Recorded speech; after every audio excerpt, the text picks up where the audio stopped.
which are brighter than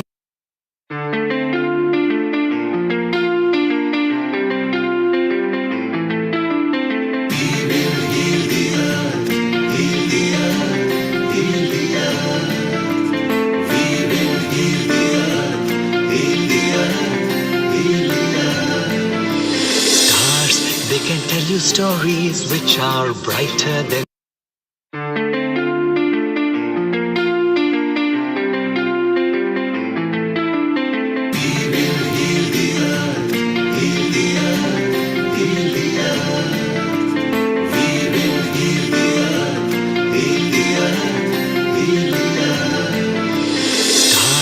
They can tell you stories which are brighter than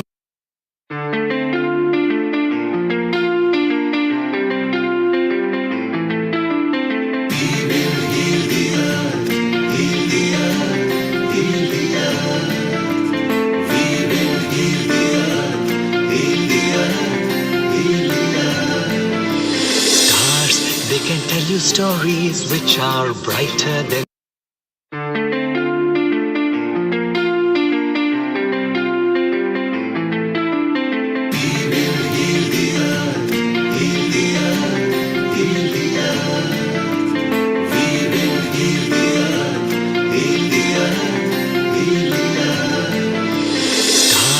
They can tell you stories which are brighter than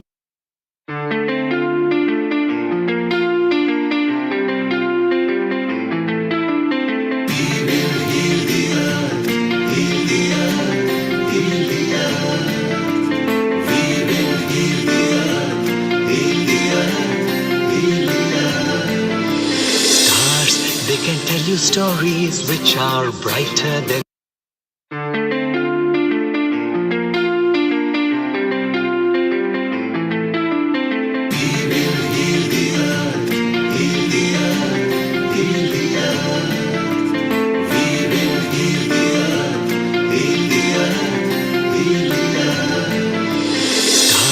They can tell you stories which are brighter than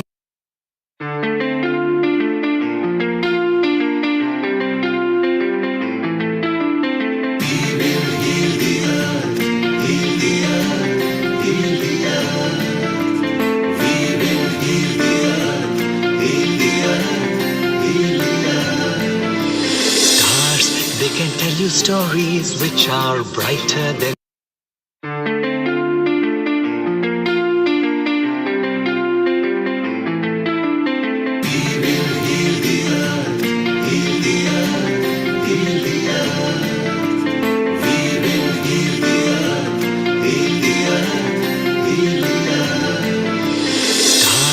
They can tell you stories which are brighter than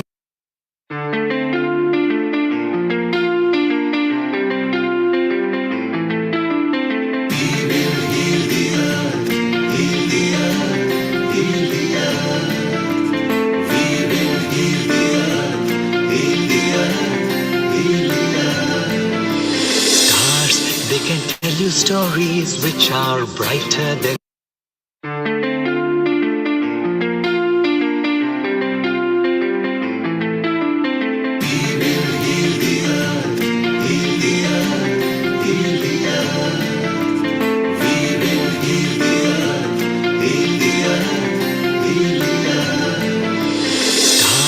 They can tell you stories which are brighter than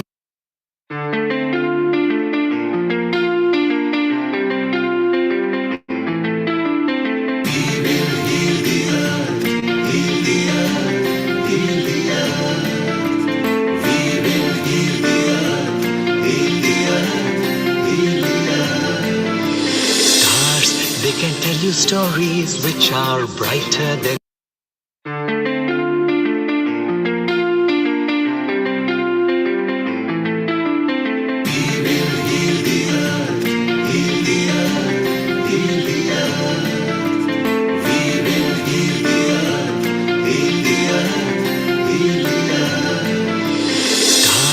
They can tell you stories which are brighter than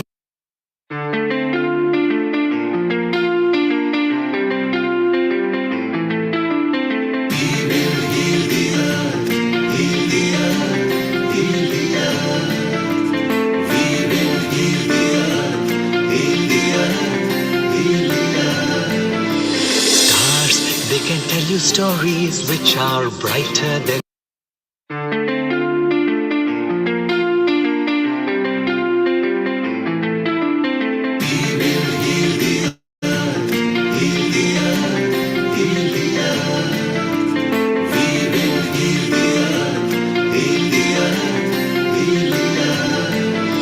stars. They can tell you stories which are brighter than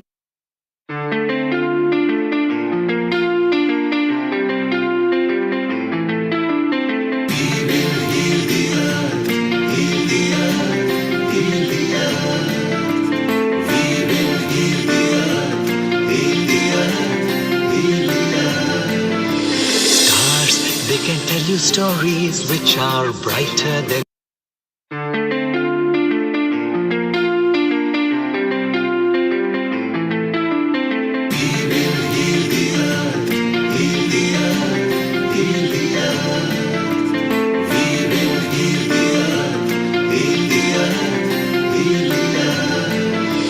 stars.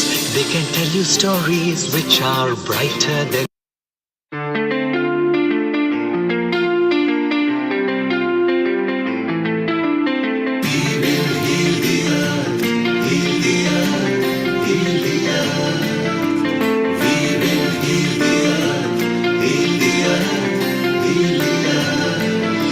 stars. They can tell you stories which are brighter than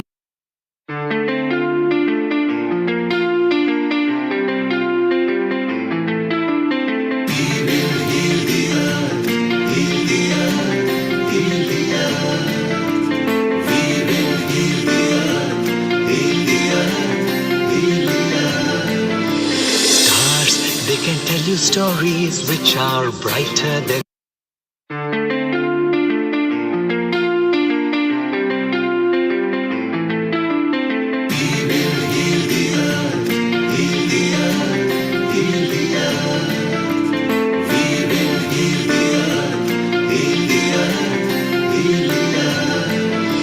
stars. They can tell you stories which are brighter than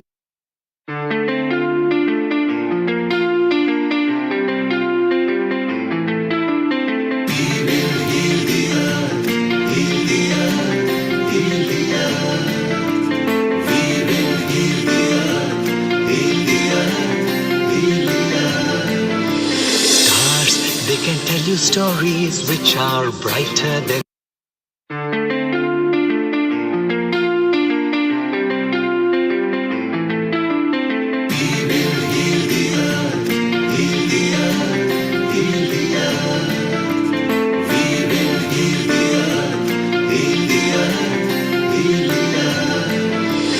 stars. They can tell you stories which are brighter than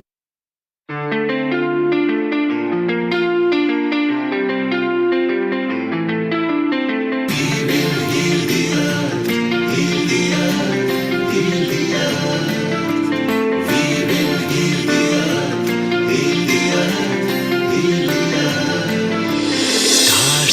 They can tell you stories which are brighter than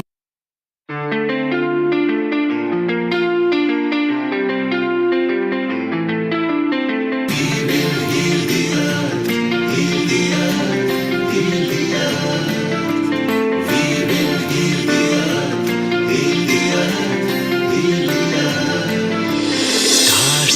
They can tell you stories which are brighter than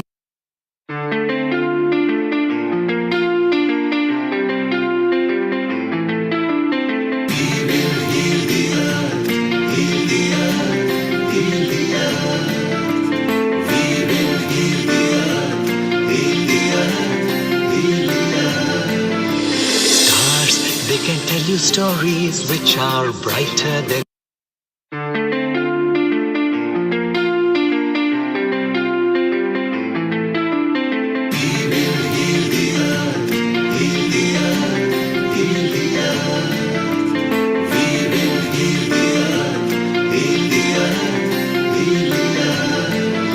stars. They can tell you stories which are brighter than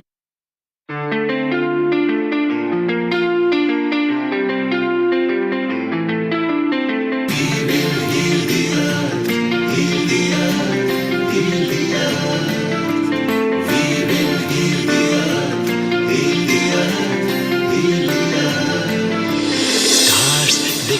you stories which are brighter than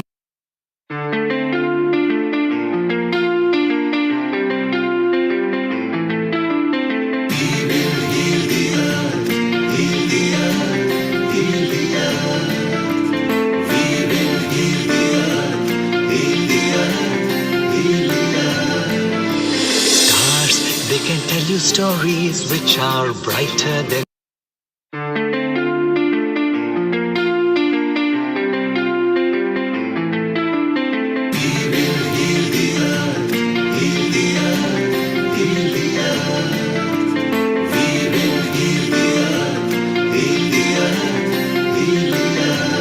stars. They can tell you stories which are brighter than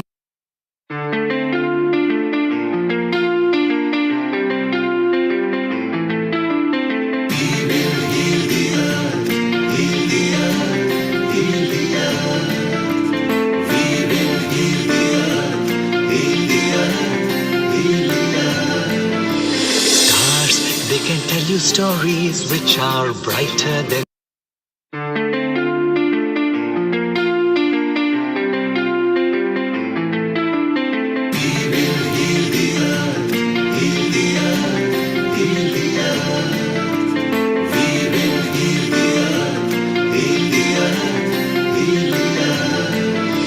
stars. They can tell you stories which are brighter than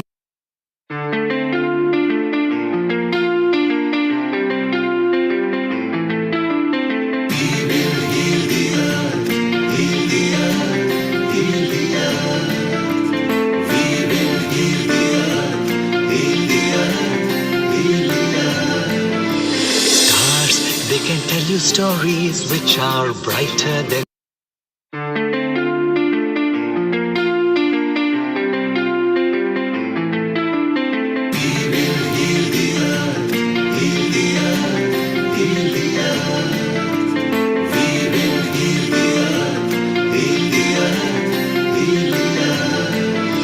stars.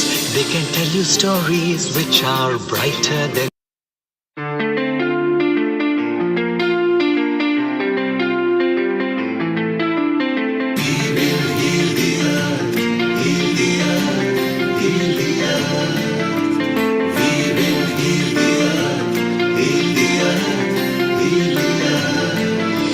stars. They can tell you stories which are brighter than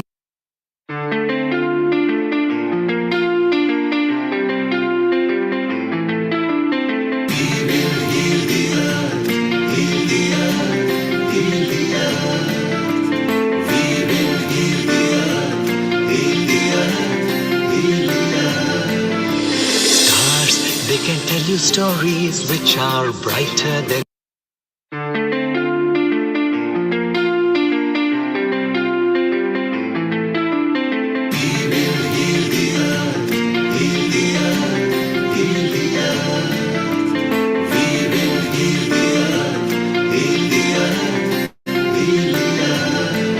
stars. They can tell you stories which are brighter than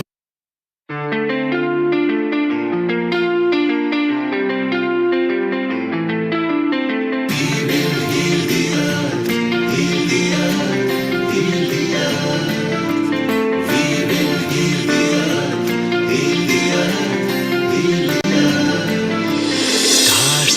They can tell you stories which are brighter than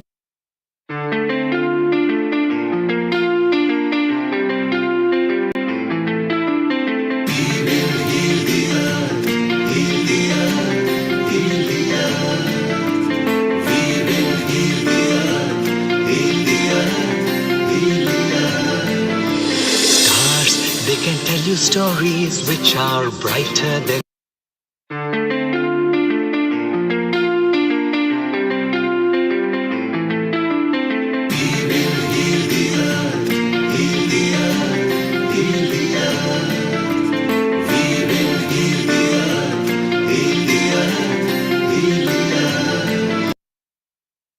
Ten, 9, 8, 7, 6, 5, 4, 3, 2, 1.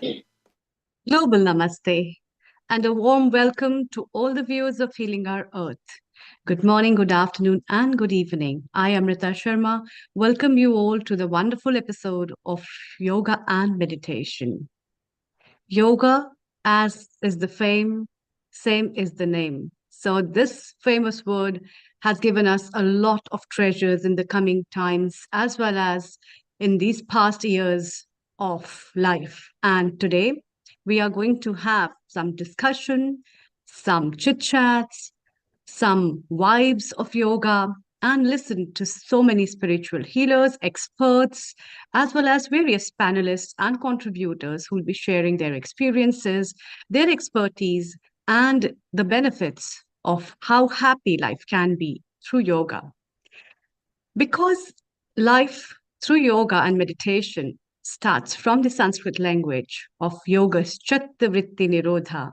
Therefore, let's start this episode as well with the Gayatri mantra. You can hold any mantra or aphorism of your choice, and I'll be chanting Gayatri mantra. So let's close our eyes and remember God and pray for the peace all over.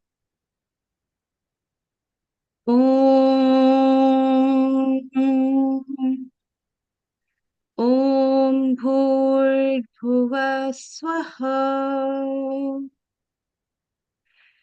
तत्सवितुर्वरेण्यम्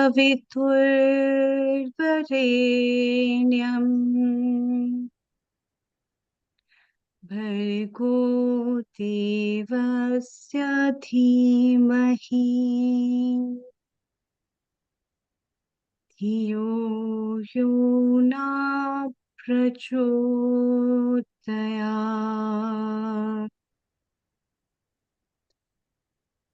ॐ भूर्भुवः स्वः तत्सवितुर्वरेण्यम् भर्गो देवस्य धीमहि धियो यो न प्रचोदयात् ॐ भूर्भुवः स्वः तत्सवितुर्वरेण्यम् भर्गो देवस्य धीमहि धियो यो न प्रचोदयात्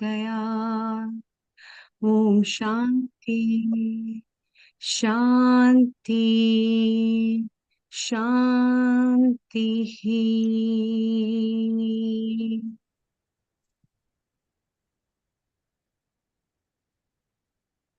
I'm glad to welcome my co-host Vaishali Acharya from London, who is a beauty expert, as well as I'm privileged to welcome Riddhi Vyas, our senior host with me from London. Good afternoon to both of you and Global Namaste.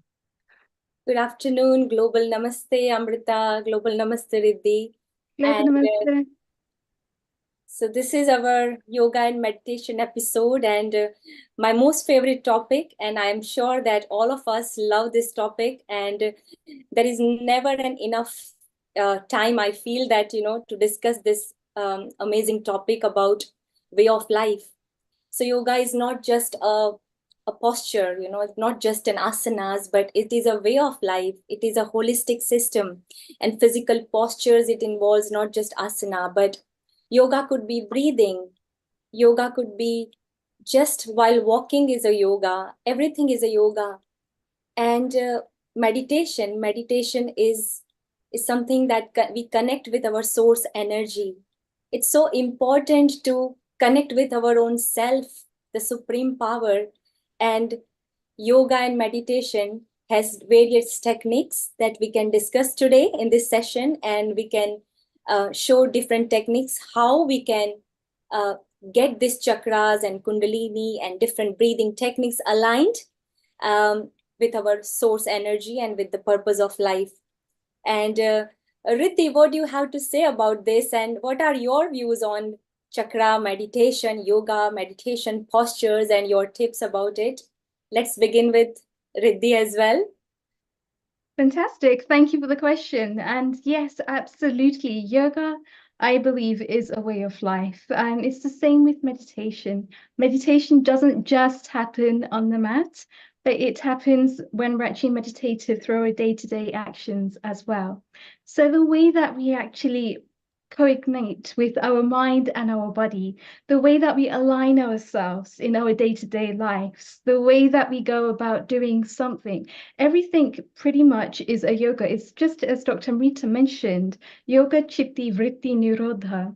It's being able to control the mind. And as you just said as well, through the chakras, through doing different pranayama techniques, through doing different asanas, we're able to align our chakras in such a way that we can get the best from ourselves and give the best to other people too, to make this world a better place. Absolutely, Riddhi, very well said. And alignment of chakra, not everybody has a clear picture about chakra. So whenever we talk about chakra, even I have personally experienced that everybody asks, so is there any, they feel that there are some wheels, on a in our physical body. So we always like to discuss more about chakra, and those are the energy systems in our body. And it's so amazing that when we focus on each chakra, we get to know that each chakra has different emotions as well, and it's all about balancing. So when we are able to balance the emotions, I think life becomes absolutely blissful, isn't it, Amrita? Yes, And absolutely. I feel like we go through different planes. So the asanas is pretty much, it's on a gross level. It's something physical. And then we go through it. So then we go to the pranayama level, which is really focusing on the breathing. We go through to the mental level. The mental level is where we control our impressions. We control our vasanas. Yoga Chitti Vritti Nirodha is really the turning of these impressions that it creates on us. So chakras, as you're mentioning, happens on a very subtle level. We can't necessarily see it, but therefore we can't necessarily see the air that we're breathing around us either. But we know that it is something very real that does actually exist, and where we can actually coignite that with our emotions. So, for example, with the root chakra, the Muladhara chakra, it's really about grounding, it's really about safety, it's about navigating, therefore, between fear, which is fight, flight, freeze. So we can move through different levels, all the way up to the crown chakra. And the crown chakra is really where we're looking at full alignment. So we can do this in different ways through different things, but we are really focusing on how we feel, on how we think, on how we speak, on how we think, what we're actually doing on those three different levels, and even on a metaphysical level. And I think that is really the importance of it. I think so many times in a gym, we focus on the asanas. Now, the asanas is a very important point. I don't want anyone to confuse this, but there is a lot more to it than just the asanas. And that's where the chakras come in. absolutely. And even what I have observed and what I have experienced as well. And when we focus on chakras, like just now you said, the first chakra is a root chakra, and root chakra is the main chakra. It's about feeling secured, feeling brave. And if any kind of a fear we feel in our body, it just, if we balance the root chakra, we can balance we can even cure different diseases. It is now scientifically proven that with the imbalance of different chakras, we can even cure our diseases. And flight and fight mode, which is absolutely a great term to use for, in related to root chakra, absolutely amazing. And even sacral chakra, what I have observed, because I'm an artist, and sacral chakra is related to creativity. And often I believe that when sacral chakra is balanced, and when it is wide open, we are open to creativity. It is at the same time sexual energy, responsible for sexual energy as well. And sexual energy is a creative energy. Sexual power is a creative power as well. And it is so amazing when we know all these emotions and how it works, how it affects our day-to-day life, and how we can cure not only our ailments, but to create a truly heaven on earth It is so important to understand the basics and the real meaning of yoga and meditation. And crown chakra, like you said, that the whole energy when Kundalini starts from, we will definitely discuss more about Kundalini later. But like you said, that it starts with the root chakra, and every chakra, it goes, the energy, and up to the crown chakra. And that's how the total enlightenment and the real life, meaning of life begins over there. Amrita and Nil Kumar, what you have to say about this? Chakra and meditation episode today. Amrita, you yourself is a healer and amazing yoga expert. So what are your views, Amrita, for this as we are chit-chatting today? Over to you. So Vaishali, you mentioned chakra. Can you explain to the viewers what the chakras are and what benefits or what knowledge should we possess as basic on chakra?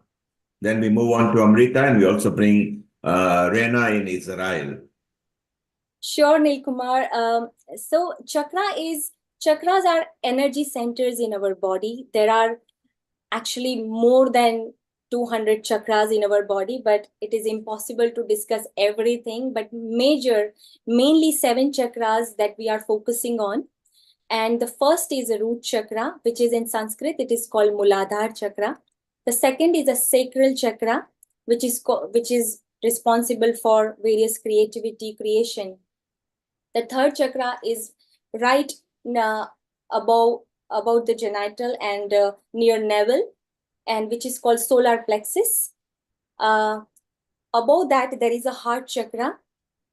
Above that, there is a throat chakra, which is called Vishuddhi as well in Sanskrit, and even heart chakra in Sanskrit, we call it Anahata.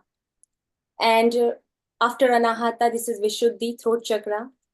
This is Agya chakra, which is called third eye, and which is responsible for intuition. I will discuss later. And the 7th is the enlightenment, the crown chakra. So basically, it says that whatever is happening in our life, whatever ups and downs, it is not in our control, right? Outer circumstances are never in our control. Nobody can on this earth say that everything is in my control. I can do the way that people can respond the way I want. No, never happens. But when we focus inward, whenever we are able to understand our own energy system, we can become our own doctor. We don't need a doctor. So we understand that what is wrong with my thought process, what is wrong at the moment that I'm thinking. It all starts with the thinking, right? So when we align our thoughts, when we start thinking the way we are supposed to think, so these chakra balancing make us understand to how to become aware, number one, because awareness is the key. And when we able to align the chakras, we can get lots of benefits. I mean, there are immense benefits. Number one, we can become aware of our own situation, our own mental thought process. When the way we are becoming aware of our thought process, we are able to focus more. So it all starts with the focus and attention. So in today's time, because there are lots of distractions, so many things, digital delusions, and so many things, because this phone has made us, I think, absolutely dependent on so many things. And we are able to focus. That's the biggest advantage, I would say. We are able to be more positive, because most of the time, whenever a situation arises, how many times we can say, all right, I take it as a challenge.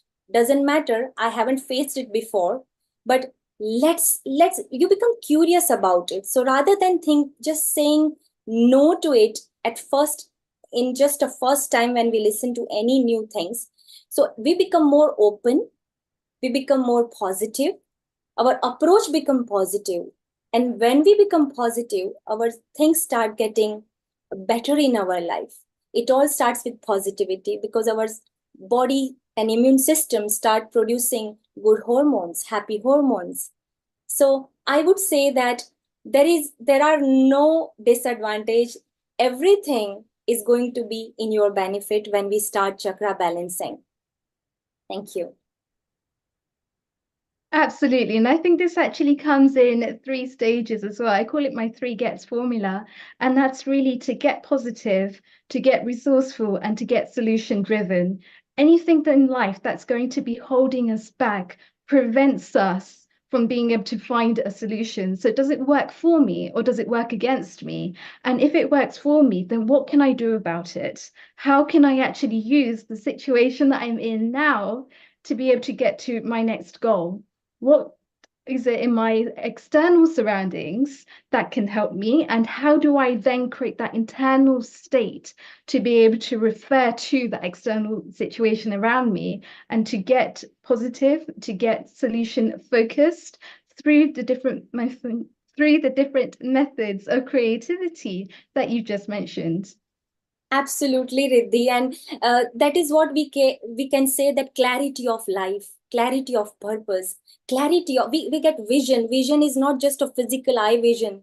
We all can see, but who can feel it, and who can actually see what is required, with the practice of yoga and meditation. We can develop the vision, the actual vision, through the yoga and meditation. Yeah, so Amrita, Yeah. What are This is your wonderful. It's a wonderful chat.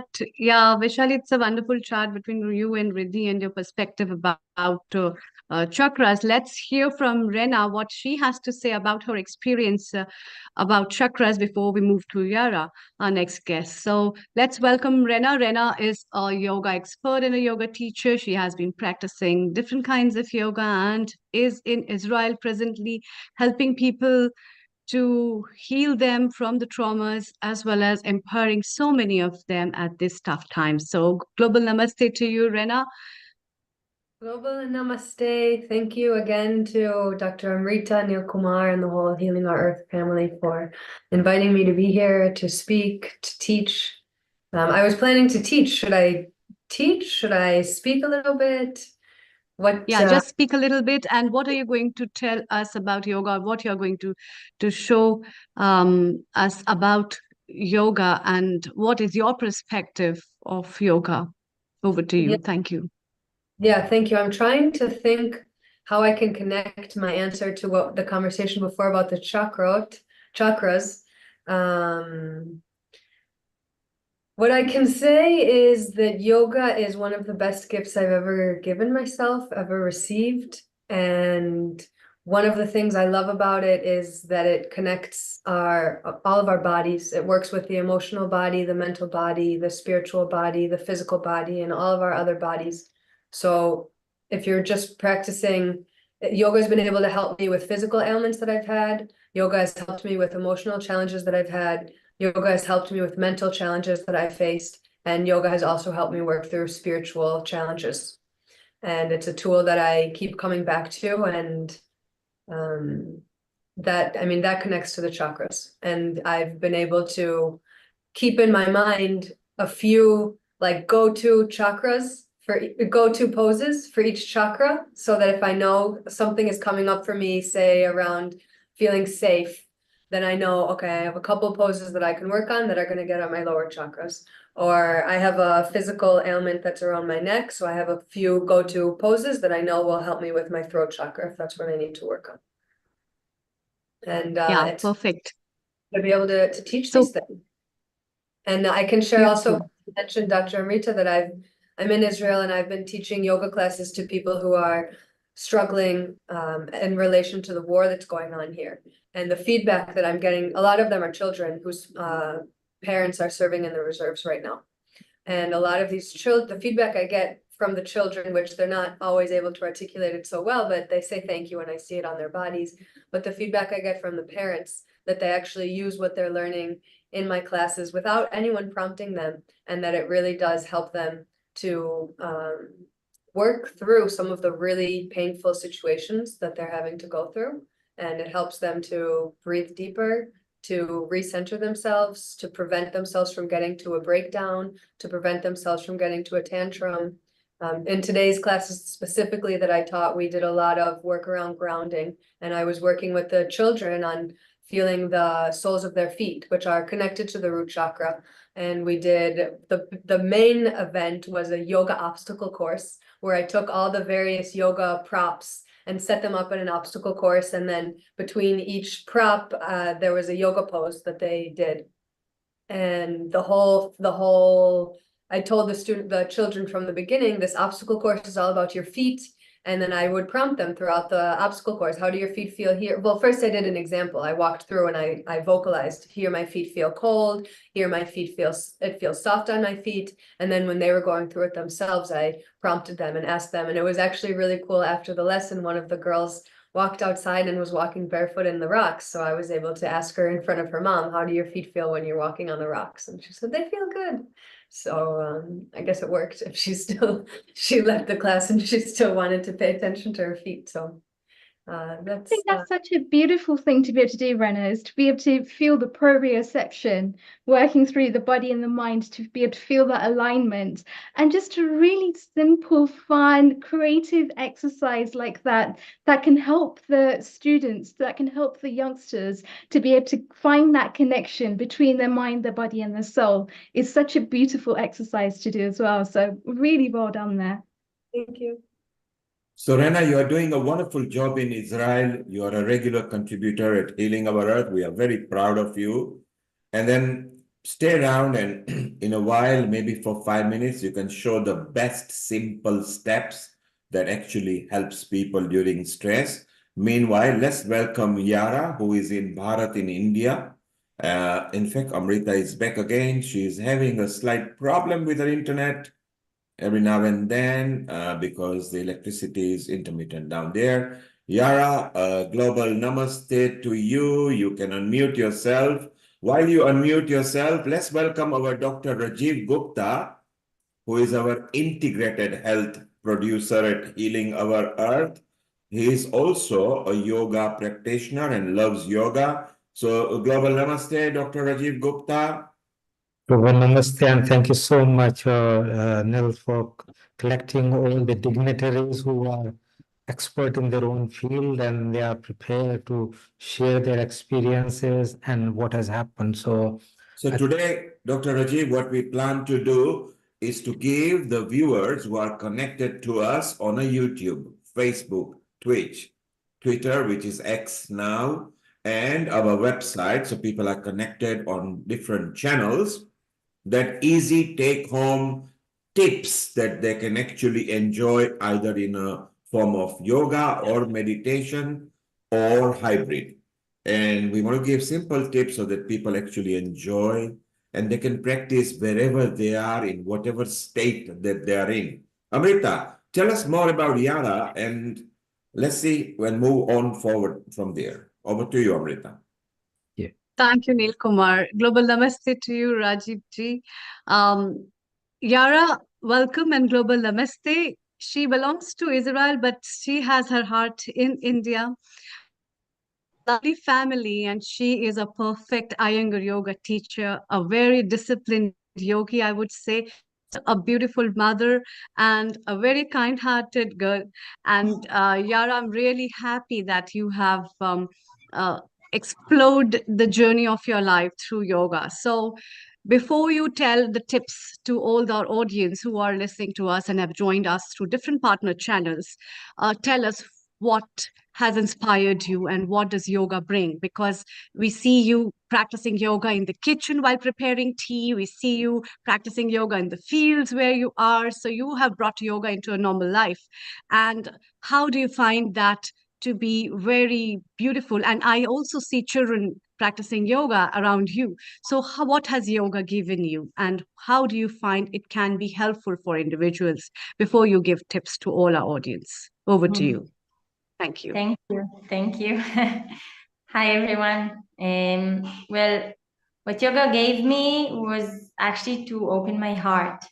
And I think nowadays people are so closed, so mind-headed, so much into how do I look from the outside, and they forget how it feels in.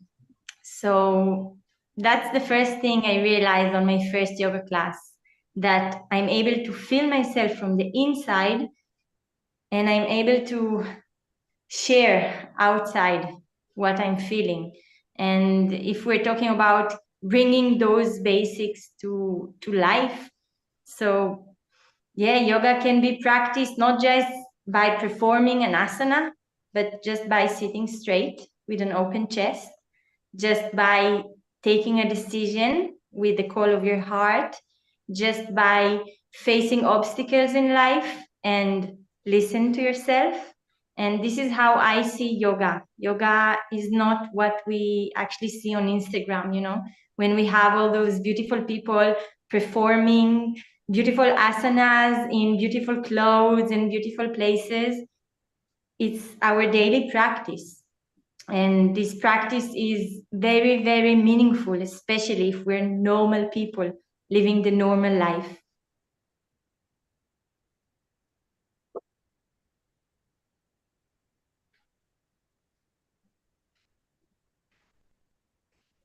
Thank you. Beautiful. Thank you, Yara. That's Thank you. Okay, Amrita, go ahead. You're back now. yeah, beautiful, Yara. So, what are the tips that you would like to give to people for practicing yoga? So What are the general things? Amrita, before Yara gives the tips, because Rena might be going away in about half an hour, let us give her Okay. 5 minutes because she wants to show some steps where it might be very useful in a simple form. So she's already set up. Rena, slightly move the camera further so we can see your legs as well, because you are actually in a pose. Yes, beautiful and lovely. And meanwhile, on behalf of everybody at Healing Our Earth, we wish Israel and whatever is happening there in the Gaza, everybody, a peaceful, harmonious resolution. Okay? Yeah. And Over thank to you, Yes. Rena. Thank you. Thank you for the opportunity to teach. And I actually have to go in about 12 minutes. So this is great. Go ahead.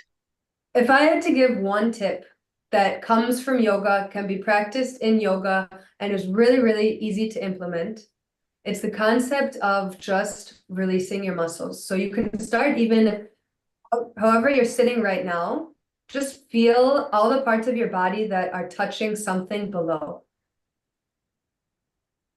And as you exhale naturally, allow those points of contact to become a little heavier. Letting the breath be totally natural, you might observe that the breath will naturally change, and you can allow it to. And then we will get into one posture just to embody this a little bit deeper, a really nourishing posture, one of my favorites, child's pose. So from here, if you'd like to join me, you're invited. We're going to, I'll move my blocks to the side. We're just going to come onto the mat. You have two options with child's pose. Both of them start with your big toes touching. And then you can have your knees wide and your arms in front, or your knees together and your arms by your feet, palms face up. Either way, you'll bring your forehead down to the ground. If you feel like you need some extra supports here, you can feel free to grab pillows or blocks or blankets and place them under your forehead or under your torso to bring the ground up to you so you feel extra comfy. And once you're in the posture, I'm going to stay upright so you can hear me. You'll take a deep breath in through your nose and a full exhale out the mouth. Squeeze all the breath out and then let the breath return to normal. Notice the sounds you hear around you. Notice how the air feels on your skin.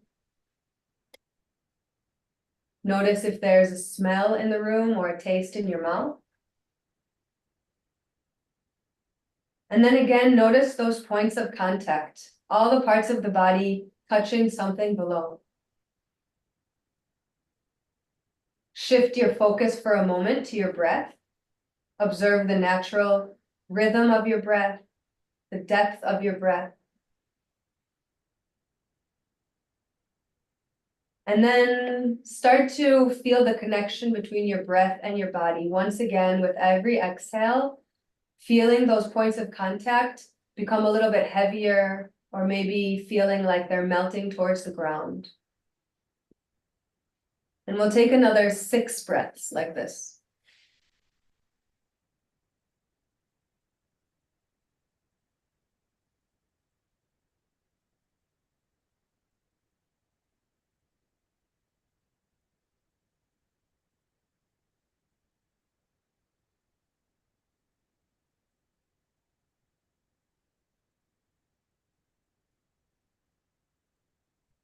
While you're in the posture for a little bit longer, this posture, as I mentioned, is really nurturing and nourishing. It's called child pose. You could almost imagine that you're inside of a womb. It's meant to feel very safe, very protective.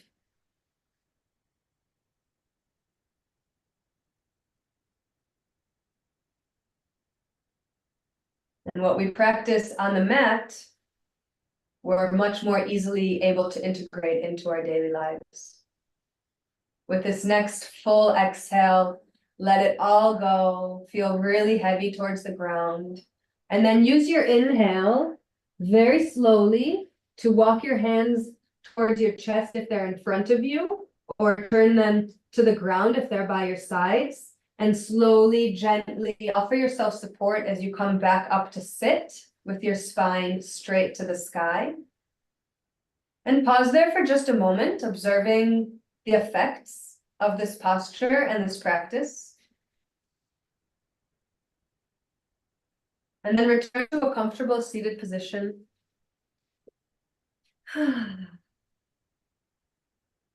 We'll close out this practice by bringing the hands together at the heart center, rubbing them together to create heat.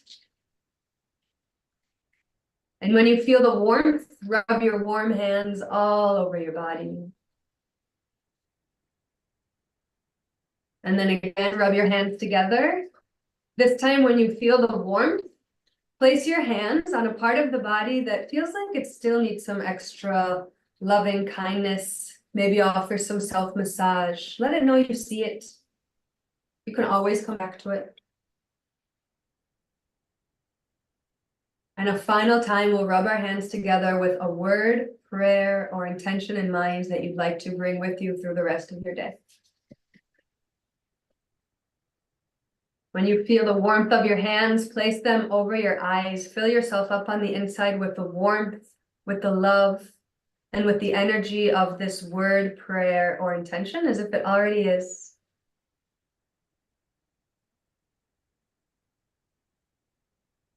Sweep your hands over your head, behind your neck, and back together at your heart.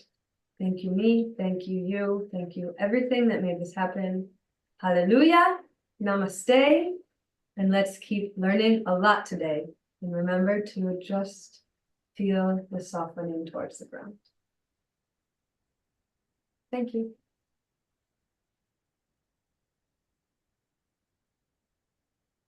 Hallelujah. Thank you.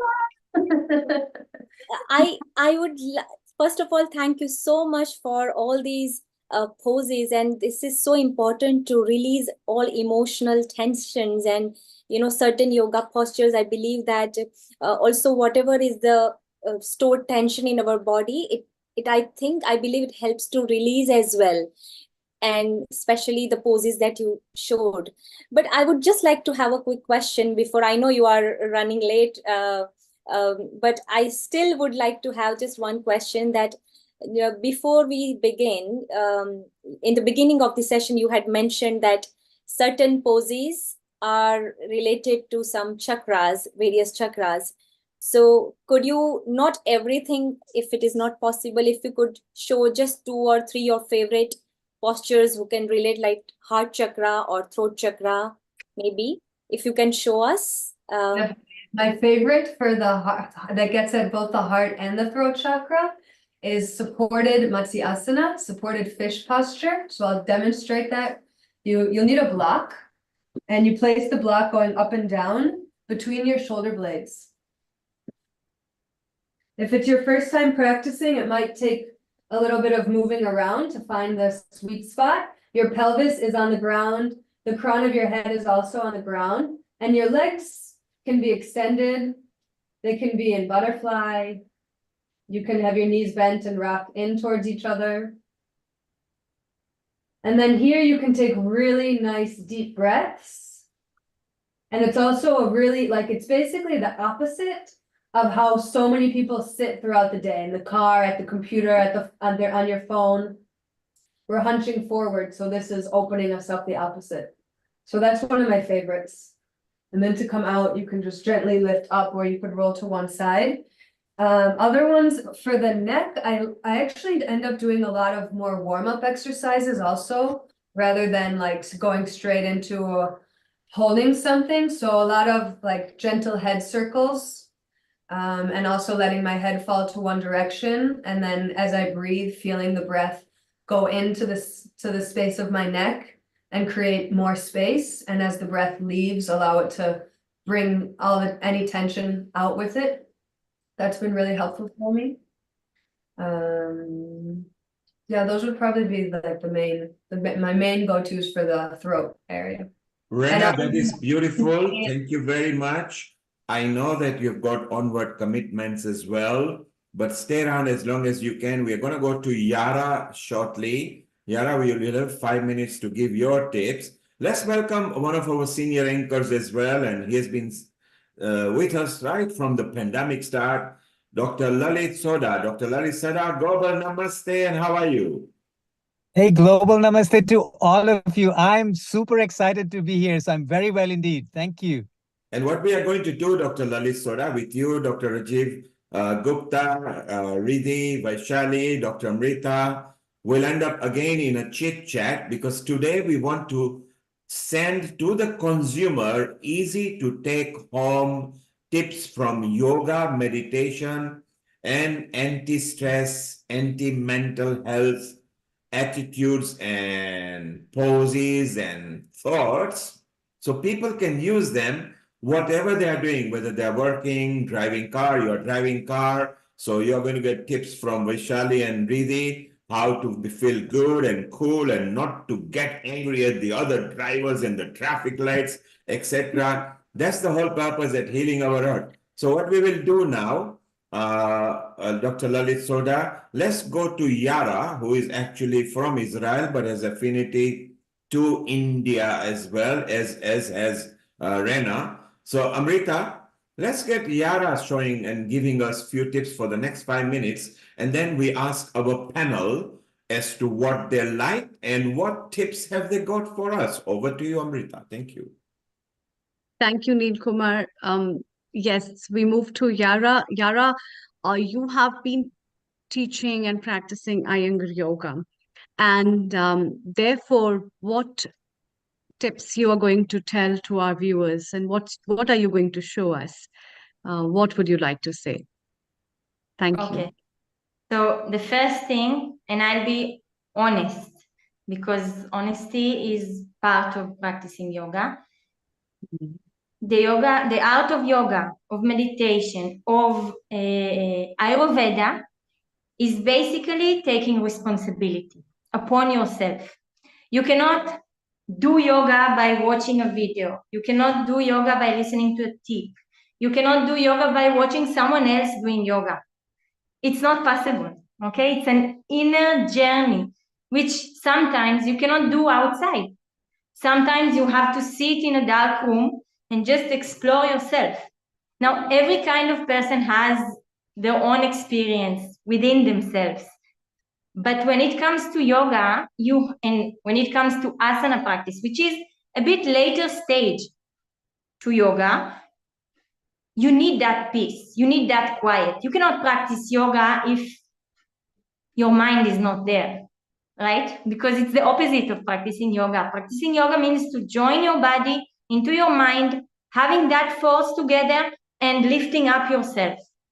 You cannot do it through sitting down, while sitting down. That's the thing, sitting down and watching others. It must be you doing it actively. And the same thing for Ayurveda, right? You cannot go to the doctor and take all the advices and think, oh, from God I will get blessed. From God I will get healthy. You have to take care of yourself. You have to practice what is being represented to you. Otherwise you'll not gain anything, right? You know you should avoid certain things. If you take them, then you're going to face some bad things. So you have to apply that upon yourself.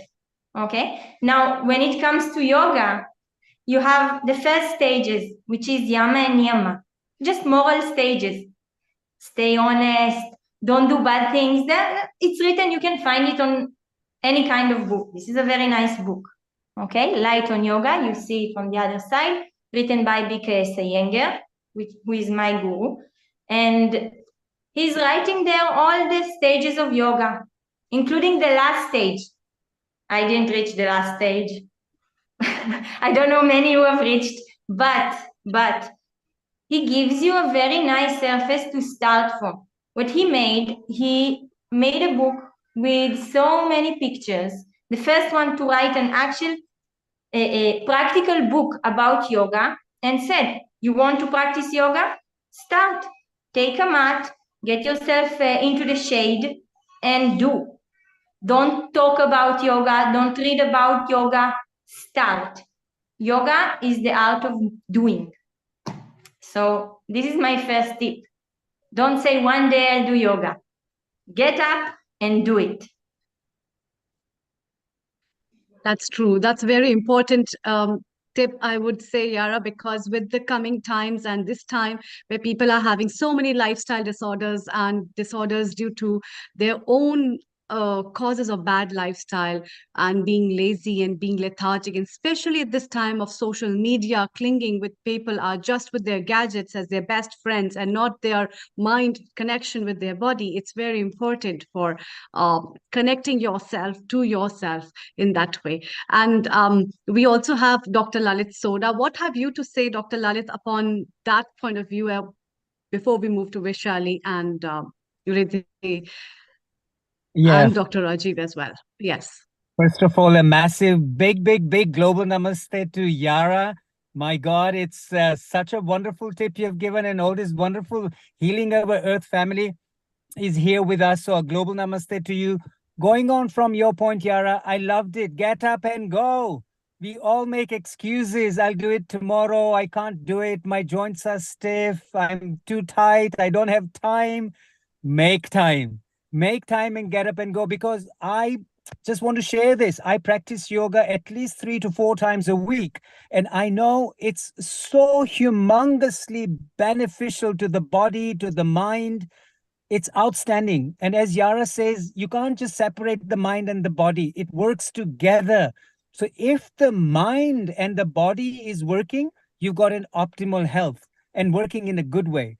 And certainly recommend and totally agree with all the yogis that practice is what makes everyone perfect. So keep doing the yoga. Highly recommend it.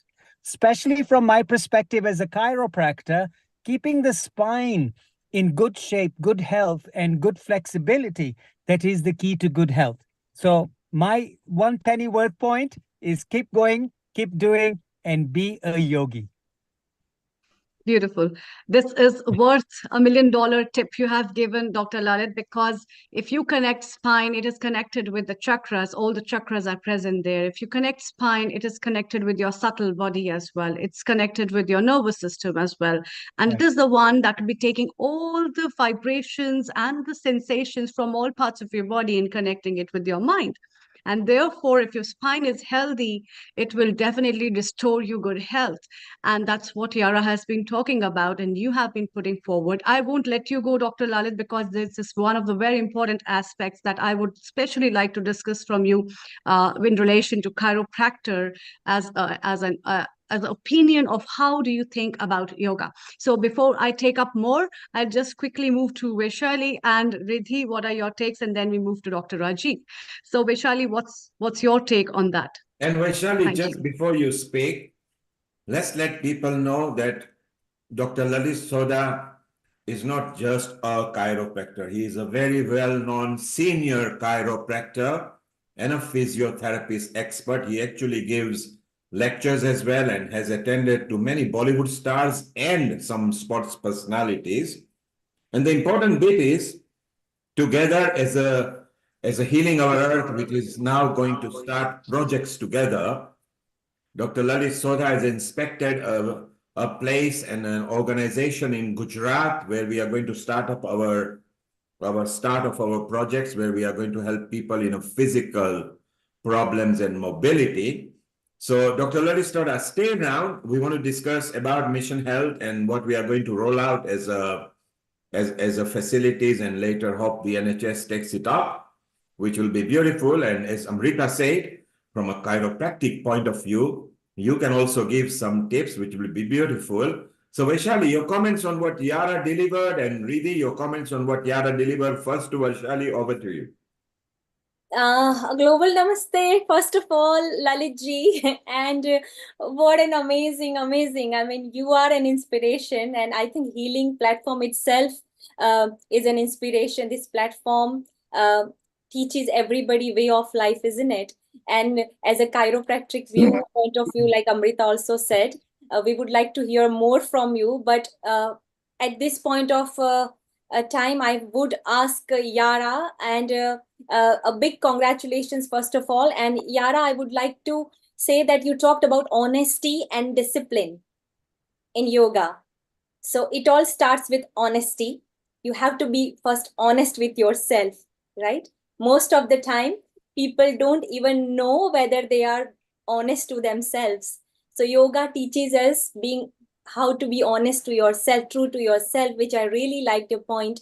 And you said that practice makes man perfect. Definitely not tomorrow. Tomorrow never comes. It's today. Time is now. Start it now, because time is just going and there is never tomorrow. I really love these 2 points. On the, just to elaborate little bit on that, my tip is stay consistent. Consistency is so important, and it is, I feel that not everybody understands, unfortunately, that how consistency is so important, irrespective of your speed, because your speed is not important. Many people are just running without any right direction. There is no point.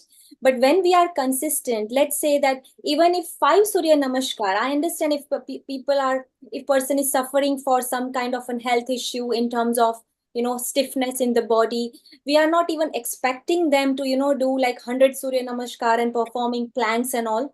But at least start with 2 or 5 and stay consistent. My journey started with consistency only. I started with Kapalbhati and Anulom Vilom, Bhramri and Bhastrika. That was my starting point.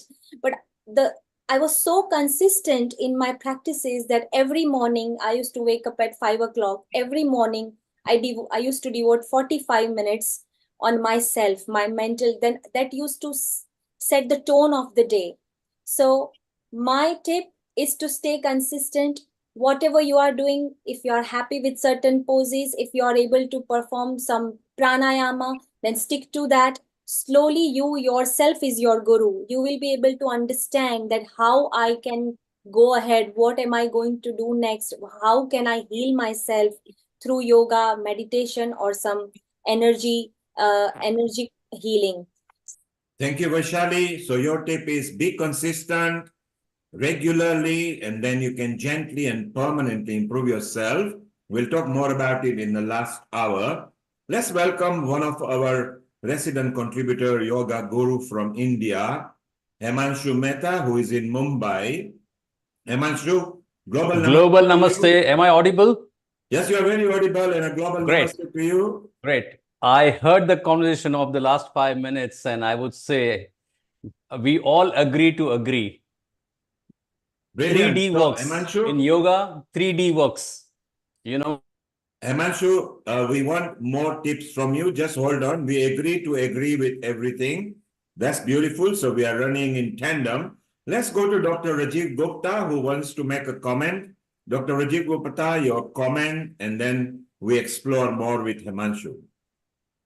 Yeah, wonderful. That's great. Thank you so much. And I fantastically congratulate again all healing our family, which have really contributed so far and is also keen to contribute for improving the health, which in terms of physical health, mental health, emotional health, and the spiritual health. And this is a perfect time today to have yoga and meditation, which is focusing primarily on mental and emotional health, but also at the same time improving the physical health. And what Yara has said was extremely good and Vaishali touched upon, which is the niyam. So yam and niyam are the first two part, as you know, then you have the asana and rest of the stuff out of the eight limb. But the first of the niyam that was she mentioned, which is shauch, and when I was a kid, shauch in my view was excretion. However, now having been part of the core concept group, you know that I am the chief of the medical advisory committee for Patanjali UK, and a lot of us, the medical doctors, are doing compilation of what is the depth of yoga, Ayurveda, etc. And this was fantastic. The shauch actually is meaning here by cleanliness of mind. So you're excreting all your bad thoughts, excreting the bad uh, like feelings in the body. So emotionally and mentally you become clean. So purity was, she mentioned, is coming from that. So cleanliness of mind, speech, and body. And that was fantastic, and I really appreciate that. And the second part, which is again, and I think I'm still trying to work hard. It's not easy, even if people take nothing from today's seminar, workshop, webinar, whatever we call this day today. If they can have that cleanliness of mind, speech, and body, that will be good enough work for quite many weeks. You need to go in rather than going out. And you meditate and sit quiet, which is what Rena has shown us, that sitting quiet and then doing these body postures. And that helps healing the chakras. And there is all a lot more into it, which again was built in, and many of you have been, Lalit was talking about santosh or contentment and acceptance of others, which is a big part of emotional health or emotional healing. And then, which was just now was mentioned, tap was the third part, persistence, insistence, perseverance, and austerity and self-discipline. So I think I would just insist on that. Thank you so much. Thank you, Dr. Rajiv Gupta. That was very succinct and clear to the point. Let's extrapolate more on that at about 3:30 onwards when we go back to panel chat. And we want to discuss about the project that we are rolling out into helping people in mobility with a tie-up in India with a company with Dr. Lalit Soda. After we visit Himanshu Mehta, where Riddhi also wants to ask him one question. So Himanshu, let's have your tape, and then Riddhi would like to discuss with you for a couple of minutes, and then we'll go back to Lalit. So over to you, Himanshu. Sure. Yeah, as I was mentioning, Vaishali and Riddhi, they both mentioned consistency. Consistency is certainly the key, right? And 3D works: discipline, dedication, and determination.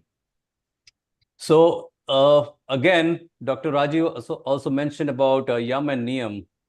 That's the 10 commandments that work, the 5 commandments of Yama and 5 commandments of Niyama. So if one follows, if one implements that, everything falls in place. Everything. I think if majority of the population follows that, we will never have evil or no kind of wars, because that takes to a really a different level. That takes us from manhood to godhood.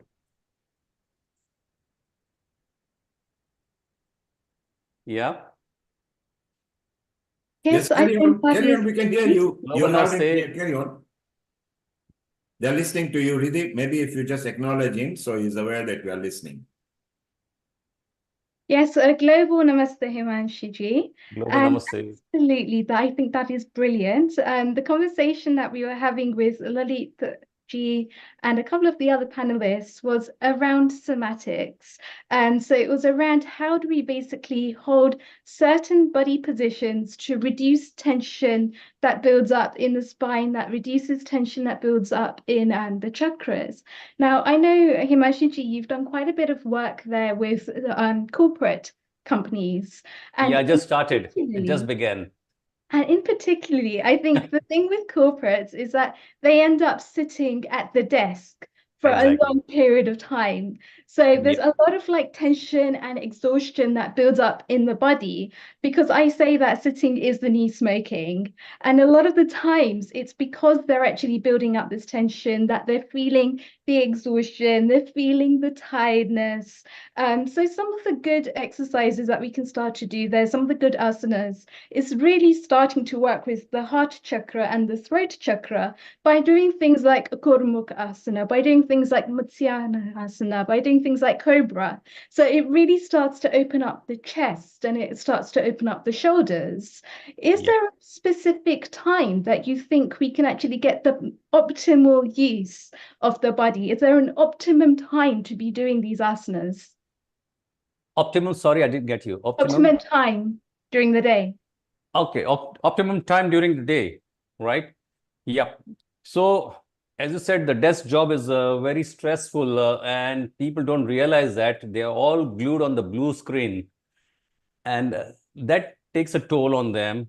It trickles down slowly, gradually to the neck pain, then shoulder pain, and then the pain all across the body, and then maybe diabetes and other diseases. So there are certain remedies which one needs to follow. And of course, the asana, the simple asana like Gaumukh asana, which is just the core basic asana taught by any orthodox school, that's the beginning. So you just raise your arms and I think I need to turn around. Okay. And the other arm, you try and grip the fingers with the help of the fingers. Let me turn around and see. You can watch.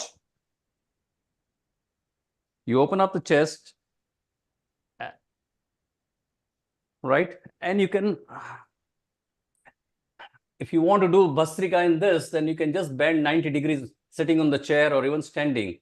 That's very relieving, very much relieving. Yeah. And there are other exercises. What you can do is like one is stress buster, which I've shown it before.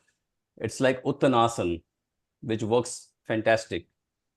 So, or even you bend your body, stretch 90 degrees. All you require to need to do is stretching of your body. That's it. And the golden rule that works is 20, 20, 20. So every 20 minutes, you take a break of 20 seconds and look and stare at an object 20 feet away. You don't actually need to stare, but you look at the object and you keep blinking your eyes. It makes a big difference, makes a real big difference. That's awesome, Himanshu ji. Thank you so much for all your tips. And first of all, I would like to congratulate you for your recent project with Crossword in Mumbai. And I saw your video. Even I would like to share this video to our viewers later on. Nilkumar ji, we would like to share this video as well. And many, many congratulations for that. Thank you. Thank you so much.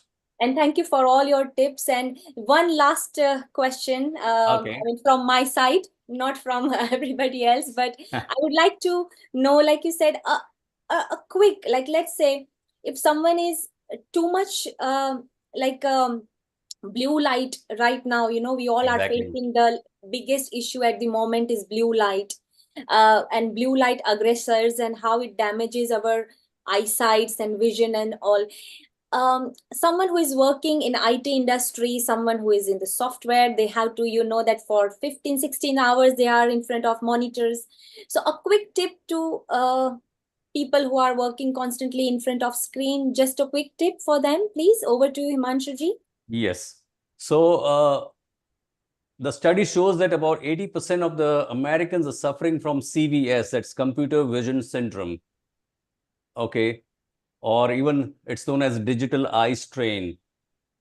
So the best thing is, of course, when you're sitting, you have to maintain a distance of arm's length, which means you give high five to the screen. Just give high five to the screen. Most of them, yes, high five. Most of them, what happens is they are either very close to the screen and they are as if they are putting their head into the screen, And then secondly, on the chair, of course, the chair disease is one of the biggest disease which we are all encountering because we are glued on the blue screen and then sitting on the chair for a long time. So what happens when you sit for a long time? You tend to either slide off the chair or slouch, and that triggers the pain, the back pain, neck pain. Dr. Lalit Soda can endorse on that. Probably he's dealing with those patients day in, day out, I believe. Yeah. Yes. So Yes. the best thing is, again, every 30 minutes, if you can take a break and just walk by for 2 minutes or so, or just stretch, you do Tadasana, okay, maybe for 30 seconds. That can help a lot. So these are all little things that matters a lot, but we always take things for granted. That's what a human nature is all about. Absolutely. Those small steps can lead to a big results, isn't it? Exactly. Yeah. So thank you so much, Himanshuji. It was My very pleasure. Thank you informative. so much. And yes, erected spine. And whenever we talk about spine, Dr. Lalit ji is the best person who can give us the tips and about erected spine and the meaning of erected spine and spine health. Spine health is. Thank you, Vaishali. Thank you, Himanshu. Thank let's you. move to Dr. Thank you, Lalit Kumar. Thank you. Soda. What we have got important thing to talk, Dr. Lalit Soda. First of all, tell us, how was your visit at Mission Health, where we seem to want to do a tie-up at a later in the year, where we want to have people from Africa, America, UK visiting for rehabilitation, chiropractic, physiotherapy, with one of the most modern outfit with laser equipment over there in India. And then we'll have some tips from you. So over to you, Dr. Lalit Soda. Sure. Thank you. Before I get into Mission Health, may I share one thing that I have been truly privileged to practice yoga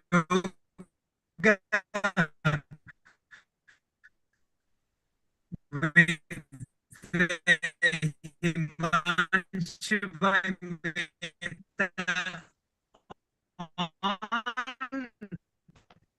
Okay, so Dr. we will Lalit, try to go back to Dr. So this was a wonderful session in getting the yoga tips, practicing stretching from.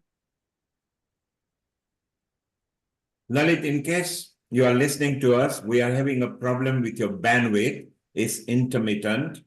So go to a steady place and we'll have you back. We are still waiting for you, so don't worry. Let us chit-chat meanwhile with Himanshu. So let's tell people about Himanshu. For those who are listening to us, and when you visit Mumbai, whenever you visit Mumbai, there is no formality. Just turn up at Juhu Beach on a 6 o'clock in the morning every Saturday. Any Saturday you are in Mumbai, go to Juhu Beach. You will see our Himanshu Mehta there with a lot of people. Well, in fact, our Dr. Lalit Soda has been maybe twice over there and lots of other healing people already over there. So Lalit, you are back and let's see if we got a good signal to you. Can you hear me now? Yeah, loud and clear. So, Lalit, as I mentioned, you've been to Himanshu's outfit where you were welcomed, and we have shown it to our other people, as has many other Healing Our Earth people. And you were giving us very important tips, and then we'll talk about our mission health and the outreach that we are going to do from later of this year and fully from next year. Over to you, Lalit. Sure. Thank you very much. Sorry about my bandwidth. I'm in the car. But yes, just to expand, I had a wonderful session on the Juhu Beach with Himanshu Bhai and had a great yoga class. So yes, what he practices, what he writes, what he preaches, what he lives, that is what Himanshu Mehta is all about. So outstanding yoga tips from everybody. And I'm going to share mine because I firmly believe in yoga, particularly to have good posture, to have good functioning of the spine, which is vital to the body. So yoga at any time, I would say if you eat every day, you breathe every day, you pee every day, you poo every day, you do yoga every day. That's how yoga should be. It's part of your day-to-day life, simply because it's not a once-a-week thing.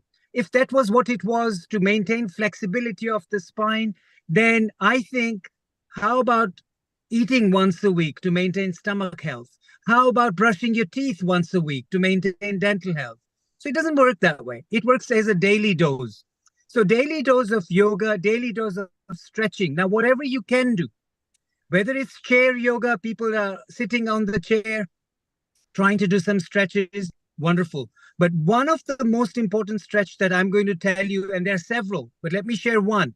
Legs up the wall. So you lay flat on your back on the floor, bring your legs up, put them against the wall, almost a 90 degrees. It's an L-shaped body that you get. And that is so very beneficial for all the lymphatic drainage, for blood drainage to go down from your feet down to the part of your bodies, to your lower back.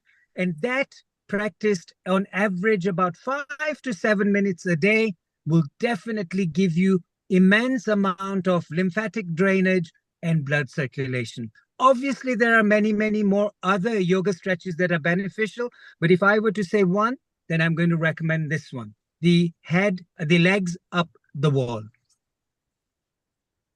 I hope did you hear me clearly? Was that good enough? So while you're driving, can you show it to us? I can try, but I don't think the traffic wardens would be very happy over here, and nor will the drivers or the passengers. Dr. Lalit Soda, that was a joke to make you smile.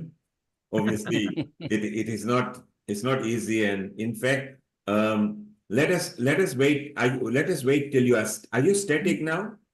I'm static now. Yes, it's just the cars behind me are moving. I'm stationary.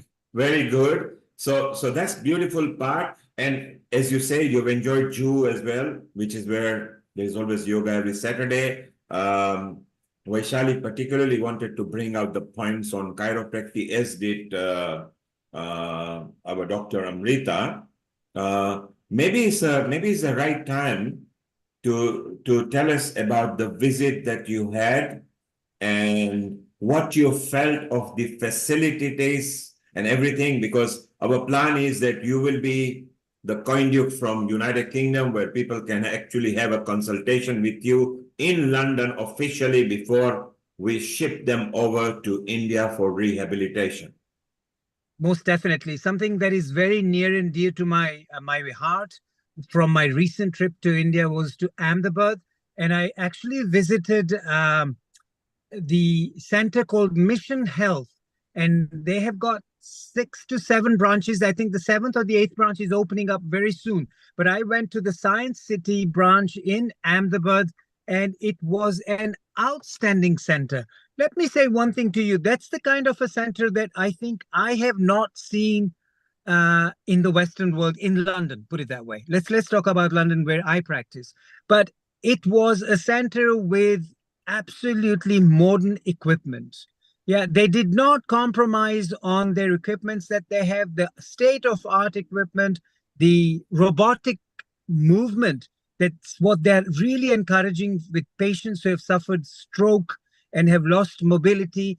They're introducing robotic machinery to move those legs, to exercise those legs to exercise those arms to really get the patient as best as they can into ambulation, meaning into walking.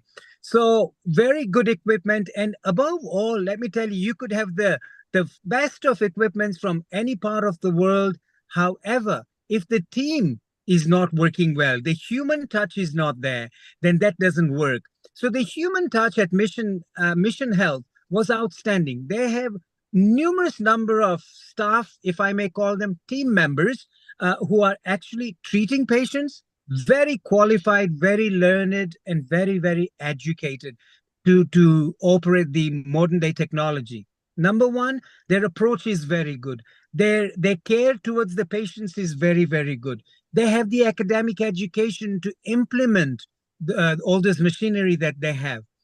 And what I was very impressed is with they have about a 20-room accommodation on site where patients who are coming from abroad, which they had plenty from South Africa, from actually also from the United States, I know that two of them are from Ghana and Nigeria.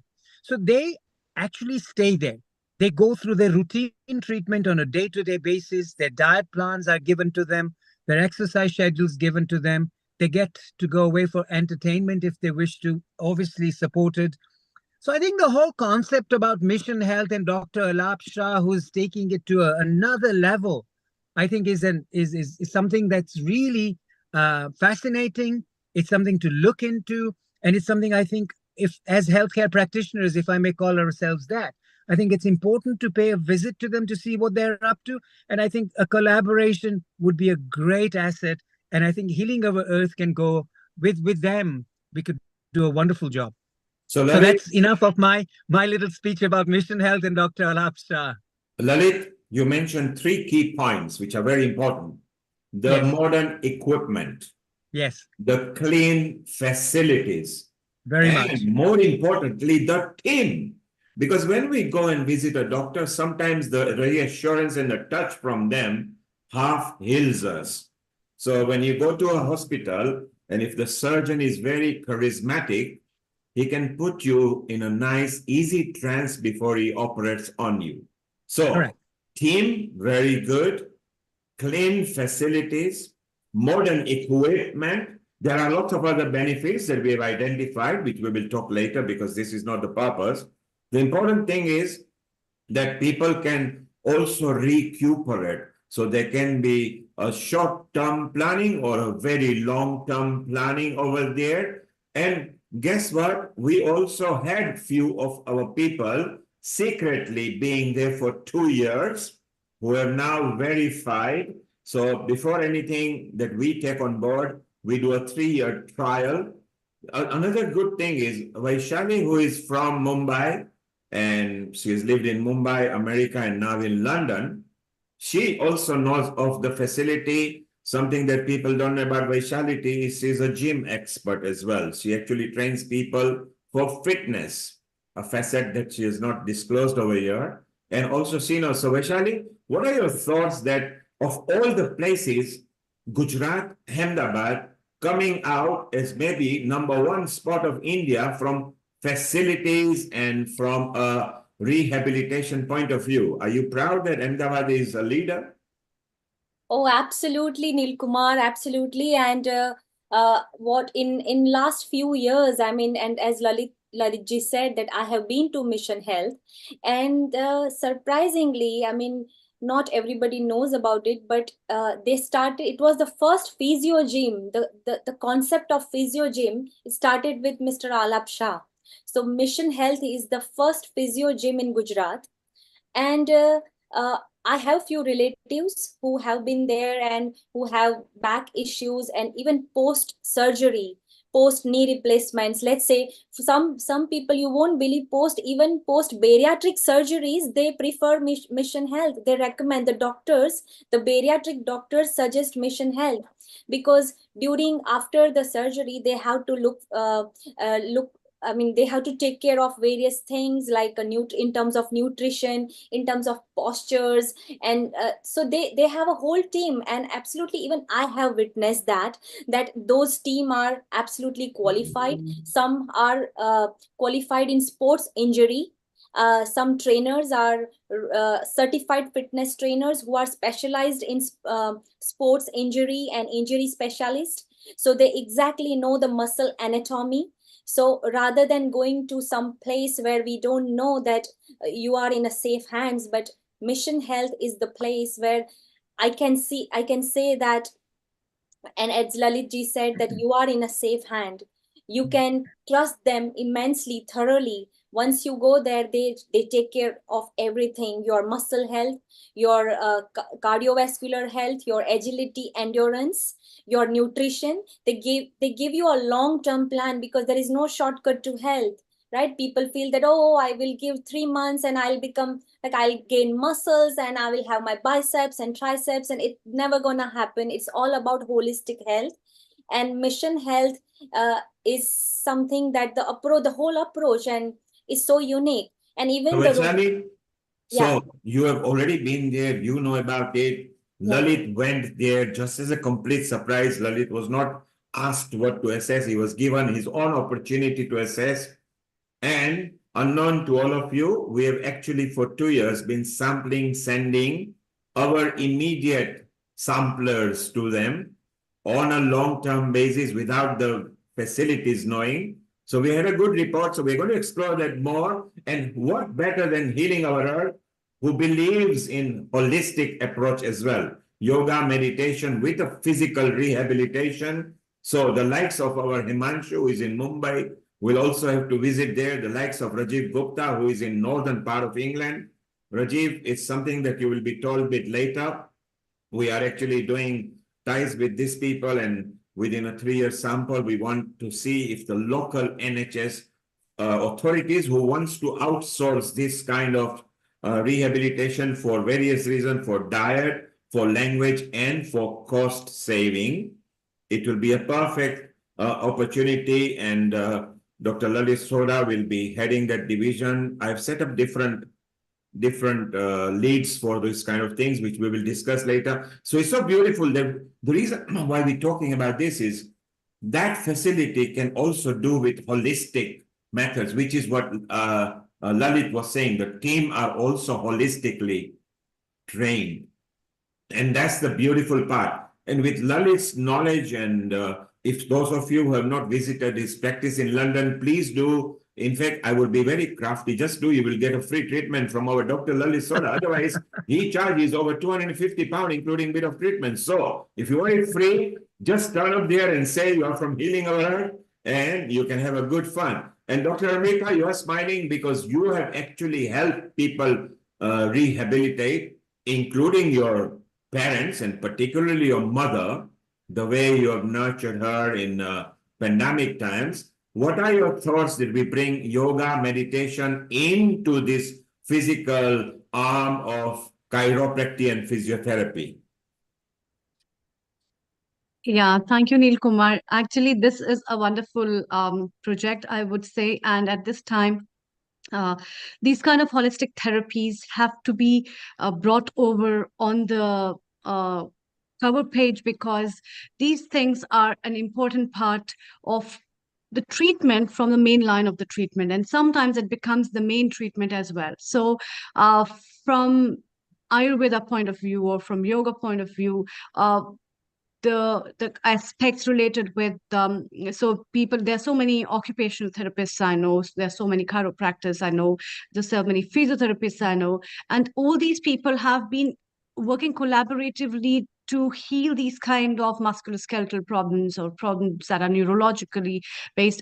And Ayurveda has also a very big and a beautiful, immense role that it has to play through different kind of massages it recommends, or through panchakarma it recommends, which, if clubbed up together along with acupressures, acupunctures, it will do a tremendously beautiful job without using medication, I would say. And I think Dr. Rajiv Gupta is already with me, and Dr. Lalit Soda would agree as practitioners and medical physicians that it is so important to heal so many things. So you don't have to take tablets of analgesics and medicines of NSAIDs to cure yourself from pains. There are so many ways in which you can work on them, and they can beautifully recover you and restructure you and rejuvenate you that you cannot even think about with the medicines.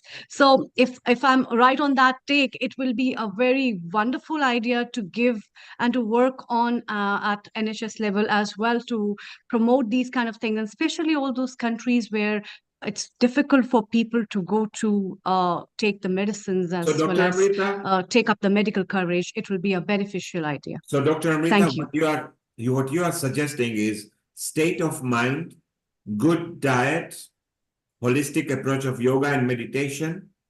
Then you can maybe you can stay away from medicines that are harmful. Is that what you are saying? Yes, definitely. Good. And that's So what I everybody promote as a listening to lifestyle us, counselor. So everybody listening to us on a social media, hey, start doing yoga, start doing meditation, start loving yourself. Try to stay away from unnecessary drugs. Of course, we are not suggesting, do take advice of your physician, which will be very useful. Because look, Himanshu is here. He's over 60.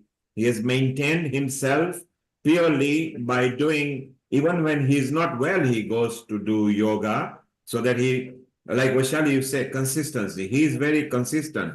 And Dr. Rajiv Gupta is actually a practicing doctor. So a real doctor from medicine, and also a holistic person, and a yoga and a meditator himself. So Rajiv, how do you think this will help if we can formulate a long-term planning where maybe we bring part of that Ahmedabad expertise here into UK too, because the equipment are almost second to none, and have facilities in countries like East Africa, West Africa, North Africa, the third world countries, where we can give them a better cost-effective option, but more holistic and more practical, conducive to the mind. Your thoughts on that, Rajiv? So I think the first thing I would say, yoga is, the name is unite or fusion. So if we think carefully, there is an internal fusion, which is yoga, body and mind, and you unite so that we create increased barriers. So that way the infection, virus, bacteria, they can't enter the body, and the body has inner healing power. Now, if we take that same analogy externally, this is yoga external, i.e. fusion. So we are going to bring that center, the health center from Ahmedabad, with physiotherapy and chiropractic and whatever, all different types of stabilizing the body, healing muscular and skeletal system, bring it here and create a fusion with the existing allopathic or modern medicine system. And I have been trained in this modern medicine now for 35 years, and I know inside out what works, and the whole body. This is the top level. Modern medicine is the leading way of healing and treating the patients now, and will be for at least another 20-30 years.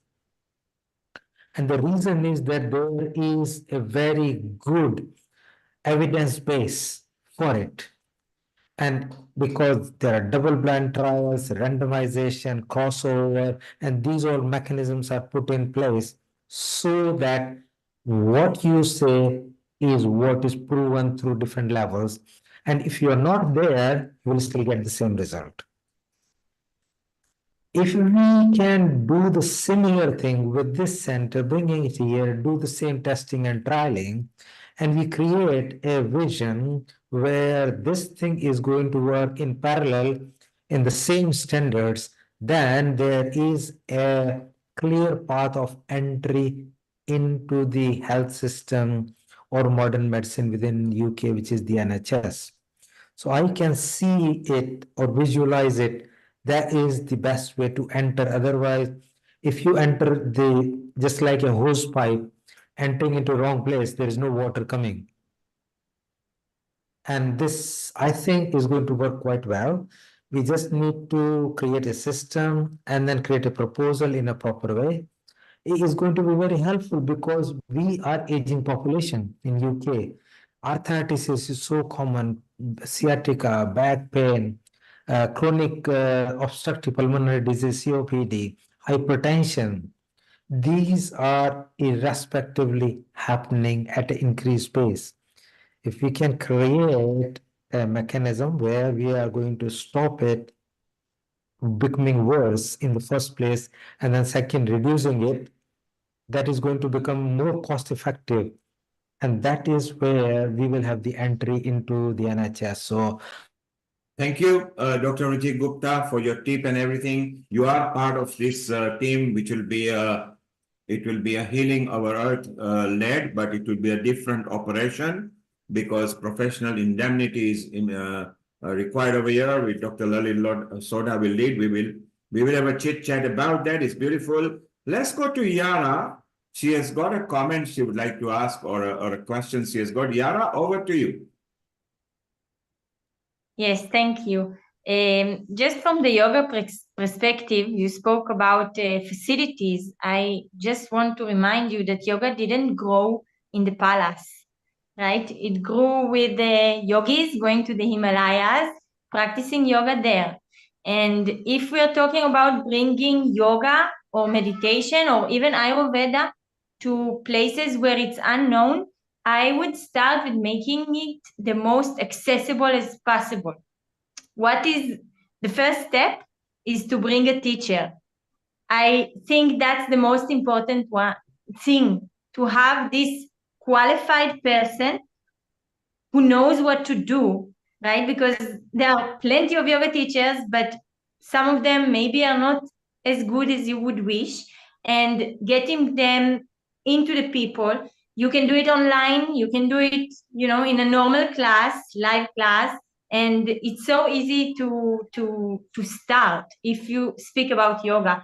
Then when it comes to yoga props, they're not so expensive nowadays, especially if you buy many of them. And later, you can talk about the facilities, but the most important part is to get people to start, to get them into it. That's my point of view. And I would start there. Bring the teachers, bring the students or people who are interested, make them start. So Yara's tip says, don't wait for it. Start from somewhere. You'll begin to enjoy it. As you start, you'll keep on doing more and more. Thank you, Yara. That's beautiful. Dr. Rajiv wants to make a comment, but before that, let's go to Dr. Lalit Soda, who needs to go, I think, yes, because he's reached his destination. Dr. Rajiv Gupta, you've got a comment, so go ahead, please unmute yourself and let's have your comment. And we start with more tips with yoga and meditation with Amrita, Vaishali, Riddhi, and Himanshu. Just to say back that, Yara, I am a qualified yoga teacher, and I have been teaching yoga to the doctors. Before the pandemic, we ran classes in the community centers. Both me and my wife, both of us are qualified medical practitioners and also qualified yoga teachers.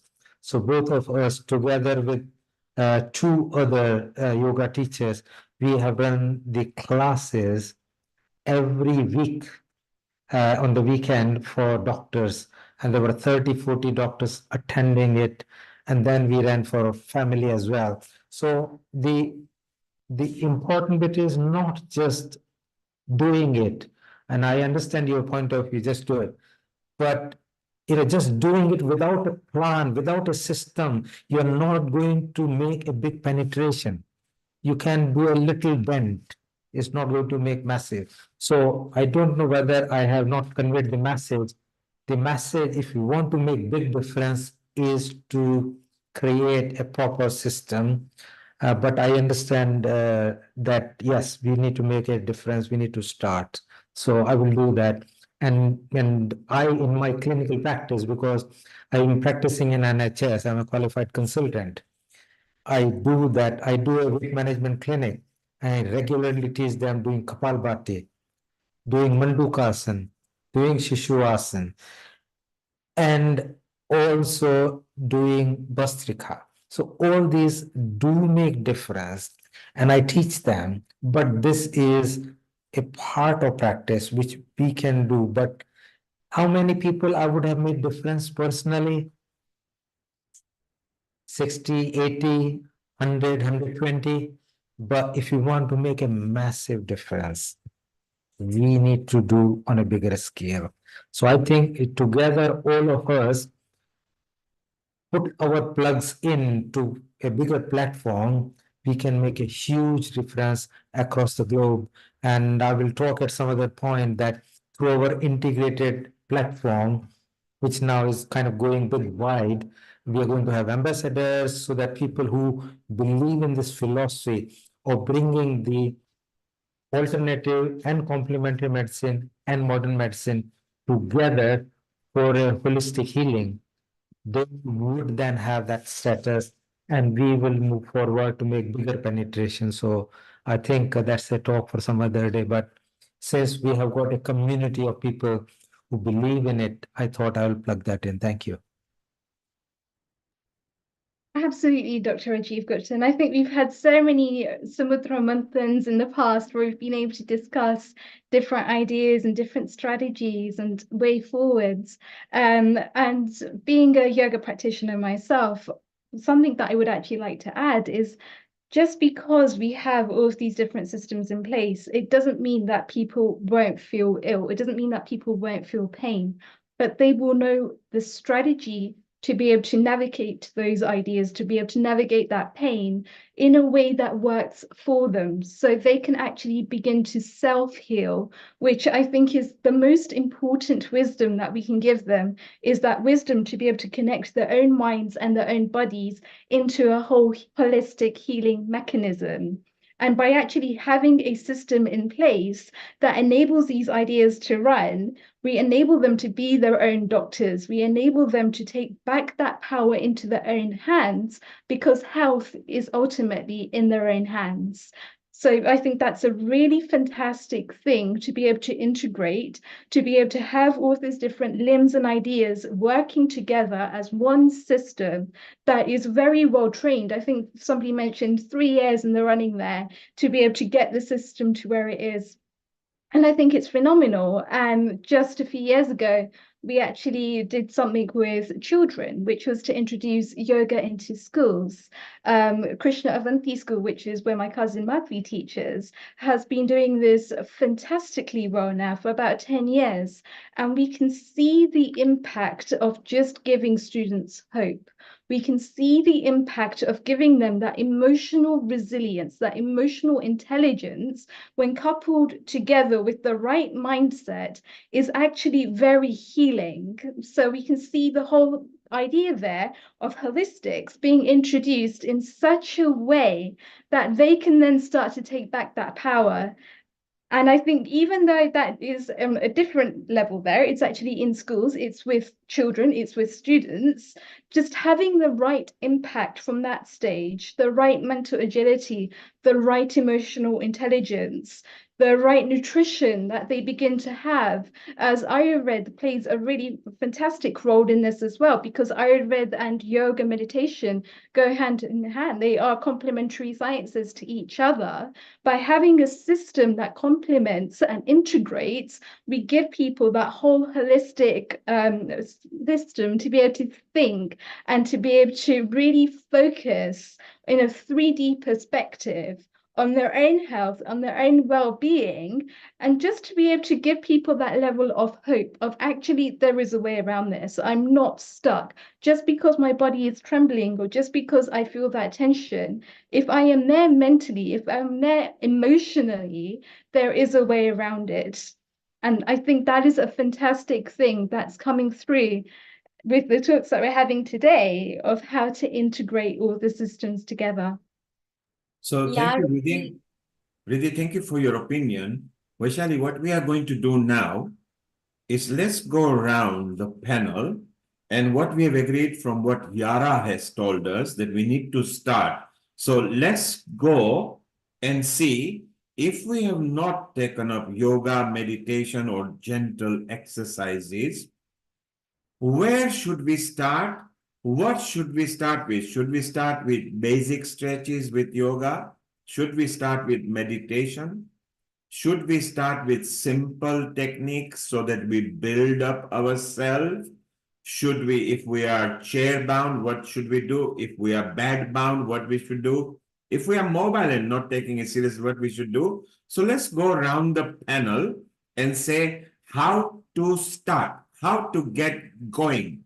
Because once you get going and you feel good, then you will keep on doing. So what are your feel good startups for yoga and meditation? Let's start with Himanshu. Himanshu, what techniques and tips and guidance you will give to people to start with a feel good factor? Over to you. Yeah, yes, Nil Kumar, people who have not done yoga and just going to get started, of course, they should go very easy, simple asanas, and something which doesn't strain them too much. As the Yoga Sutra says, Sthiram Sukham Asanam. So the asana has to be comfortable and easy. It shouldn't be taxing on you. Now, as Riddhi was asking me about the neck pain, so I'll just came across. Yesterday I made about the holes, and the corporate staff do about 32 varieties of bastrikas, and they had never done it. So they were simple exercises, simple bastrikas. It was just modification of bastrika. And what is a bastrika? No, so the word bastrika, Sanskrit word, bastrika means the blacksmith bellow. You know, you find in the villages the lohar or kumbar or the blacksmith, they pump in the air on the fire and the fire intensifies. So same way when you do bastrikas, you set your body on fire. So when I made them do about 32 varieties of bastrikas, they felt at least 2 or 3 kgs lighter. So even, as we are talking about the desk job, sitting in front of the screen, a simple bastrika like this, it's just a modified. You place your hands at the back of your neck and just keep on blowing. See, simple. Makes a big difference. Okay. You just do 10 or 12 counts. That's more than enough. You're relieved of the pain. So likewise, there are so many asanas, and in our text it is written there are 84 lakh asanas, as many as number of species, right? Himanshu, you mentioned simple asanas. Because our viewers are not necessarily Sanskrit and Indian, number one, what is an asana? Number two, what is a simple asana? Sure. We are giving them tips that they need to understand.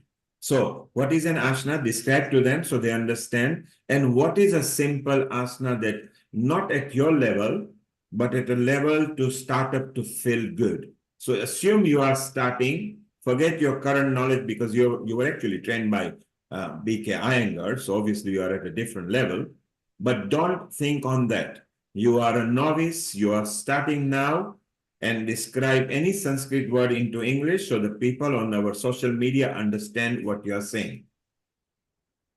Yeah, so one or two asanas. So speaking of simple asana, as we say, stand at ease. So same way we say, we do the Tadasana. That's very simple, just stretching your body up. Anybody can do it. Raising your palms, okay, or simple forward bend, going easy, not bending your heels, from the hamstring. And what anybody who's starting yoga, they should keep in mind that the magic lies in the hamstring. They should not compromise at all on the hamstring.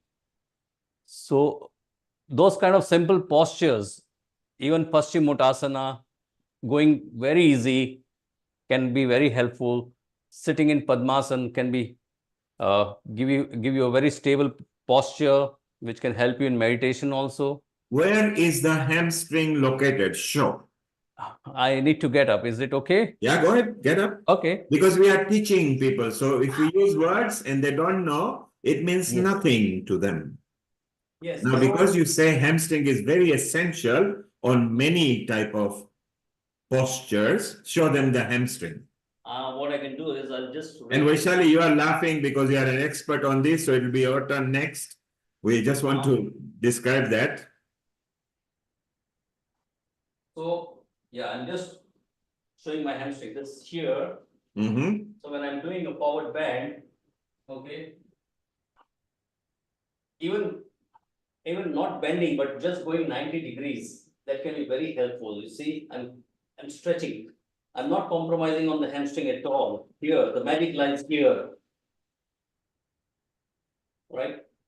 And then if I'm comfortable enough, I can go down in Uttanasana. And this is very relaxing, you know. I just let everything let go. I leave my head as if like a coconut hanging, you know. It's so relieving, very relaxing. So there you are. Himanshu has shown you where the hamstring is. Exactly opposite behind your knee and stretching up. You can feel it. It will get tightened when you bend down. Don't overstretch it. Make it comfortable. Himanshu, we're going to come back to you. We want to show them more. Vaishali, you love... Yeah, one more thing, Nilkumar, sorry to interrupt.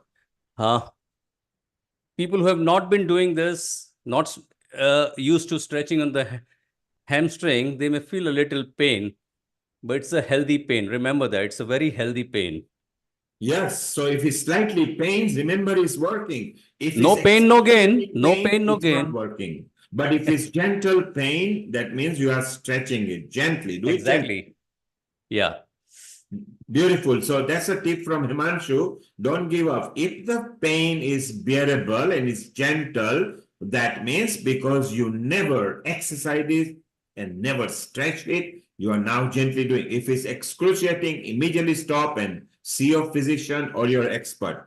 Vaishali, we move over to you because you come from Kundalini, Chakra, Yoga, and as a gym expert. So you are involved in many facets. What are your thoughts and particularly to ladies? Ladies have got different physical structure. What tips would you have for ladies if they want to start gently? Because Yara says, let's start now. Once you start and you feel good, you are going to keep on doing it. Sure, Nilkumar. Being a female, it is more important to look after our body because females' hormones are different than men. So first of all, female has to look after her body in terms of nutrition, exercise, and everything. It says that if a female is looking really beautiful in terms of body, attractiveness, and in terms of her body, then she must have put her 200 efforts if she is looking really pretty and if she is in a good shape. So number one, my tip is never think that muscles are everything. Being an ESA and ACSM trainer, however, this is our yoga, but everything is connected, so muscle health is so important. And at the same time, people who are going through knee replacements, not because of the knees are damaged, but because the quadriceps, the hamstring, the lower body, if you put good efforts on building those muscles, then you will never have to go through any knee replacements in your life. Even for the frozen shoulders, ladies have, ladies work a lot in the kitchen, all the time. They have to make a dough and everything, especially in Indian cooking system. Women's almost 80% of life it's spent in kitchen. I'm talking about my mom's generation. They have not about our generation have changed, but still. So the bottom line is to look after your muscles. So most of the time we don't even realize that we have these muscles, right? We have so many muscles, we don't even realize everything. We are moving right now, I'm talking, so my facial muscles are involved. Whatever, my each and every bodily movement is it's happening because of muscles. So my one tip on muscle is walking is definitely wonderful exercise. Walking, there is no substitute to walking, but walking alone will not help building your muscles, right?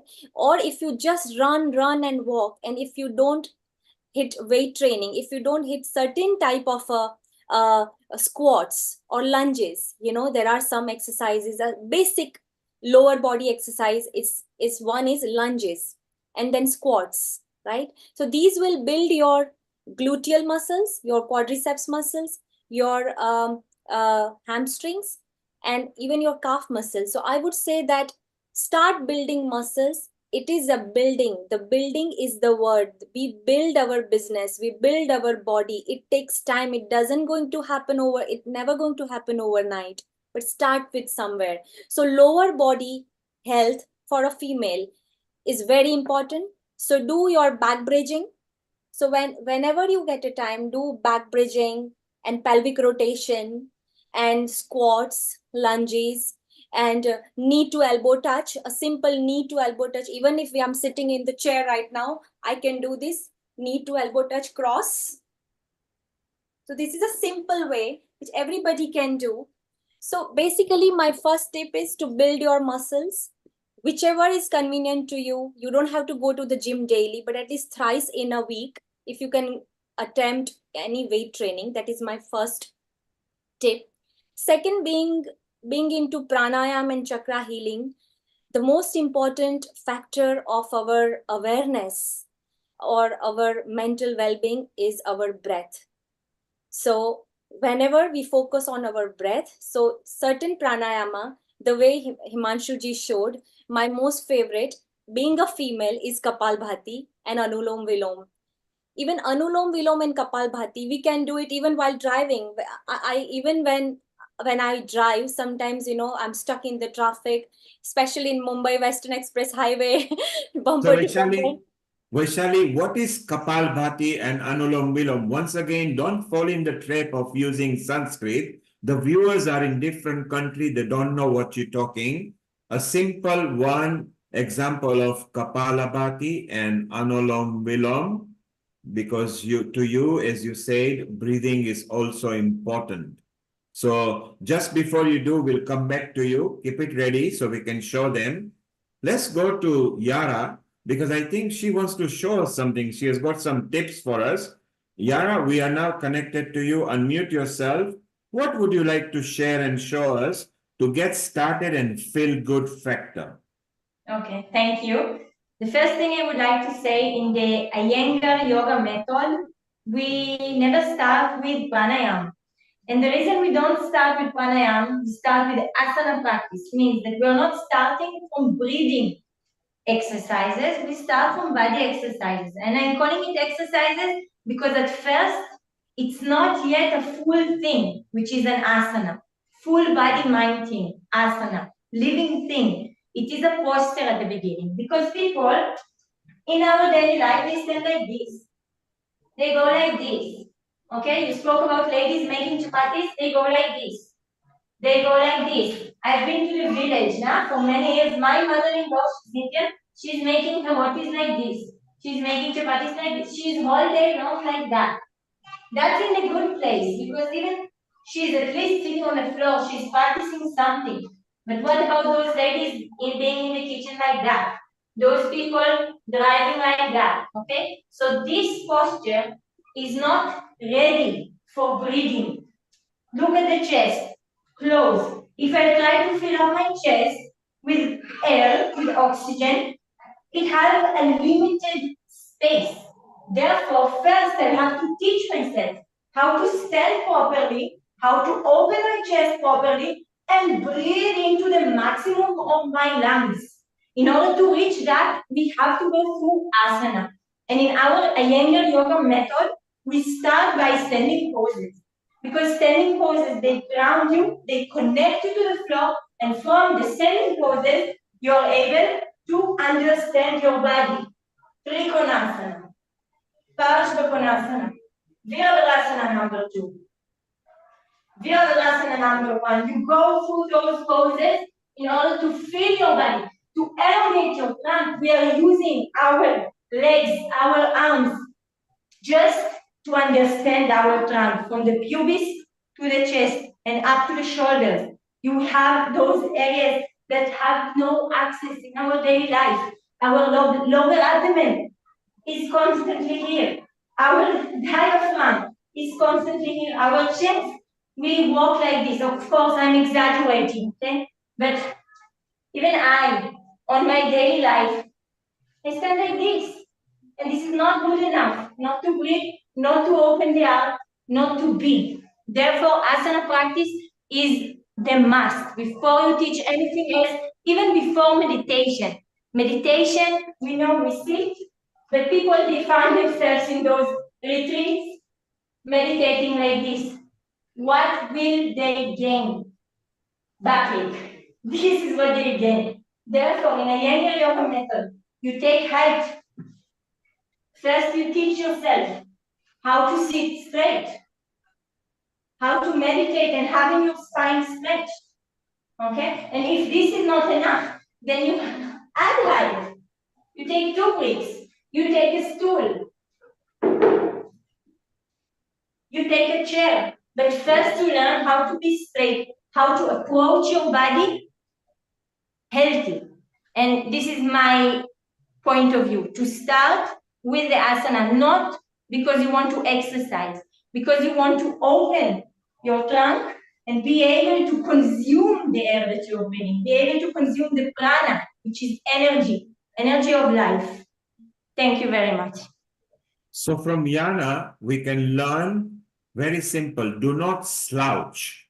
Sit straight up or stand straight up. Then you will get the benefit. So don't slouch is what she is saying over there. Vaishali, you mentioned that building muscles and having muscle mass is very important in a body.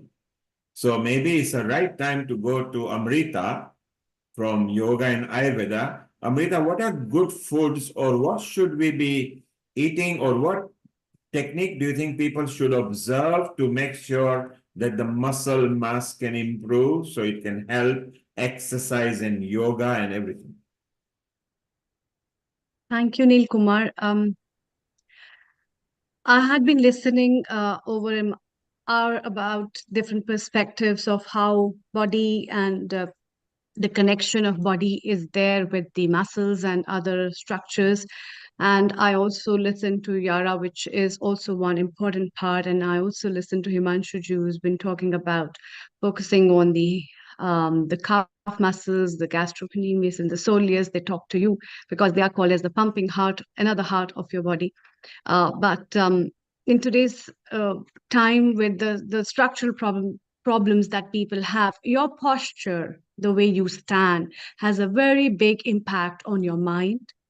And the body is connected in 3 layers with yourself. So you are talking to yourself, and it's connected to your subtle body. Your subtle body is made up of all these energies that we have been talking about, that you talk about, the energy centers where people deal with, either we say chakra or we talk about energy meridians or anything, and that is connected to your causal body.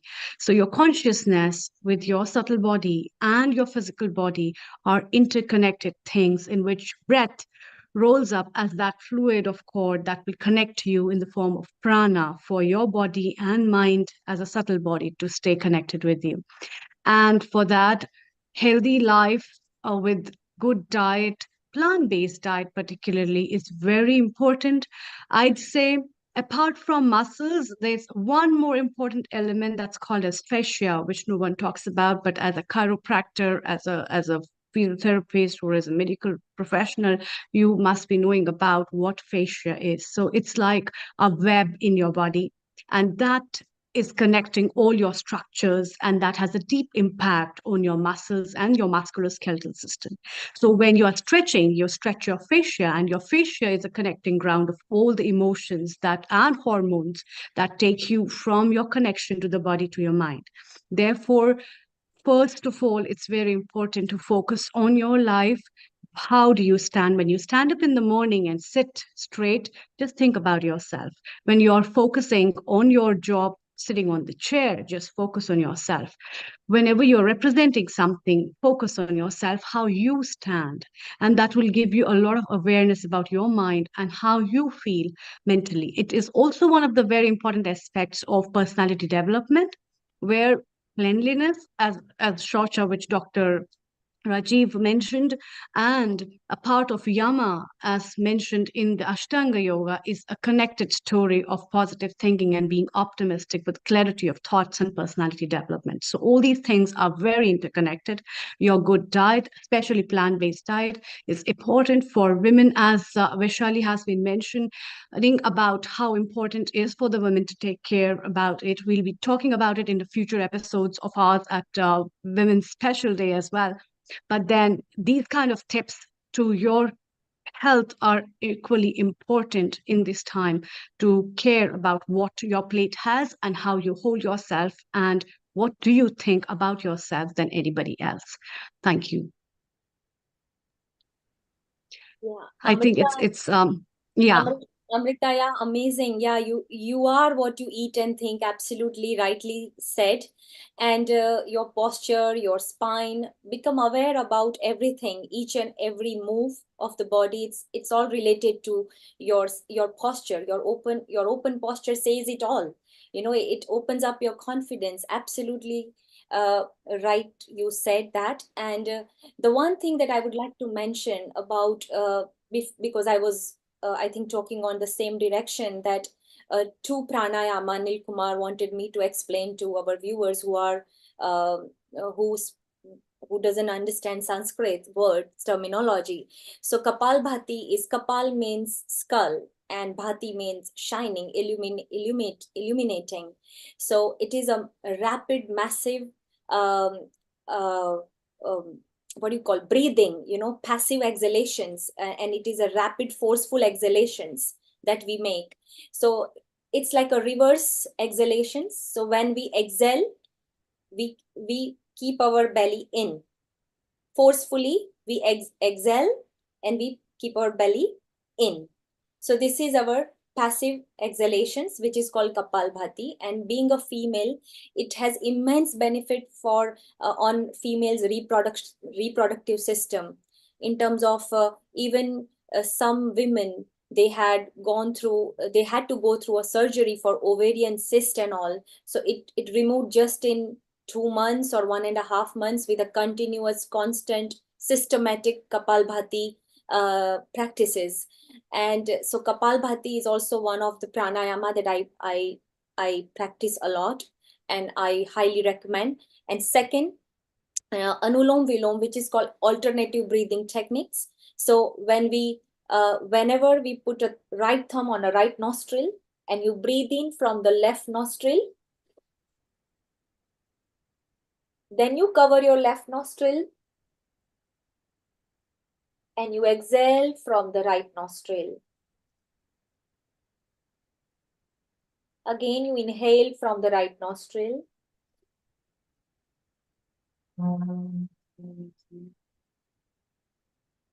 Exhale from the left nostril. So this is alternative breathing. It helps a lot to instantly calm down and get the clarity. It can be done even while driving. You don't have to have a space. You can, even in any chaos, it can be practiced. So these two have, especially Anulom Vilom has an immense effect, positive effect on our nervous system, and it helps our brain function, the ability to think positively, and everything. It affects on our mental well-being. So these two are my tips, apart from the muscle building. And we are protein machines, like you said, that plant-based protein. So protein is everything, every cell, every miniature cell, it's an organelle, and we need protein. without protein, we are actually just a dead body. So I feel that we have to understand the importance of holistic healing, holistic approach of health in terms of your physical health, your muscle strength, your agility, and even heart is a muscle. How do we train our heart? By having an intense cardio. So cardio is a form to build your heart capacity to have a nice and wide and effective, efficient arteries and cardiovascular strength.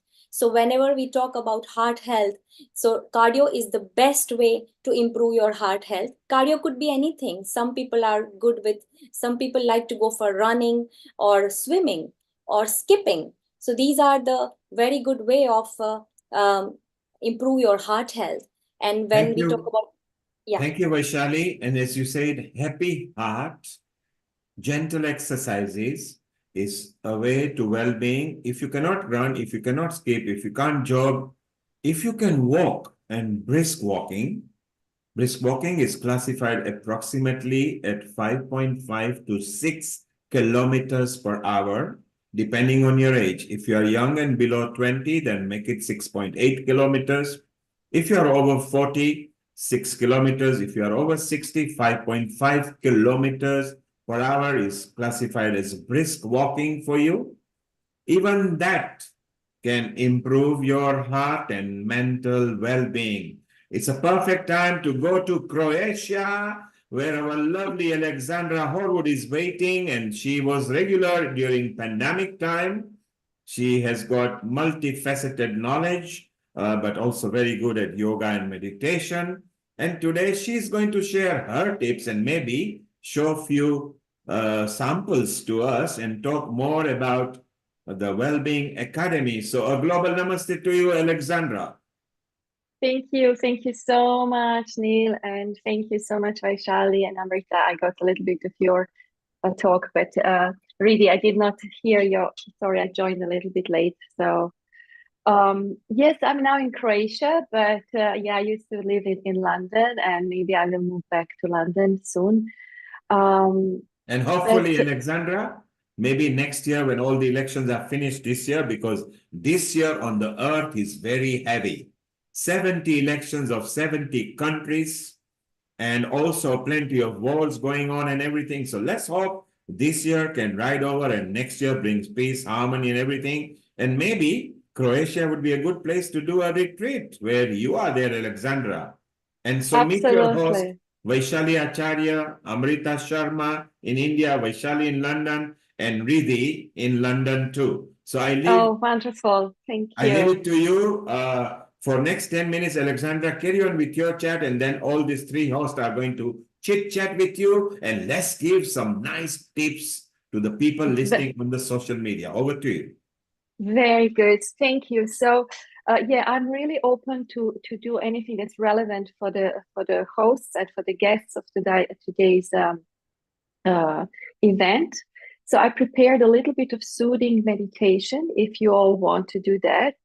And because I see later there will be some Tai Chi and Qigong also, maybe there will be more time to exercise our fascia, our connective tissue, as Amrita said, it's so important. And Alexandra, you notice very good. We've got our kids sharp, and we've got Tai Chi Pavilion in USA. They are going to talk about Tai Chi and Qigong, and also the Global Transformation Project, for which we have granted an exclusive episode tail end of April, where they are going to celebrate 25 years. So they're going to tell us more about it. Meanwhile, you can soothe them with your meditation and yoga and give us the tips. Exactly, and I'm going to stay for that definitely, because I just could not join before. So I thought we could just reconnect maybe with our body for a time being. And because we were looking so much in the screen and in our life, so before we go to the other session, to doing Tai Chi and Qigong, maybe we close our eyes and relax the muscles of the eyes for a moment. So find a good position. If you're at home, you can lie down and just make sure that your neck is long and that your chin is lower than your forehead. It's really important to soothe the nervous system, to calm the nervous system down. And we always leave a little bit mouth open, tiny little bit, just like, is there like enough room for the straw?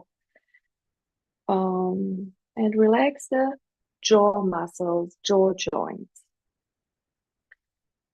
So for next 5 minutes, we will relax the eye muscles. If you are familiar with meditation with open eyes, you can do that with eyes open. But if you're a beginner, I would suggest you close your eyes. Since we always look outwardly, I really think that maybe for just 2 or 3 minutes now, we turn the mind's eye toward inner body, maybe toward the heart, if that feels good for you. You decide. It's really, your body, your mind, the state of mind at the moment. I'm just teaching you a method to, just like what was mentioned before by Vaishali, we need these certain moments, maybe of pranayama or like this kind of meditation on or relaxing eye muscles. Let's just call it like that. There are many groups of muscles, nerves, tissue, fascia around the eyes, and definitely inside of the eyeballs. But we always try, let's say, to relax first this area around it. So the whole body is relaxed and released. The spine is straight if possible.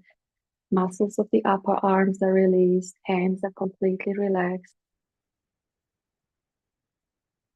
So that means hip joints, shoulder joints, jaw joints, and now the eye.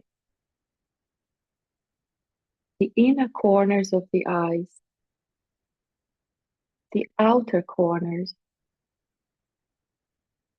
We relax the eyelids. We feel the skin of the eyelids and of the lower eyelids, upper and lower, like they feel like smooth silk. Try to move the eyeballs toward the back of the head and release them down. That gravity really works for you. If you just look all the time in front and out, and we see things and we look for things, but let us just relax the sense of seeing.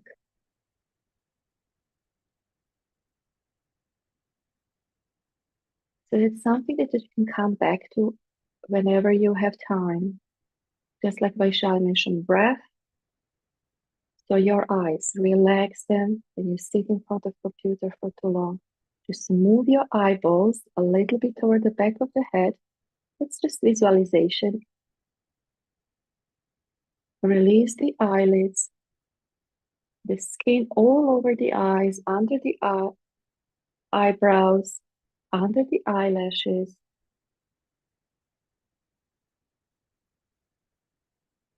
Relax the tongue. Always relax the tongue.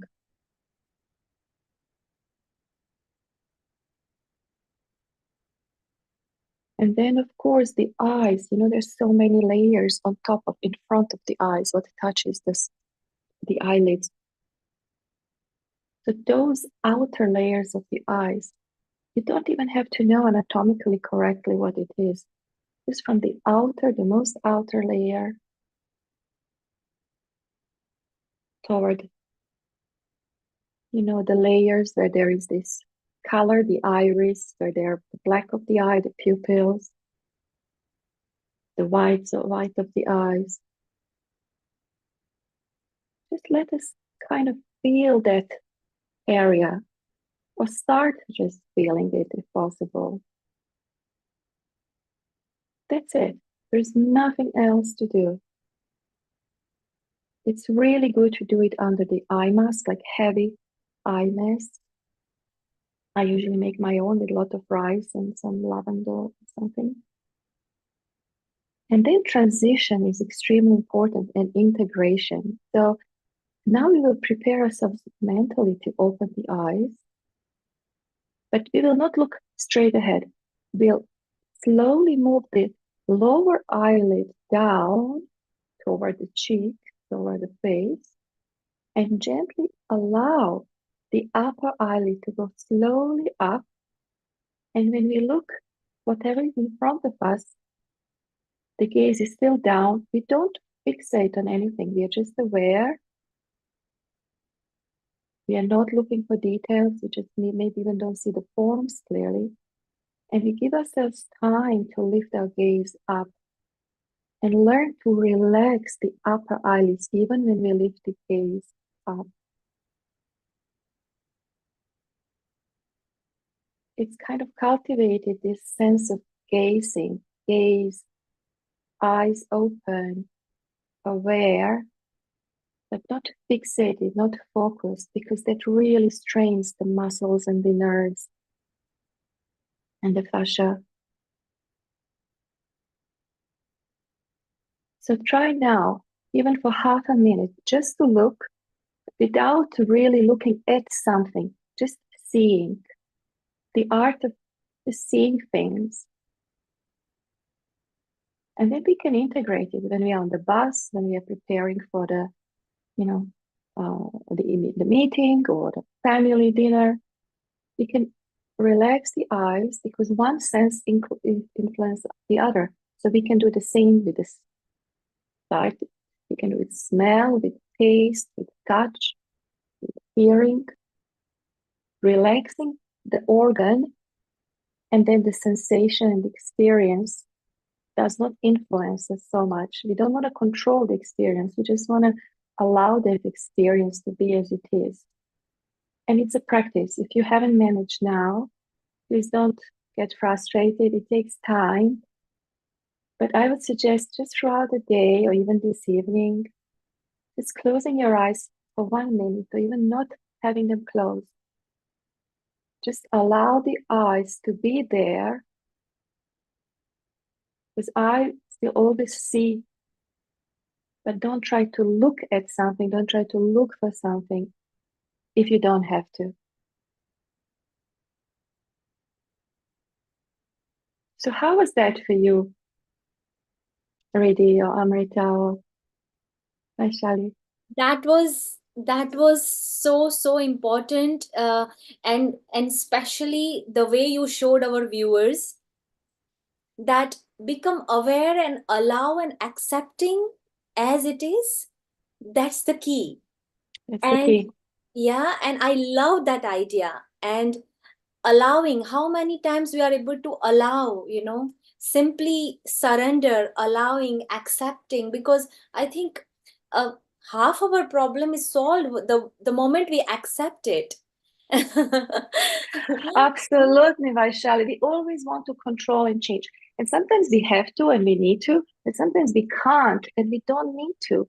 So it's about our judgment mind when it gets involved, when it does not have to be involved. That's why in meditation, we learn to do analytical and non-analytical meditation. So often with my students, I say let's do meditating on form. Then we on purpose take whatever we have and we look at a form, at a shape, colors, dimensions. You turn it around, you do just form and then you relax, or just hearing and then you relax. That's why it's so important to have both of these, looking without judging. Oh, my glass, oh, they're dirty. Oh, why did I buy this this is really not nice color. It doesn't go with everything. Oh, not judgment, just looking. Information, just the information. As you said, just accepting, just to surrender. I have this pair of glasses now. Not judging, not letting memories, nothing get involved, because then our judgment mind and all the tension that is stored in the fascia, as we heard before, just gets stuck. Yeah, constantly evaluating the process, constantly judging, constantly calculating, analyzing, and analysis. It's not good for our brain. We need to have that time, and the way you showed these techniques would certainly help us to get clarity and to look at any situation, not just an object, without judging, analyzing. Yes. Or Yes. giving our opinions, and Yes. allowing and accepting as it is. That is what I understood. Am I correct? Absolutely, absolutely. I think there was somebody who raised hand, Lata, or Yeah, there was a Lata ji, question. you have a Welcome, question. Yeah, welcome. please Yeah, welcome Lata ji. Hi, hello. Global Namaste, and welcome to the episode today. Yeah, no, it was really, I just wanted to give you my experience of the impact it had on me. So I just say that it's been the first time I've actually done that, because I think one needs to concentrate on one organ, such as the eye, or one of the five senses at a time, because otherwise if you just scan it you know at a high speed, it just doesn't get the impact. So I did appreciate this ever so much, because I could feel this tingling sensation Mhm. and very relaxing to the brain. The connection to the brain, constantly messages are going to the brain from the eye, aren't they? So it was very It, soothing. It was very thank calming. you. I know. Thank you, Lata. And that experience now is really at your fingertips. You can either just remember and your eyes might immediately relax, but you know the method. And I think this is really important. Like with yoga or with Tai Chi or Qigong, we don't need to buy new gadgets. We don't need to go to, special places. We have our body, we have our breath. So let's use it in the most beneficial way, or at least not harmful. And we need to re-engage our senses in a proper, in a beneficial manner, because they are overwhelmed. I mean, the input is overwhelming, and we don't want to like exclude ourselves, but we want to filter, and we want to know when to engage, when to not engage, how to release, when to be active. We want to be in charge, not the outer input. Yeah, Yeah, because Alexandra, and one thing also I would like to ask you, something very related to that eye muscles that you were talking about. So, can you give us any one tip for our optical nerves, macular, because these are the things that even nowadays, even person is in their 30s, 20s, irrespective of their age, people are getting these issues more. So any one tip would you like to give to us about, how we can maintain the health of our optic nerve or our overall eye health, or any special, if you would like to more elaborate on it or something, go ahead, Alexandra. Sorry. No problem. No problem. Latte, if there's anything else you want to say later, I'm ready to hear about your insights. I would always suggest to just redirect your gaze, just even for a second, like so you're looking at the screen, or even if you read a book or you have your mobile phone, always just for a second or two, redirect on something else to have that new object of attention, and then you sustain that attention, you direct that attention to that object, so whatever it is, and then you release that and you go to whatever you have to do. Because I don't know about you, but me, I can for hours like look Netflix, one episode after another, read and just like go on scroll on the internet. It's so, I mean, for my body, for my brain, for my eyes, it's really not good. So this introduction or this small, even like a little post-it to have like, just like redirect. Or everyone, I think, should come with their own little formula or motto, like just to get new direct experience. Because we kind of sometimes just live, we come home, we don't know what we have done, how we came home, what did we didn't shopping, we don't remember. We're just like on autopilot. That's why direct experience. I'm looking at this like first time I'm seeing it. I have no clue what this is. I'm just looking at the shape and the color, or I just connect with a touch. Oh, it's really cold. It's kind of, metal, and it's warming up. Just to connect with any of our five senses, whatever it is. Connect, direct experience, as we said, no way shall without our judgment mind. Okay. And then continue. So it's simply like coming home coming back home again and again. So, but we need to practice that. And the more we practice, it will be quicker. We can, even without doing that, we can imagine, we can remember. Oh yeah, I remember when I had that leaf in my hand when I was in the park, how it felt.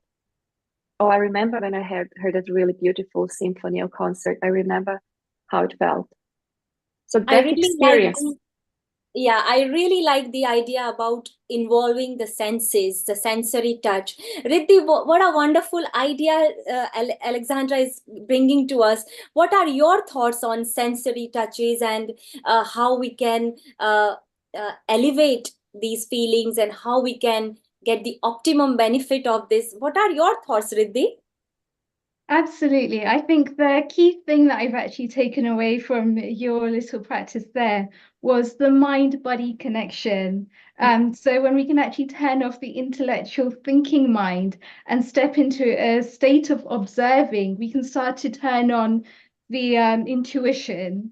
And the intuition is what we're sensing through those different senses when the mind is silent, when we're just able to observe the mind without attaching meaning to it, and we're just able to go beyond that, is such a beautiful experience. And I also think that's what links to the somatic system as well, because a lot of the times, by actually connecting our breath to the movement, so by connecting our pranayams to our asanas, as we call it in yoga, it's also about going beyond that. It's also about the nervous system. And the nervous system is where a lot of our emotions are stored. So by doing practices like this, we're able to really tap in to that deeper sense of well-being. We're able to tap into that deeper sense of health. And that's where a lot of these things start to become released. So even though somebody may not be aware of it, whilst they're going through a particular practice and they hear a particular thing, it triggers a sensation, it triggers an emotion, and it's absolutely catching themselves in that trigger and then just being able to observe that without attaching meaning to it. And I think that is such a powerful practice, which enables us to really tap in there to the subtle body. Through yoga, for example, we call it the sense of being able to hold certain asanas, by able to hold certain positions. And what it does is it enables us to open up our bodies. It enables us to be able to open up any of that tension that we're feeling. It's a similar sort of practice that I'm sensing here in terms of it's a visualization practice. It's about being able to open up the mind to having different perspectives of reality, because everyone's going to have their own different separate worldviews. So by actually working out what those patterns are, and especially if it's a pattern that keeps coming up for them time and time again in different ways, then to start to become aware of that, to start to pay attention to what those patterns are, to start to actually be able to dig a little bit deeper, I think that is a great practice in itself. Because a lot of the times when we're looking at these things, I think it's absolutely fascinating to have things like plant-based medicine, for example, to be able to get the right amount of nutrition. But at the end of the day, if the nervous system is the one that's holding on to tension, the fascia is still going to be really sticky. It's still going to be blocked. It's still not going to be able to release in the way that it needs to. Whereas a really simple practice like this, anyone can do it. And it's so beneficial in terms of the outcomes that it can produce for an individual. And I think that's a great practice that you've just shared with us today as well, Alexandra. So thank you so much for sharing. No problem. Thank you, Rita. Yes, I think it's a simple, like really safe way. I mean, I taught this to children in Germany, in kindergarten. So they really teach children. That's amazing. From 2 years old on, yoga, meditation, plant-based, gardening, how you make your own food. It's really amazing. And I taught this method also to people in hospice who could not move, who could maybe not even hear me, but I hope they can hear me. So it's really, everyone can do it. Everyone can do it. And it's that direct experience that you said, Rita, but also an intuition, I think you mentioned, and that's like healing our earth, healing our body. There is this intuition, our body wants to heal itself. We just have to get out of the way That's why we hold asana a bit longer. It takes time until we really kind of get very advanced and we can, so it's about that direct experience, like ripple of thoughts. There is direct experience, and then like when you get the stone into the pond, and then it creates ripples. So those thoughts, memories, triggers, those are ripples, but we can't avoid them. They will be there, but we want to reconnect with direct experience. And this is not just for intuition, it's for compassion, it's for self-compassion. Because often my clients, say, the students said, oh, I did not know I had so much tension in my left elbow or in my belly or in my right hip, or because they just do things. They never really have time just to feel and reconnect, because you connect with one sense and you just connect with your body, as you said, that really. Absolutely. And I think it's also by having that sense of safety in the mind and the body, they're also grounding. It's also connecting to the root chakra, Vaishali, that we were mentioning earlier. It's a really good practice that just enables them to feel safe and to be, because by being, they're able to really tap into that state of peace, that state of love, that state of compassion, as you're mentioning, Alexandra. And I think that is really the beauty of it, is when they can just go back to their eternal nature, when they are free of any sort of judgments, any sort of ripples that are coming up, and they can just be for that moment or two, is such a powerful tool to be able to give to clients. And I can see that Neil Kumar has come up as well. Neil Kumar, what are your comments, please? So first of all, I love this women empowerment. All you women bringing so much different facets. And shortly, we'll empower men, because we are going to go to Keith and the Tai Chi Pavilion and Bill Douglas in USA. But before we do that, it's so beautiful that let's remind the viewers that if you want to know more about Alexandra Howard, this is her website, the Wellbeing academy.org. If you go there, you can see that it's not just yoga, it's actually a well-being clinic and better health. She's also written books. She does one-to-one sessions, she does group sessions. So do visit her website, where you will learn a bit more about what's going on. There is lots happening. It's found a story from Alexandra. She's on a link, she's everywhere, which will be beautiful. So the wellbeingacademy.org, that's where you need to visit, so you can know more about her. Kate, you are smiling, you got your hand up. You want to ask a question or make a comment to these wonderful ladies? As always, pleasure being here again. Global Namaste. Global Namaste, Kate. Alexandra, you mentioned about children. In a few moments, my colleague from USA, Bill Douglas, will be speaking about the Global Transformation Project. And this is about introducing across the world many, many activities.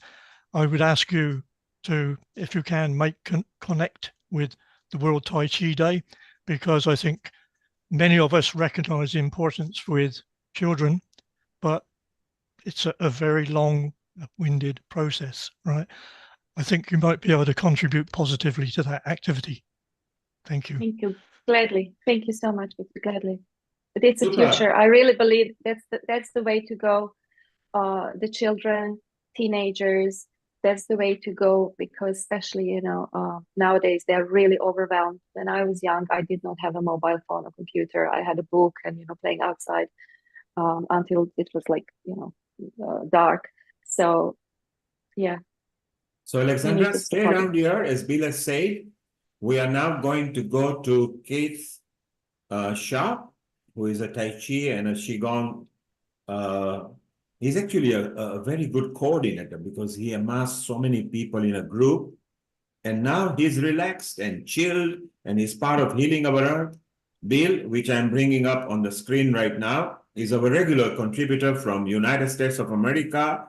Our own coordinator, Sharon Rose, actually brought Bill, and he's been there ever since. And Global Transformation Project is not just about yoga or meditation.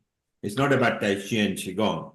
It is actually a transformation project where they are going to celebrate 25 years. So we have granted them an exclusive episode tail end of April. They're going to tell us more about it. Just before we go there, Amrita, your thoughts on what Alexandra shared with us before we let the women rest and men bring bit of empowerment, okay? Thank you, Neil Kumar. This, Alexandra, it's really wonderful to know, in fact, what you have been doing. And what inspired me more is your work with the children, because specifically it's so, so beautiful, because those canvases are pretty blank, and then you paint it in a beautiful way so that they can structure their life as a wonderful meadow that they can appreciate forever, not for somebody else, and which is very wonderful. And I was also keen because I have also taken up certain projects in the schools related with plants, planting up some nutritional medicinal plants in their gardens, and planting up some medicinal plants that are related with their cultures, which has been a wonderful part of my projects, which I would like to share with you afterwards as well. But I think this kind of an initiative that you have been doing to teach children and to work with them from the very beginning so that their life can be painted beautifully. So this is really wonderful, and I would like to congratulate you. And yes, I'm really happy to meet Keith as well, and William Douglas, whom I have been constantly meeting end to end back. Global namaste to you all, and thank you so much. Over to you, Neil Kumar. Thank you, Amrita, from India, to Alexandra in Croatia, coming back to UK. I would like to introduce one of our new member now. Her name is Ranjana, and she's from Midlands in United Kingdom, which is the middle part of the UK. And she is not a yoga instructor or somebody, but she has mastered through the music. And you can be sitting on a chair, so you can be driving, you can be sitting on a chair, where later, between 5 and 6, she will be talking with Riddhi and Vaishali and Amrita, where she will show some basic strength-based exercises that will help you feel good and make good. And it is an alternative way that is a part of yoga and meditation in some subtle way. So global namaste, Ranjana, and we will be coming back to you, and a global namaste to you. Namaste. Yeah, so we'll go and visit Ranjana between 5 and 6. She will be there in a part of the ladies. So, women, we are proud of you. We empower you, empower women, and you empower humanity. But let's also give men some opportunity, where we go to our dynamic William Douglas from United States of America and our Keith Sharp from United Kingdom. Keith, give us a mini introduction of yourself and introduce Bill to us and chit chat, and then I will bring the host back to the session. Over to you, Bill. Thank you very much. Good afternoon, everybody from the UK. This short program for Bill and I today is really to advise on where he and I have been discussing the activities of the World Tai Chi Day and other activities. I've first contacted Bill in 2004 and printed off, and I must say it was not necessarily legal, but I printed off one of his books regarding commercialization of Tai Chi and Qigong. I'd like to introduce Bill on the basis that where does he get the energy from? It's all inbuilt. But this short area that we have now, this short time period, is that I'm going to suggest that Bill has around about 20 minutes to talk specifically about the Global Transformation Project. And if you allow me, I would like to spend about similar amount of time talking about Tai Chi and Qigong. And then maybe Bill and I can answer some questions if you all wish. And I hope Bill agrees with that, because we have had a few communication difficulties over recent days. So please welcome Bill Douglas again to this wonderful forum. And Bill, I look forward to listening to you, having read many, many words. Well, you asked where I got the energy for all this, and it's been quite a story, to be honest with you. It's been the journey of just recently, we've been bringing scientists on every month to talk, the leading scientists in consciousness, brain science, and mind-body practices. And so it's been really liberating having a chance to explore all this science that we're just not hearing about in mainstream media. And one of the people that we had on was Dr. Kim Penberthy from the University of Virginia, Perceptual Studies Division. And what they study human consciousness, they study near-death experiences, extraordinary consciousness experiences. And she talked about a study where they taught people how to meditate. And after they taught them how to meditate, after they've been meditating for a while, over 50% of them started reporting extraordinary consciousness experiences. And so that was really meaningful to me, because it's like my whole journey started with an extraordinary consciousness experience I had when I was 6 years old. And what happened was, excuse me, what happened was I was going to Sunday school at the local church, and my parents would go into the church, so I'd go to the Sunday school and they'd go into the church. And anyway, one night I had this out-of-body experience. I didn't realize what I was having at the time, but I was. And there was like this angelic figure that drew me out of bed and flew me across town and put me down in the alleyway in between the church and the Sunday school. And what I would realize later as my mind matured, and I became aware of so many things over the decades of life, was that the message that was being conveyed was that the Sunday school represented the physical, mental, linear, yang, masculine world. But the church represented the right brain, or the meditative, limitless possibility part of our consciousness. And anyway, what it did was it started teaching me how to breathe. And it taught me to take big breaths. And then when I let the breath out, just let everything that I am let go, mentally, emotionally, everything. And how you could convey that to a 6-year-old kid, I don't know, but it was being conveyed to me. And then what happened was every time I would sigh and let go, I would start to lift up off the ground. And eventually I got really good at breathing and letting go. And so essentially what was happening was I was getting my first meditation lesson. And so I got this, so I had this experience. And then I remember the next morning I was running to school because I wanted to teach all the other kids how to fly, because I was able to lift up off the ground every time I did this. And so I was running to class, took a big breath, jumped up in the air, and it came splat down in a mud puddle. And so I was really frustrated. But then what I realized 20 years later, when I took my first Qigong meditation class, my Neigong meditation class, part of my Tai Chi, was when I had that experience that first night. It was just a great experience. And I had this sensation like I was floating. And I realized that's what this was all about. It was about kind of a preparatory thing. And I think we have these experiences as we grow up, but we don't notice them, or we discount them. And we just think they're not real. We think it was just some fantasy that we had, some dream or something. And so anyway, what that led to eventually was me learning Tai Chi and Qigong for stress and to reduce depression, anxiety, all those kind of things as a young man. And it really helped me a lot. And then I tried to teach it to my parents. And they were resistant to it. It was too weird. Their doctor had never heard of it. They weren't reading about it in Reader's Digest and all that stuff. So they never really did it. But the night before my mother passed away, she had a premonition that she wasn't going to survive this angioplasty the next day, apparently, because she wrote notes and left them in her room.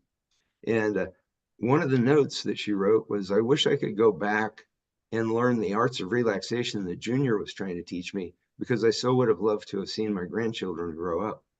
And she actually met my son that day before she passed away. And that was the only time she met any of my children.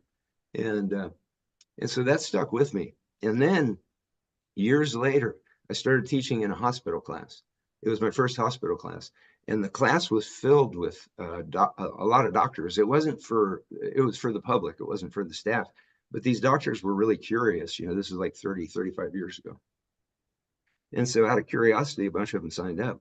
And it blew their minds. After 8 weeks of meditation and Tai Chi and Qigong, the Neigong meditation we do, from what I understand, it's very similar to Vipassana yoga. It's a body scan.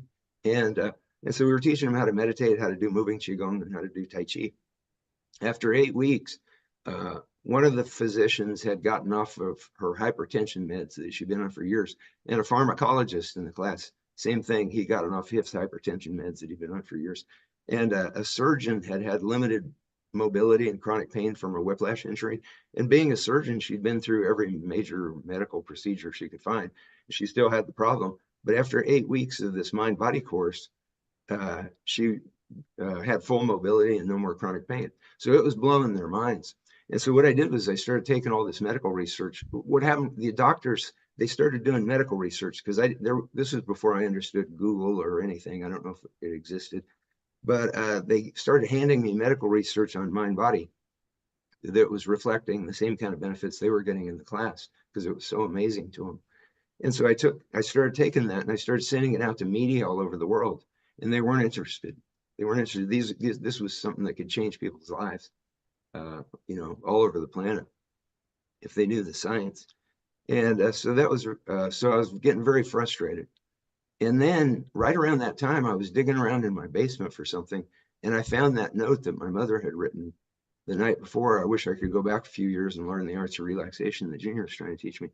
And I just saw all the people all over the planet that were dealing with the same kind of stuff that my parents were dealing with. Being denied important science out of just omission or just, you know, really spurious reporting. You get occasional media reports of some amazing thing that mind-body will do, but nobody puts it together and shows that it could transform the planet. And so that's what drove me to come up with this idea of, we'll get a mass of people to do Tai Chi in a public place. The media won't be able to resist bringing their cameras because it'll be so visually spectacular. And then all this came out of a meditation. And then when we get the microphone, we'll educate the public on the science of how this stuff could transform their lives. And so that's what we did. And the universe is fractal. Chaos mathematics shows us that the universe is self-replicating fractal expansion. And that's exactly what World Tai Chi Day was, because we wrote down how we did what we did, because we got national media to come and cover it, and then we educated the public about the science. And so we put all this on a website, worldtaichiday.org, and then we offered it to other Tai Chi groups and Tai Chi teachers around the world. And what we realized very quickly was that there were visionaries like Keith Sharp all over the planet. And it was like it wasn't even our idea. It was like it was everybody's idea all at the same time. And we ended up exposing over 1 billion media readers and viewers to the science on mind-body practices through the mass media coverage that we had been able to help groups get all over the planet. So every major media that you've heard of covered it at some point, probably. And so then what we realized, as we put all this science together, and as we put this science together, that became our book, The Gospel of Science, the new second edition, which I'm giving away in March. During the Global Transformation Project program, we do a monthly discussion. It'll be available for free all day on Amazon Kindle. And it's 40 years of collected research that shows that if we get mind-body practices into public education, that it would save the world trillions of dollars year after year after year, and it would increase the empathy and compassion, vibration of the entire planet. And there's science behind all this stuff. We've covered this all in our monthly discussions with scientists. And it would transform the planet. And it shouldn't be hard to do, because the United Nations General Assembly passed the International Day of Yoga resolution in 2015 with a record number of co-sponsoring nations. So the world is ready for something like this. And educators should be anxious to implement this once they see the science. We'll use the UN as a vehicle to educate educators all over the planet, because mind-body practices increase IQ by 20 points. They increase math proficiency skills, verbal fluency. They boost immunity. They reduce bullying. They increase test scores, behavior, all these things. And there's schools that are already doing this sporadically around the planet, and they're seeing all this, and the science backs it up. And so it shouldn't be hard to do. What we need to do is we need to get 100,000 signatures at least on the petition at worldtaichiday.org. Not worldtaichiday.org, globaltransformationproject.org, because Bill, you mentioned about the World Tai Chi Day, and now it's the World Tai Chi and Qigong Day. Let us show the viewer a bit about the website so they can get prepared, and if they want to ask any questions. So here I'm sharing the website.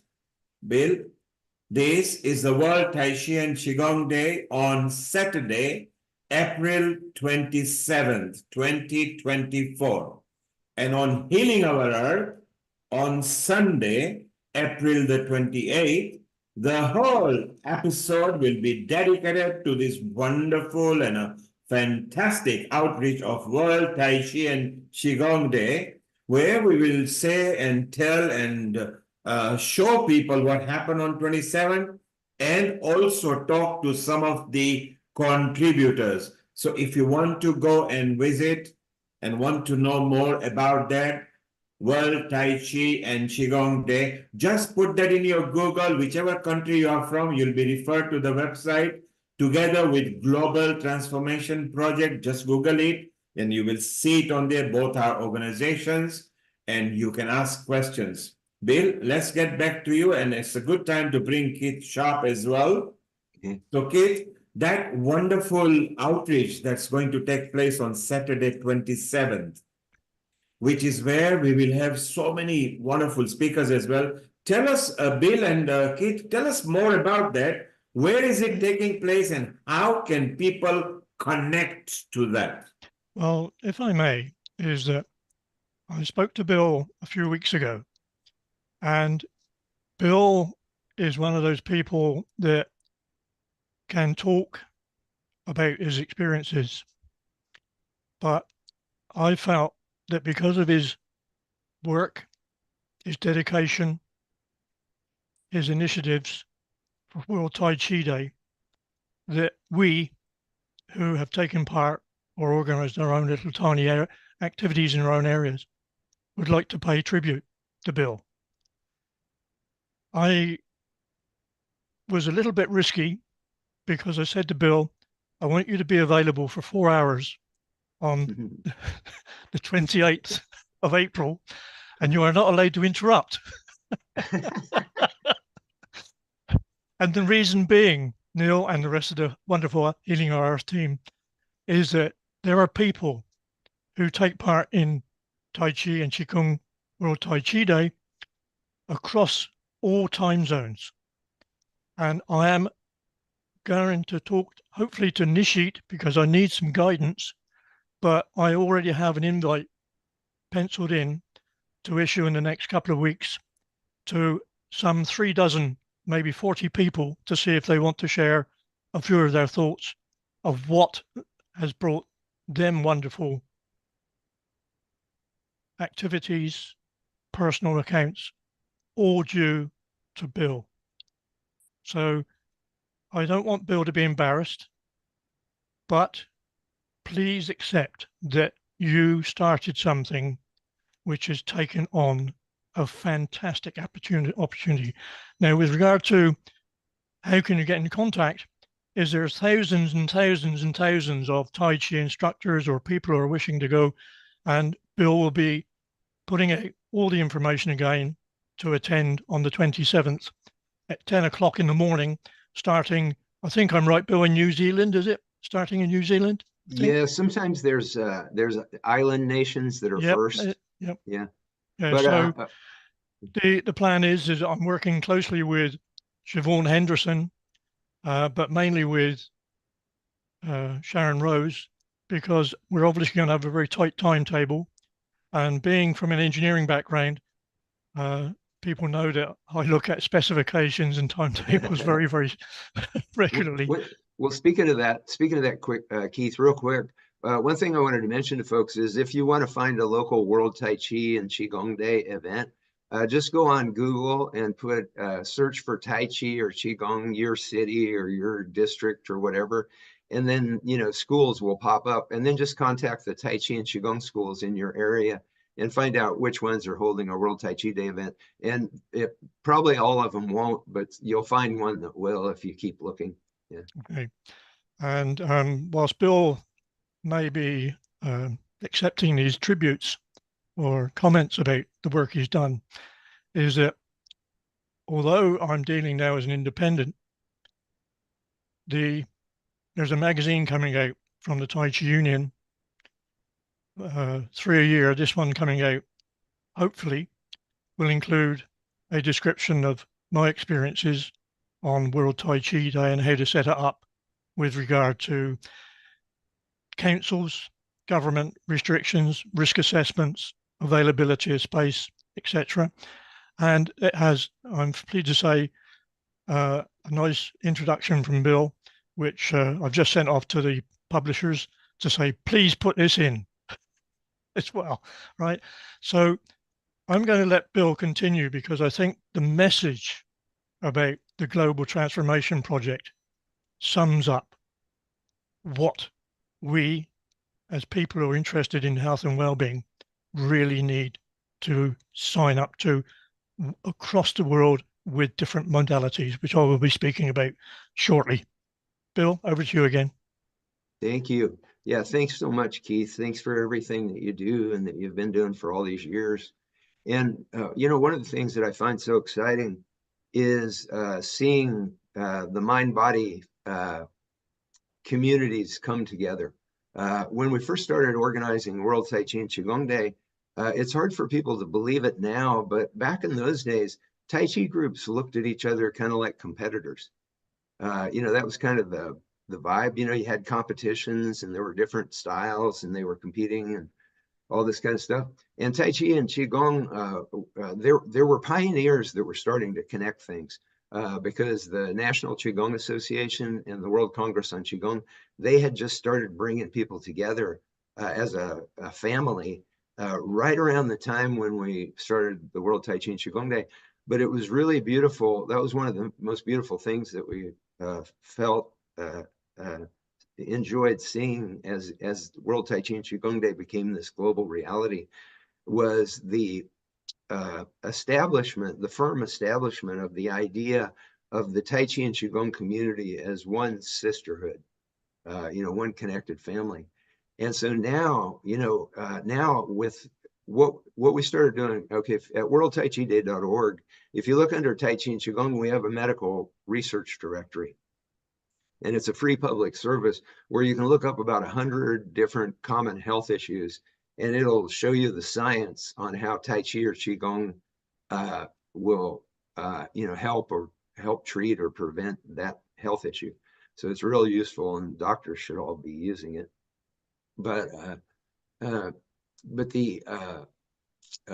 when you go there now, what you also see is you see the research on yoga and the research on meditation and the research on mindfulness, to show how all the mind-body practices, because they're also interrelated. You know, as we explore these mind-body practices, we get it personally, you know, I've explored, you know, yoga and everything, and I found it all so interconnected and so beautiful.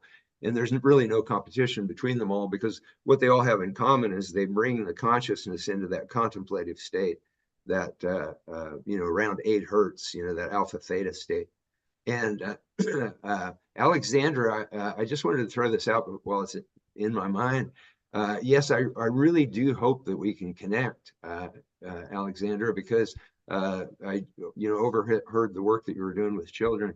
And I find it kind of synchronous that, you know, that when I signed on to the program, you were talking about that, because although we've gotten government bodies, you know, Congresses, Senates, legislatures all over the world to officially proclaim World Tai Chi and Qigong Day, we only got one president that proclaimed World Tai Chi and Qigong Day, and that was the president of Croatia. That was Nicholas Marisak that pulled all that together. And so it's really synchronous, you know, that you were here today. But yeah, the work that you're doing with children, so exciting. And what I find extremely exciting is I can see on your face that you get what we're talking about in such a visceral way. That spreading mind-body practices throughout the planet, through the public education system, would just be the most immediately transformative thing that our generation could do. Exactly, Bill. And my background is in journalism, and I had to leave the profession because just what you said, it's like I could not influence or change or inform people because of all the media blockages towards this mind-body connection and health coming from these ancient sciences. So that's why I just decided to go this route directly to help people and support them, because I couldn't do it through media outlets. Yeah, we talk with scientists every month, and we had one of the leading brain scientists that studies brain waves and mind-body practices. And we got onto that topic of the media. And one thing that the mainstream media does, they throw around the term pseudoscience a lot. And this brain scientist, he was from France, and he said there's no such thing as pseudoscience. He said, if you're doing science, if you're studying something, that is science. So that's a complete media fabrication. There's this materialistic cult in mainstream media that thinks everything has to be solved physically and pharmaceutically. And you can't step beyond that boundary. And if you go into the science of consciousness and how powerful human beings are, and children have this, you know, children heal very quickly and they learn very quickly. And then they start to lose touch with that ability to go into alpha theta state because it's very natural to them when they're children. And so, yeah, the media is, to be honest with you, I don't even think we'd be able to organize World Tai Chi Day today because the media is just so, everything's so different. It's all panic driven and fear driven, and solutions just aren't, they don't have any space in the media.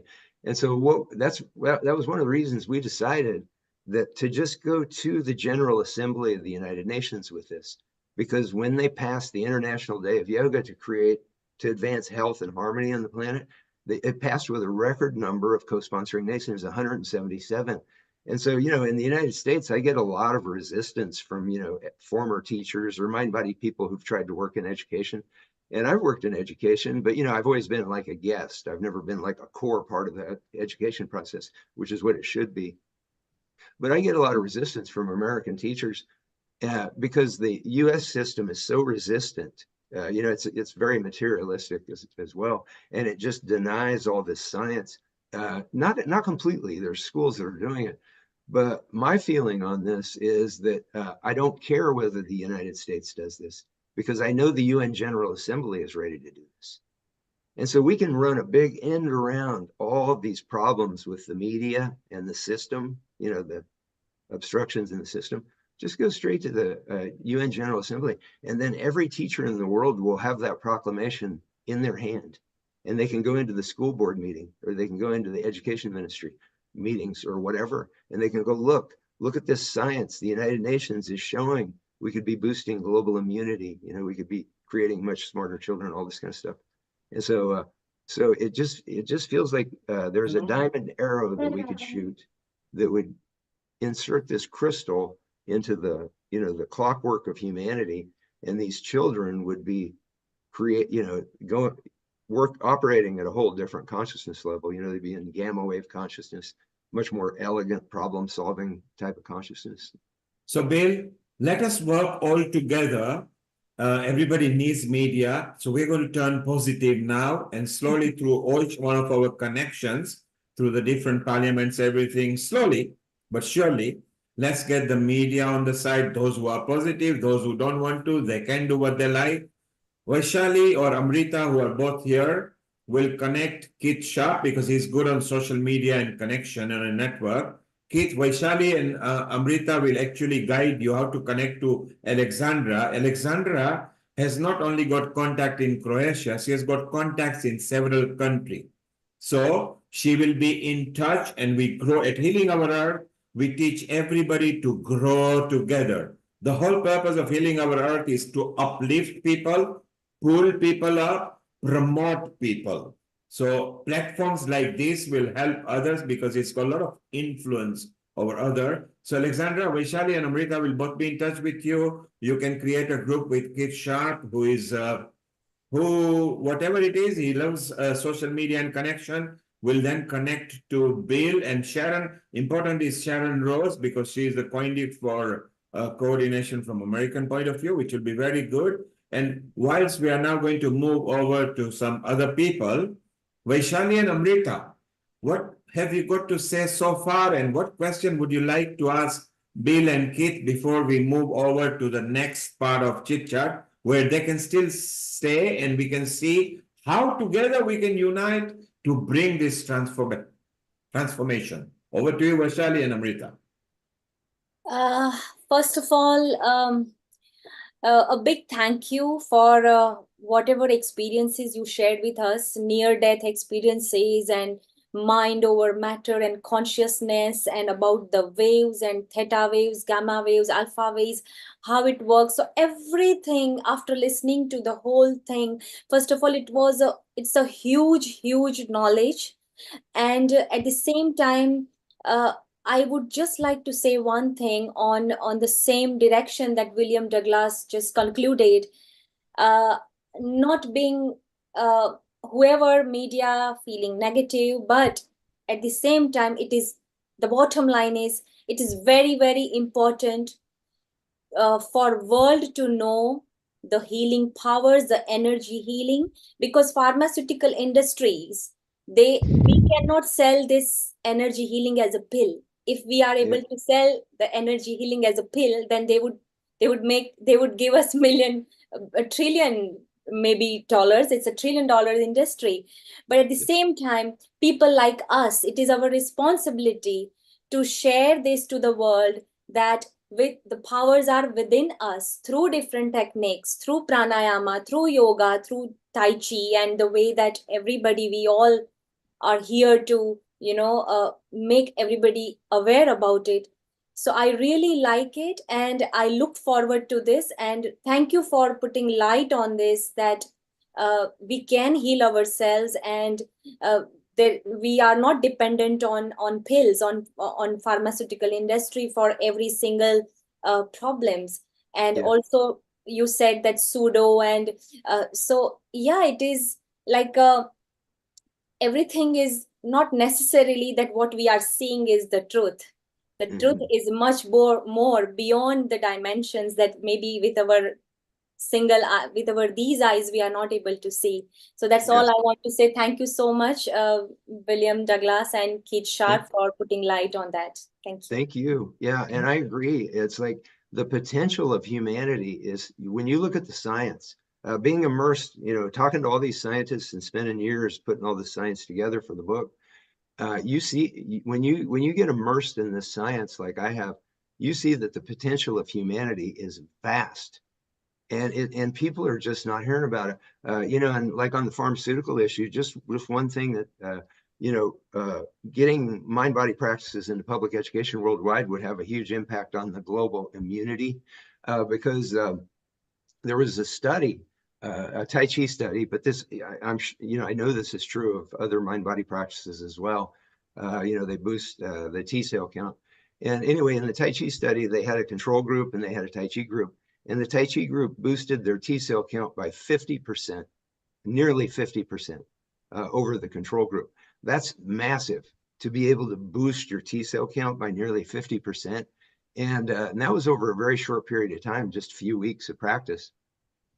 So you would think that given what we went through with the global lockdowns and the pandemic, you would think that would be something that would be setting off alarm bells, and we would be pouring billions of dollars into finding out how can these people be boosting their T cell count like that? Because the research showed that the frontline healthcare workers who got COVID or got sick, pretty sick from COVID, they had low T cell counts. Their counterparts, the other frontline healthcare workers that had higher T cell counts, they contracted COVID much less, and if they did, it was much less symptomatic.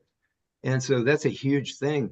And you would think that there'd be billions of dollars going into this so that we could be teaching children all over the planet how to elevate their T cell count, but it's not happening. In the United States, the National Institutes of Health, that's where everybody goes for their research funding. Less than 0.5% of research funding goes to complementary and alternative medicine. So that means that yoga, tai chi, aromatherapy, massage therapy, acupuncture, all these things are having to fight over less than 0.5% of NIH funding. So where's all the NIH funding going? Well, I think we all know where all that NIH funding is going. And so, so there's a profit issue going on here that is a detriment to the potential of humanity.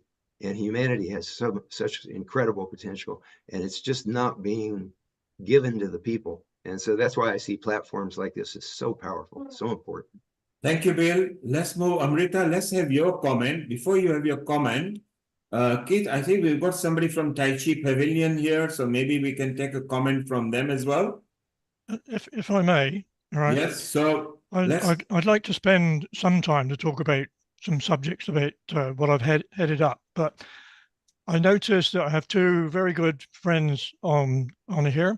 One is a gentleman, and I forgive him for this. He lives in West Wales, Frank LeBlanc. He comes under the name, but it's Frank Ferrer. And he has given me a lot of encouragement because he used to be in a work environment as a shop steward, which was looking after the well-being of anybody that was employed. However, my second colleague here is Dmitry Berezkovsky, and Dmitry and I have managed to form a very good relationship. And Dmitry comes from Latvia. Jojo. Where'd that come from? And Dmitry is very, very interested in using his martial arts skills for the benefit of his local community in Northampton in the UK. And they're diverse.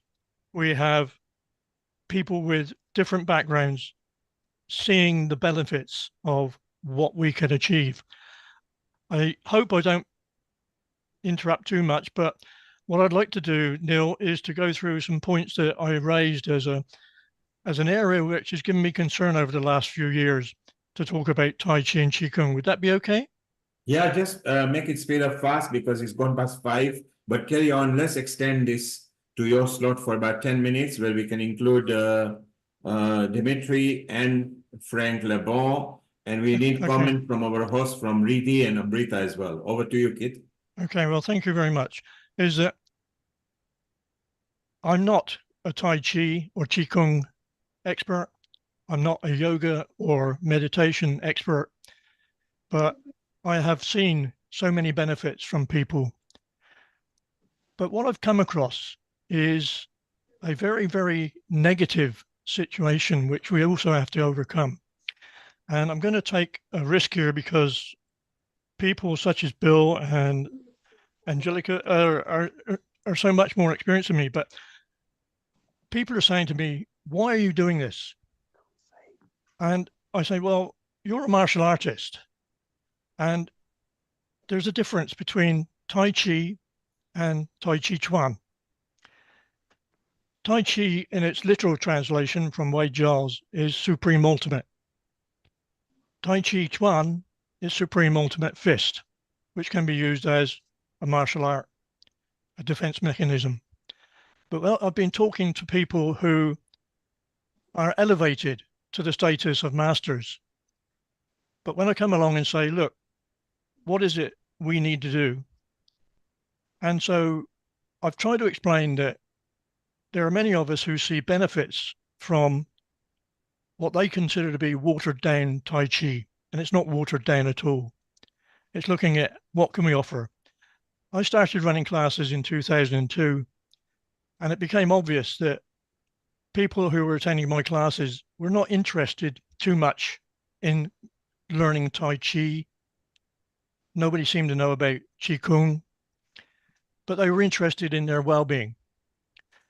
And it was a number of these people that actually encouraged me to take whatever line it is I'm on at the moment. I introduced it to Parkinson's. My goodness, what a learning curve that was. They were so fantastic.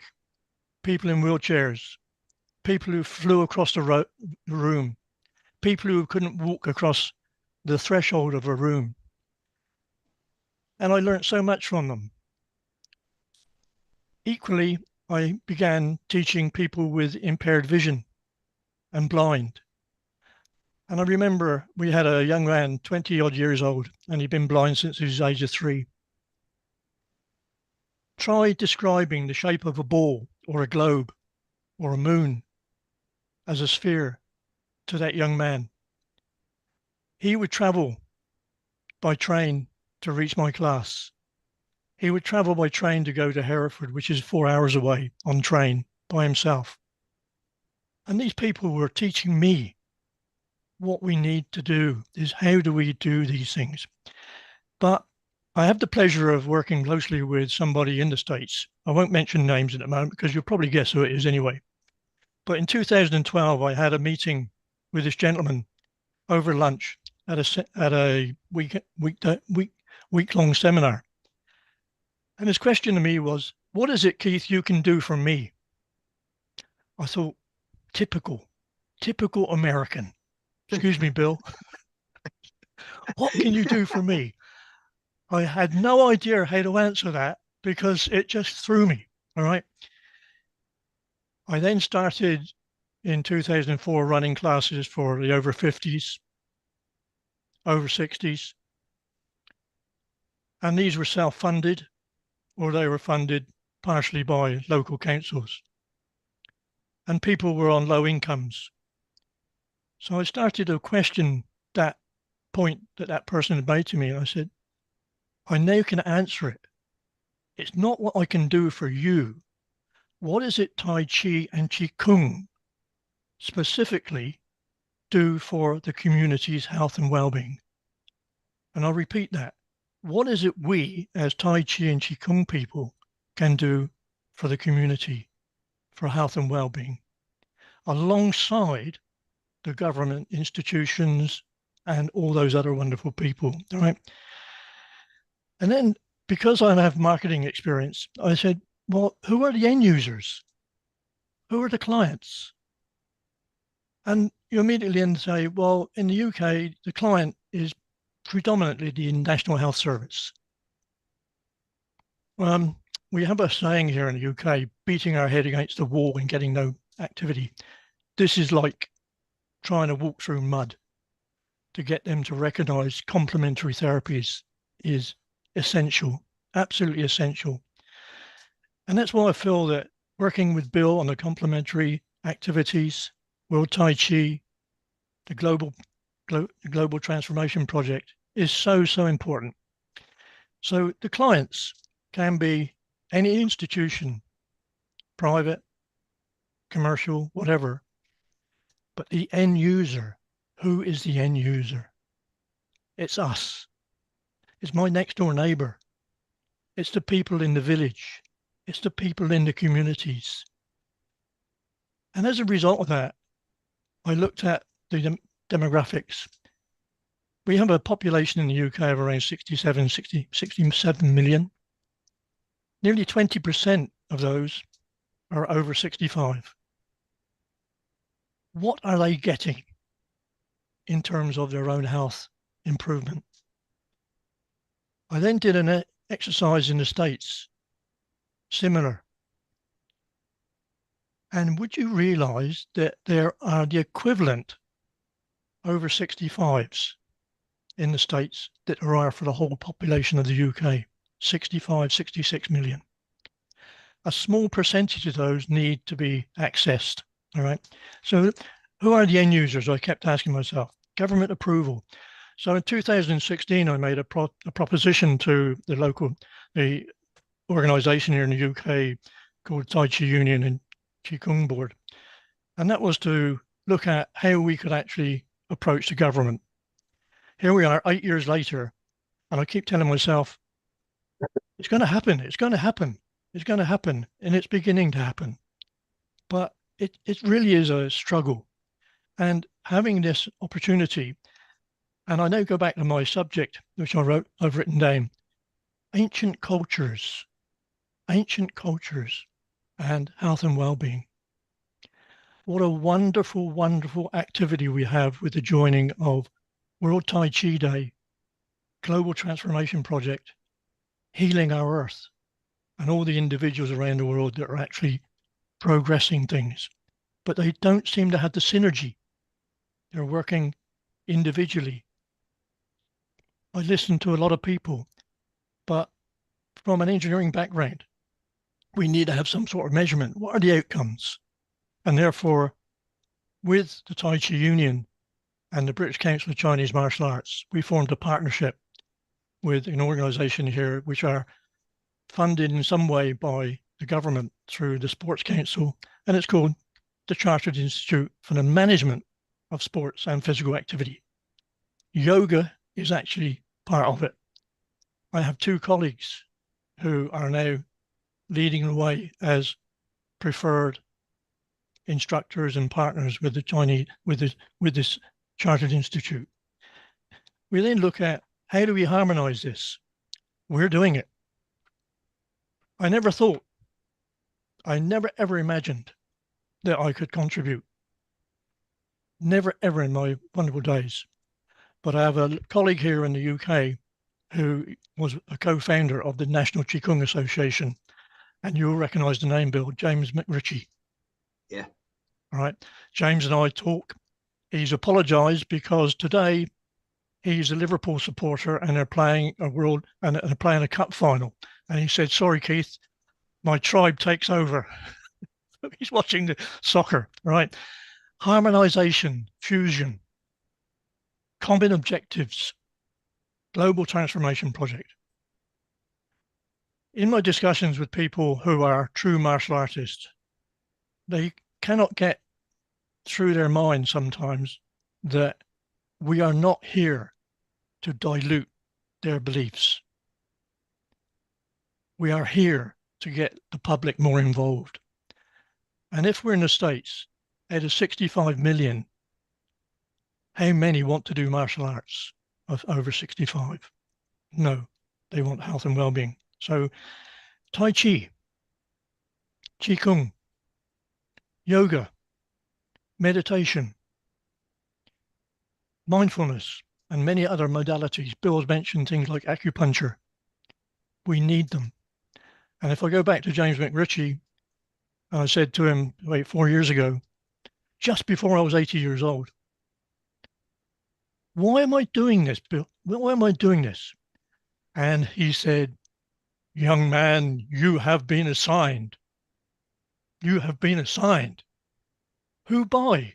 I said. He said, well, it must be the man above or the lady above, right? And then I found that why and how many people are familiar with the story of Bodhidharma. And hopefully everybody from India will say, I know who Bodhidharma is. He traveled from India to China in the 6th century BC. I never know now, but they got different words, but it was in the 6th century BC. And he meditated for a number of years and began to look at this. So here we are, 2024, talking realistically about harmonizing the wonderful ancient modalities of yoga, prana, meditation from India alongside the Chinese Tai Chi, Qigong, but aligning it with the Western world to try and get it understood. You know, Keith, just one thing real quick. One thing that I think is really important that we all realize, because it's easy to not to miss how profound this is, and that is we're the first generation in the history of humanity to have all this science You know, even though, like in the US, even though the NIH only gives less than 0.5% funding, you know, to research mind-body practices, even though we have hardly any money, the research, the science on mind-body practices, Tai Chi, Qigong, yoga, meditation, mindfulness, the big five, it's massive. And so we're the first generation in the history of humanity to have this scientific validation of these ancient, you know, primarily Eastern practices, mind-body consciousness practices. And so we're in a unique position in history to take that science and actually change the planet with that science. Good. Okay. If I may, all I'm going to finish with on my side is I talk to people about succession management and a number of people who are highly skilled. When I ask them this, and I say, who is taking over from you? Because as you say, Bill, we are the first generation and we're the first to have this wonderful social media, which in many cases is a nuisance. But what a media we have. People thought of this many, many years ago, what we're doing today, and they did not have the communications. So I'm going to, if I may, just take 2 minutes for my good colleague from Northampton, which is known as the Cobbler's Town because they used to be the main shoe manufacturing organization area. So Dimitri, please introduce yourself just for a few moments. Dimitri and I spoke a few days ago and he was apologizing for his English. And I said, never, ever apologize for your English. If they don't understand, they should be asking you, can I help you? Not to criticize. Hello, Dimitri. Hello, John. I try to speak clearly. First of all, it's a honor to me to meet Bill Douglas here in the meeting, because several years ago I just watched this name on the internet and about World Tai Chi and Qigong Day, and it was like a moon for me so far. And in 2015, I have started my first Tai Chi and Qigong Day in Latvia, in Riga. And it was a beautiful day because several sports schools and Tai Chi schools, which are not so much in Riga, first time of all their history, were collected together in one place. No one said, we are the best and they are just amateurs. No, we just collected all together, and all trainers, all coaches just show what they can, what they want to show people with their students, and it was beautiful. It was really, really great event. 9 years ago. Yeah, since that time, that's beautiful. I moved to Great Britain and opened my own very small sports school. Yeah, I always speak about sport because I belongs to sport. I start from sports school, and my Tai Chi has sports roots. But of course, I see how much it means for the health. Okay, right. Also, years ago, I have started a seniors group, Tai Chi seniors group in Riga. I did it for my parents only. I think, I will run this group, let my parents go and make Tai Chi, and you know what? They don't do it. But other 20 people are still going in this group in Riga with the different, it's completely other trainer, but they do it. Okay. That's cool. Dimitri, can I just, because time is, as Neil says, he's trying to control things. Yeah. Frank, can I turn over to you and just for you to say a couple of words, because we've been talking now for the best part of 2 years, and we're learning from each other. So, Frank, could you spend a few moments, please? By all means. Good afternoon, Bill. It's lovely to be able to speak to you as well as see you. Yeah, you too. I'm in the process of setting up to have my very first because it's the 25th anniversary, I'm with two of my students who are senior students of mine that have decided they wanted to get involved. And we're going to be having a session on one of our beaches. I live in West beautiful. Wales. It's wonderful. With lots of beaches and lovely stuff around here. And we're in Be the sure to process send us photos. We'll share them with the world. I will do. I will do. I've had this planned on and off, and it's going to happen, then it isn't. And this year, we're going for it. I very much, as Keith says, I'm very wanted to be part of that. One lot's better than anybody else's. I throw lots of things into my classes. I do tapping. I do meditation. I do pranayama breathing. Yeah, I love breathing. Breathing's so good.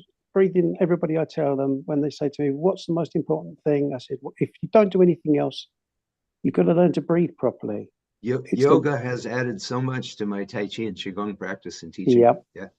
Definitely. When I've got the breath in the right place, my chi flows and the whole place moves, and it's just such a wonderful thing. And it's what we all start doing, and it's what we all end doing when our time comes. So why shouldn't it be the most important thing of all? Yeah. Thank you, Frank. Okay. Not a problem at all. Okay, thank you. And I think, Neil, I better hand over to you before you kick me off. And I'm lovely to see Sharon here. Thank you, Keith. Who's a big help to me. Thank you and very all the very much. best. Thank you very much to all the team. And I'm welcome to see Alexandra and Bill sharing information very shortly. Yeah, I hope you'll get in touch with us through the website, Alexandra, globaltransformationproject.org. We've got a lot to talk about. So thank you very much. And everybody, we need everybody's help. Just spreading the petition. It's not a huge lift, but we just need everybody to kind of join with us, spread the petition, and then once we get signatures, then we'll go to the mission, United Nations missions. Thank you very much, Bill. Thank you, Keith. Thank you, Frank. Thank you, Dimitri. You're all welcome. You're now all part of Healing Our Earth. Healing Our Earth is a global communication channel that connects 186 countries together. Alexandra, Vaishali, and Amrita will connect you with Sharon and Keith, who will make sure everything is going to go and connect and we can expand the family. Sharon, welcome. Sharon is our coordinator and a host from United States of America. She just lost her beautiful mother at 96, going 97. But for me, it's a time to celebrate the legacy of the mother. If you saw her actually on her last few days, it was like a mother, like how we used to have 50 years back, when the mothers were real mothers who used to tend people and nurture them. So Sharon, for me, it is time to celebrate, as I did my father, who was 98 going on to 99, and just shaved and passed away and was happy. So it's time to celebrate that kind of age that we do. Sharon, we're going to come back to you in a moment. I just want to take a quick comments. We need to move on. We also want to bring Ranjana up. Guys, still stay on, because with the women empowerment today, we had men empowered as well. So it was nice to see the world of Tai Chi and Qigong from men to yoga and meditation from women, and both together can empower humanity as well. So we're going to come back to each one of you. Sharon, global namaste, and thank you for coming over. It is so nice. You are the one who originally introduced Bill to us. Quite a long way back, actually, and ever since Bill has come on many episodes. Vaishali, Amrita, Riddhi, what would you like to tell Sharon? And then we bring on Ranjana, who is not necessarily from just yoga and meditation, but she has mastered her own style with music and how you can strengthen yourself through chair, sitting just on a chair and what you can do. So, Riddhi, what are your thoughts of what we discussed today with Kate and William and Frank and Dimitri? First of all, global namaste, Sharon. It's lovely to have you with us again. And thank you so much for introducing Bill to us as well. It's been a fascinating conversation this afternoon, learning more about Tai Chi and Qigong. Qigong. And it's also similar to yoga. It brings up the concept of Shiva and Shakti, which is masculine and feminine energy. It's the heat and the cooling system behind it. And I think there are so many synergies behind this as well. One of the projects that I am currently involved with is called Yogakulam. Yogakulam practically works with children. It goes into schools around the UK to teach concepts of yoga. One of the places where we've really successfully done this is at the Krishna Avanti School, which we've started about 10 years ago now. And it's fascinating to see the way that we can actually get these students into a delta gamma wavelength where they then start to connect with themselves a lot more. And I think it's something that we just need all around the world to be spread into schools, because they absorb things like a sponge at that age. And to have the whole emotional intelligence with the mental agility, with the physical strength and the physical endurance, which martial arts also teaches us, which Tai Chi also teaches us. It's how we control our Chi. It's how we control our prana. And it's exactly that, those skills, that mindset, those abilities that we can pass on to students at a really young age. I always say it's better to get them young because prevention is better than cure. If we can actually get them young, then they're in a state where they are mentally, physically, emotionally, spiritually ready to go out into the world and become fantastic leaders. And I think through the whole Global Transformation Project, at least what I've heard from it today, this is what the sense, the essence that I am getting is that we want to build more collaborative projects. We want to spread this whole unity around the world. And I really thank from the bottom of my heart, Keith and Bill, for putting this fantastic project together, which I think actually has the potential to create so many different ripples out into the world. From my experience serving on Yogakulam over the last couple of years, I can already begin to see the impact that these things are creating for students, just to be able to get those essences into the right places and getting them young, bringing them into all these different experiences. Martial arts, which combines the physical and the mental. Then we've also got Tai Chi, which looks at things from a much more spiritual perspective, and to increase that energy, to raise that energy in awareness and into the universe as a whole, to be able to heal the planet. And isn't that why we're actually gathered here today as well, is to be able to see that healing energy in all of its fantastic manifestations. And by doing more work like this, it's a fantastic seva that I really do feel we need to be creating.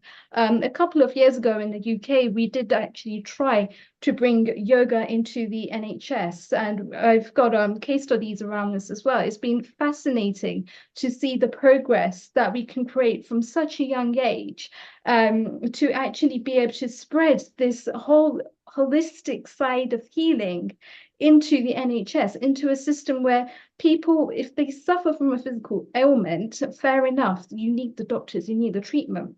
A lot of the times, as I was saying earlier on this program as well, people get stuck into patterns. They get stuck into certain ways of thinking, and it shows up in different ways at different stages throughout their life. And isn't it just better to create an awareness around that, to be able to get to the root cause of why these patterns, why these problems keep showing up time and time again, to be able to find a solution that works for them, a whole holistic solution. I think somebody actually mentioned on this program earlier, what do we think is the starting point?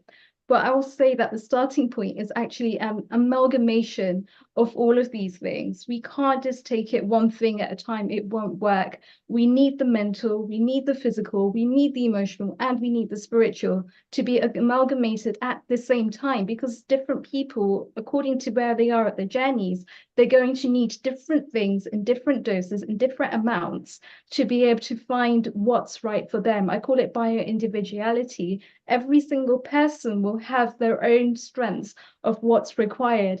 By giving them a whole platform which is open to them, where they can actually come in and take what's right for them in the right amounts, is actually not just going to work on one ailment, because the thing is, if they only work on one ailment, it will come up again in a different way.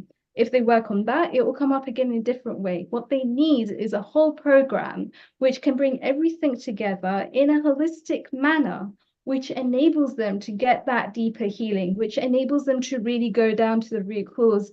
And I really do feel that that is something that we can achieve together by actually bringing in all of these different skills, all of these different assets, all of these different abilities that everybody has, and to start to look at it as a transformation, as what it truly is meant to be, as a holistic transformation. Thank you, Riddhi. Let's now move on to Ranjana, and then we carry on with continued because we've got people who want to still carry on contributing. Ranjana has been waiting. Ranjana is new to Healing Our Earth. Our backup team, Lata, actually contacted Ranjana and said, hey, come over, you will love it over here. So Amrita, Riddhi, Vaishali, let's engage Ranjana, who actually uses different kind of music, and you can be sitting on a chair or sitting down, and she can do kind of yoga or exercises to strengthen yourself. Because we don't allow any music here due to copyright, since we are on social media platforms, she will chit chat about it, and then we can ask questions to her.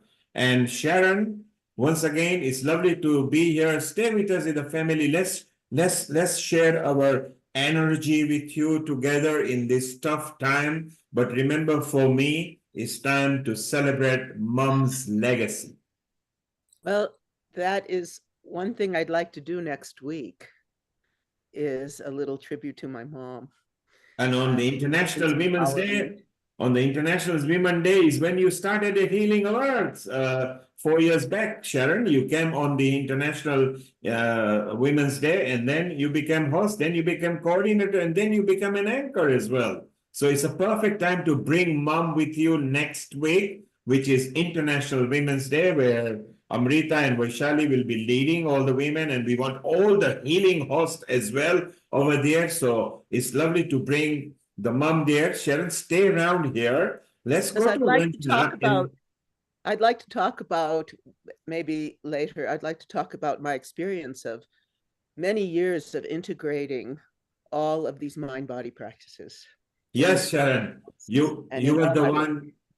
You were the one who brought some of the people who were alternative, and then we got them together, because that's what whole purpose of Healing Our Earth is, to unite the earth, and together we can work in harmony. So let's go to Ranjana. Over the next 10-15 minutes, we make her inclusive for a part of our family. She may have some of her own tips over here, and then we carry back with panel, and we can still talk with Bill and Alexandra and everybody, because all of you together in different countries, from USA, Croatia, India, UK, Wales, you know, it's all going to be useful. So Amrita, Riddhi, Vaishali, let's engage with Ranjana, and then Sharon, we come back to you, and let's share some of your experience as well. So global namaste, Ranjana, and namaste. Thank you for inviting me to be part of your family. You're welcome. My background is actually as a solicitor. I retired about 10-15 years ago from this horrible, very stressful life that I had. And thought, what can I do now to pass my time? I was quite big, as in I was quite fat, and I thought, right, you've got to take charge of your health. As Riddhi said, at different times of your lives, you look at something to help you. So I started Keep Fit, started running, joined a gym, went down from 10 stone to about 7.5. Just sheer determination to get healthy. My doctor had told me, you need to go on tablets for high cholesterol. I said, that's not happening because I have a mum who's got all these issues. Husband with the similar sort of issues, type 2 diabetes, cholesterol, high blood pressure. They're all on medication. And I said, there's no way am I going on medication. So there we are. That was my background into getting fit.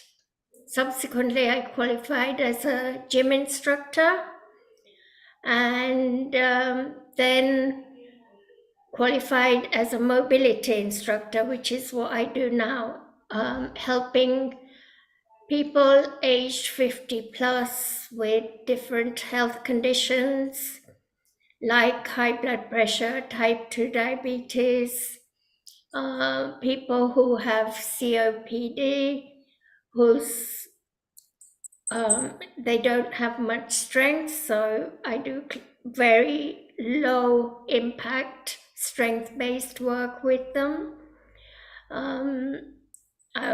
Hip replacements, knee replacements. I get my work through GP referrals, basically. So, for example, if you've had a knee replacement, in the UK, you will get help for 6 to 8 weeks from the NHS. Thereafter, they're left to their own devices.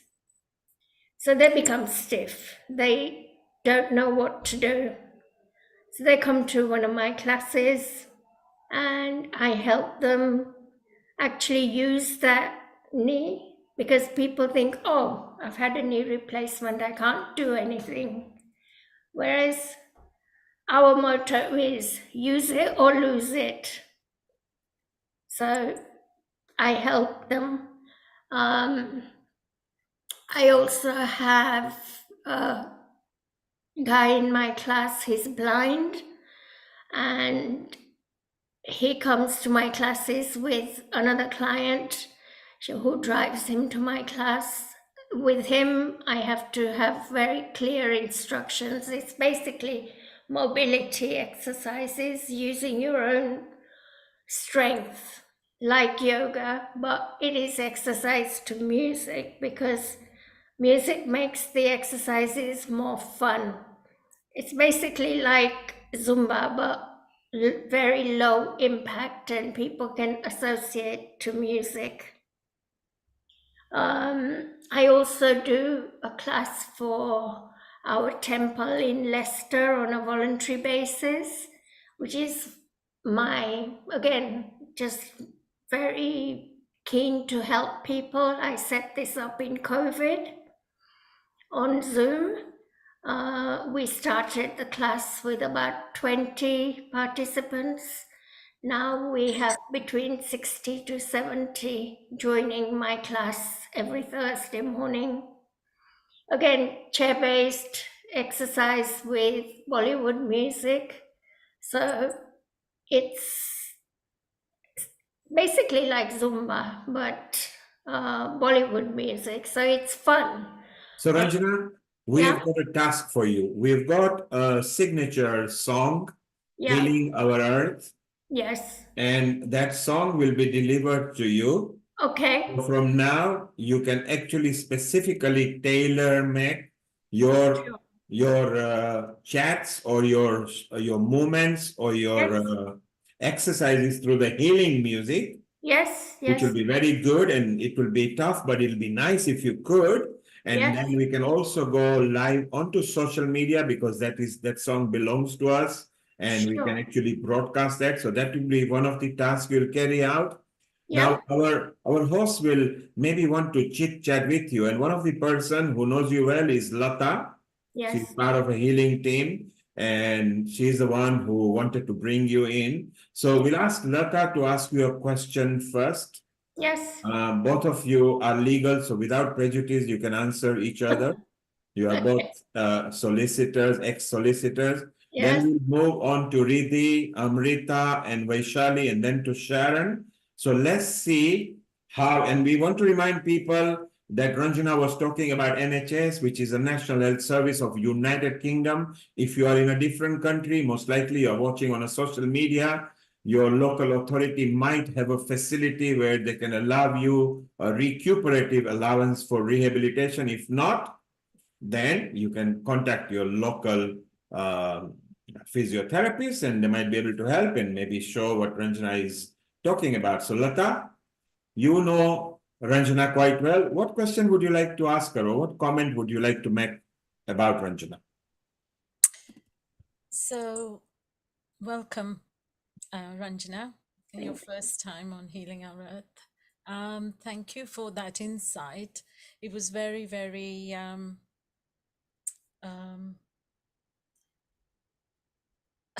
informative, and I just wanted to ask you, what is so unique, your USP, your unique point of bringing people back to well-being and mentally, emotionally, psychologically, and so what would you say that is? As I said, our exercises are based with music, so it makes it easier to exercise.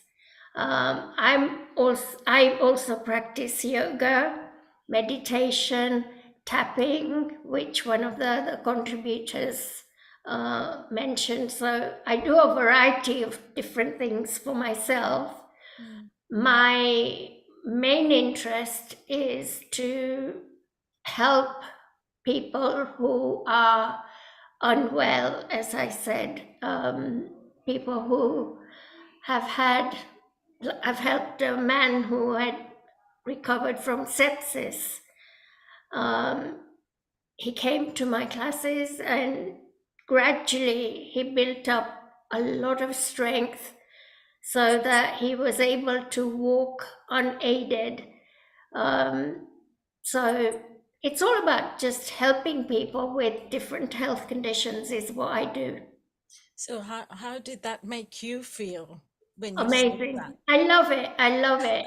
Like, I had a lady who had a frozen shoulder. She would have to go to the hairdresser every week because she was unable to lift her arm to wash her hair. So over, I'd say 9 months to a year, she came to me and she said, wow, I don't need to spend money on going to the hairdresser to wash my hair because we use strength work, bands, weights. It helped her rehabilitation, basically. Yeah, because I've joined your classes as well once a week. I come to them, don't I? Yes. And I loved what you were doing with the resistance bands and the weights. And it was so, unique, I felt. That's your, speciality and individuality. And I really appreciated it, that it was to our Asian culture, Bollywood music in the background. I don't think I've really come across that because it's so calming and relaxing, and it gets our rhythm going and wanting to get involved and do our, push ourselves further.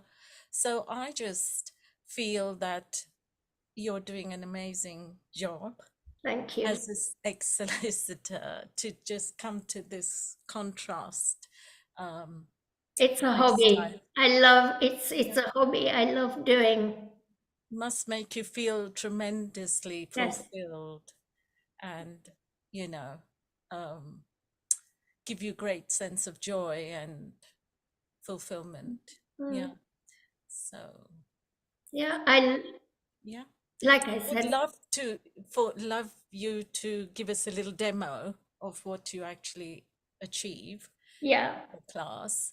Is that possible? You could give well, us. I've shown you my bands. I can certainly, or if you guys all have, you don't have to have weights. Just grab a couple of cans of something. Yeah. Shall we do that? Yeah. Yeah. Why not? You do. You do that. If you highlight the demonstration, why not? Yeah. Be lovely, thank you. So holding a couple of cans of, I'm holding baked beans. I have weights with me.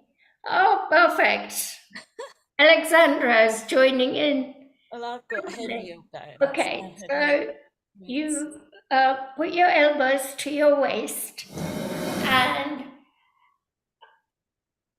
hands down, take the weights to your shoulders. This is what called a bicep curl. Lovely. And take it down. Perfect. And up. I normally do about 6 to 8 reps because of time constraints. And up. That's 3. Take it down. 4. And down. 5. I hope you are feeling the benefits in your biceps now. Down. 6. Take it down. 7. This is all done from the comfort of your own home. You don't need to go to the gym. You don't need any equipment. As I said, I'm using a That's what I appreciate that. And then anybody can get involved because they don't have to have complicated. No, it's nothing complicated. Now arms out.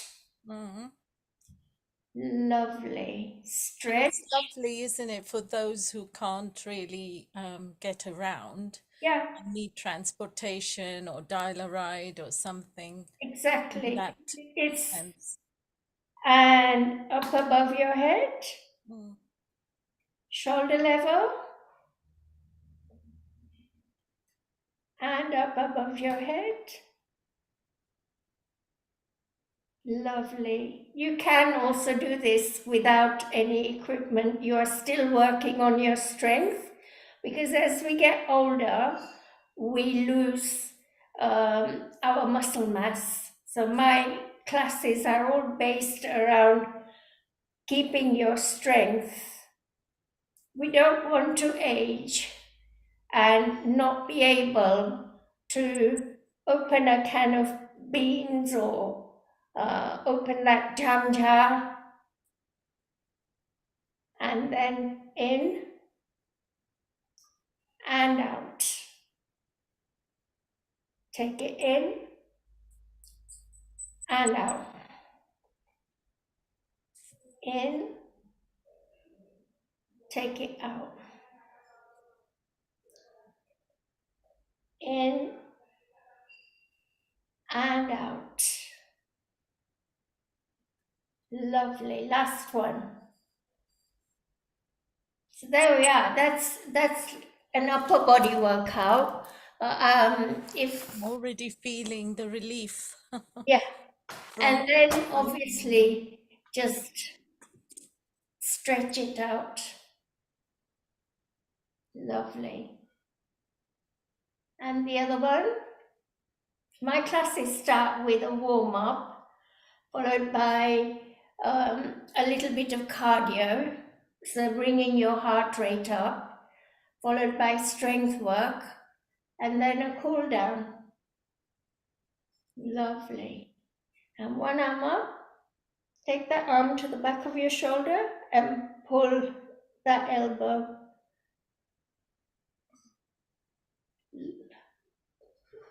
Like this, yeah? And you're pulling the elbow with your hand. Lovely. Okay, and the other one we do is shoulder shrugs. It's very gentle, but effective. Shoulder rolls. And this with music just makes it fun. So Ranjana, let's carry on. We'll carry on a bit more. You Yeah. see Vaishali smiling and Alexandra smiling. Both are professionals. Yeah. They actually teach this professionally in different field. Alexandra for well-being. Vaishali, she is a gym expert as well, and a healer and a well-being expert. And both of them were resonating with what you were showing. So Vaishali, give us a reason why you were smiling and enjoying, and you of course had professional dumbbells with you to use them.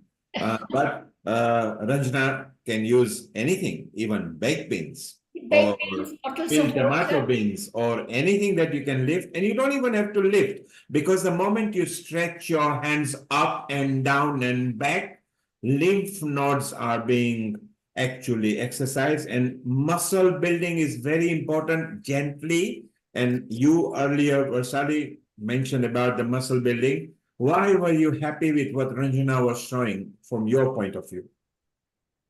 First of all, Ranjana ji, many congratulations for whatever you have achieved.